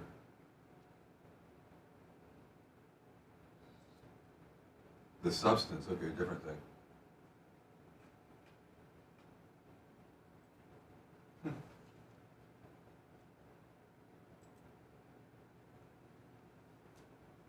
What's up, Big Lunger? How you doing? Johnny Z. Bradley. Zertron, doesn't it kind of matter on if you go off of cops? Because he said, wonder how all the cops who were beaten and everything. I mean, if you look at it, if they spent 6 months to 18 months in jail, and you just want to just say because they beat cops, most people that beat cops, especially in riots, don't get 6 to 18 months. No, and there's some of these guys that were in like solitary confinement for 6 months before they've done a couple of years. Yeah. And so there's one of the distinctions between what Biden did is he proactively was pardoning people that hadn't committed a crime or hadn't even been punished. These guys have already been punished. No, I know. That's Like, the argument. Like, you know. usually, what, in a riot or in a protest, beat cop, you don't get, what, maybe a couple months? I think probably. I mean, we just haven't seen any consistency on that. Well, I mean, if I was going for a walk today and it started to rain and these treacherous cold conditions, would you come save me? Thank you. I'll find you again in the smart car. Even though it's like in the back, that might be. What's up, highway? I'd find you. Because I want to go for a walk, but I don't know. It's raining pretty bad right now. It's cold too, man. Yeah, no, it is. It is. It's raining, I think. It is. It's just raining like pretty steadily. Yeah. This is like a real winter. They're taking the day off at Florida State. They have like almost a snow day. Really? 16. Oh, it's supposed to get too cold up there? 16 degrees lower than the natural usual temperature. I'm worried about people driving. Is it, Lummy, though, after this fucking cold front? I think next... It's going to be 90. No, I'm just kidding. Yeah, it's supposed to be, it's supposed to go up a little bit. Back to the low 70s.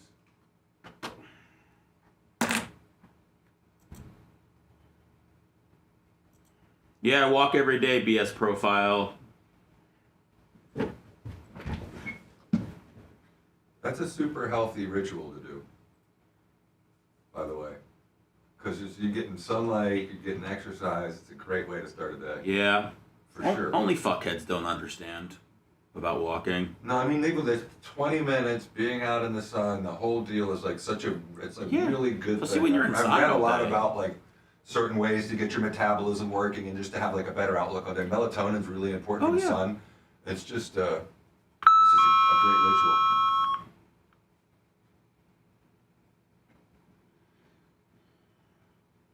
Well, I walked in the cold yesterday without a jacket, and I really made a mistake, and I actually thought about turning around and going back, but I just braved it out. But now I'm loaded with multiple sweatshirts today. I just can't do any rain. Then Lummy has to come save me. I can see if I can borrow one of Bubba's scooters. Tina, I like actually An umbrella. a good summer rain. A good summer rain is nice to walk in. This is a little raindrops, a little chilly. What up, Lunger? What's up, Thomas? It's treacherous for us here. What do you want me to tell ya?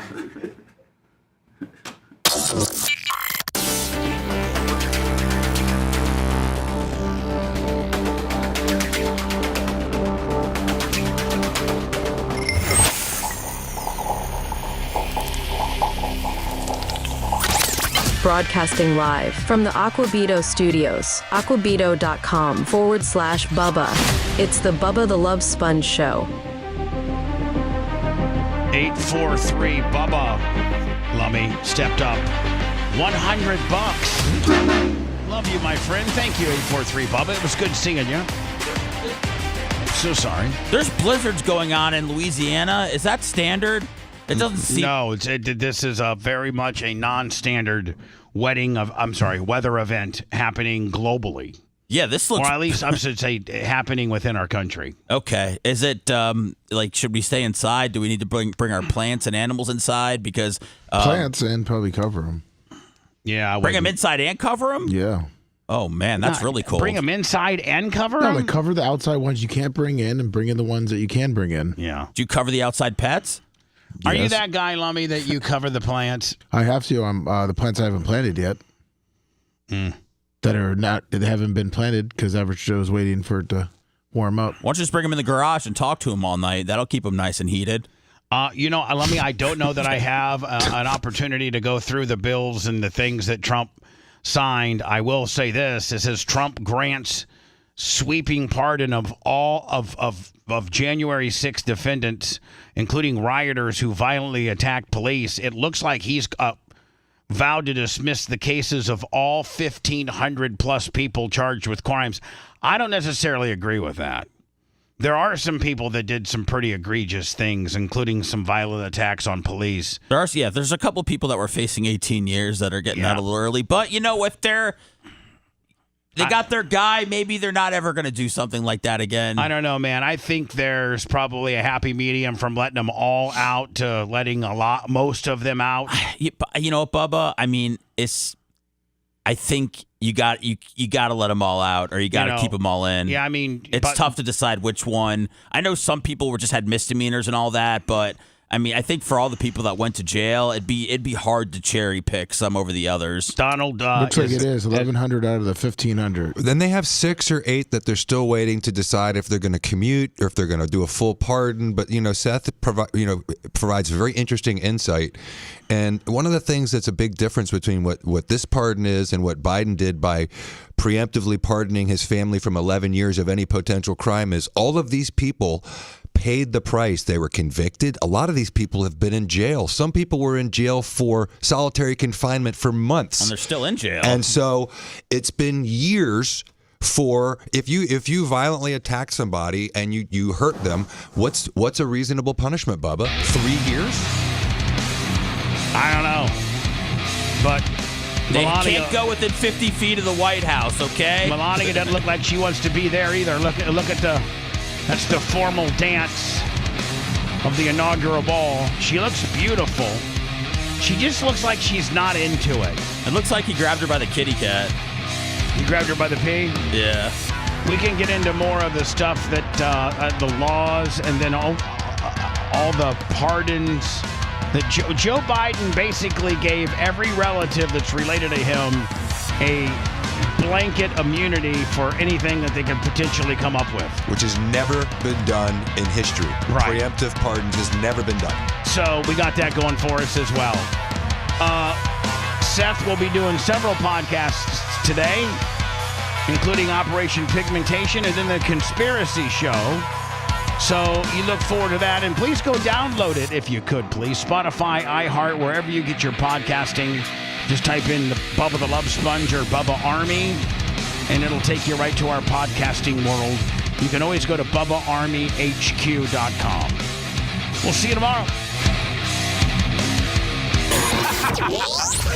Thanks for letting me finish. You've been listening to the Bubba the Love Sponge Show, starring me, Bubba the Love Sponge, co-host and show historian Lummit. It's Seth, co-host and president of podcasting. It's Brian Matroni, king of counter programming. Rhett, the filthy ginger video editor. Yeah, back here wearing up. It's Mini Macho. The BRN agent, Thomas Buttoned Up B. Co-host, Dr. Dan Diaco, Esquire of Council. Co-host, J. Diaco, Esquire, the Spitting Cobra of Council. Now, time for the legal disclaimer. Exactly. The Bubba the Love Sponge Show is intended solely for the enjoyment of our listening audience. Any rebroadcast, retransmission, or other use of this show without express written consent of the Bubba Radio Network is prohibited. We must dissuade him of this delusion.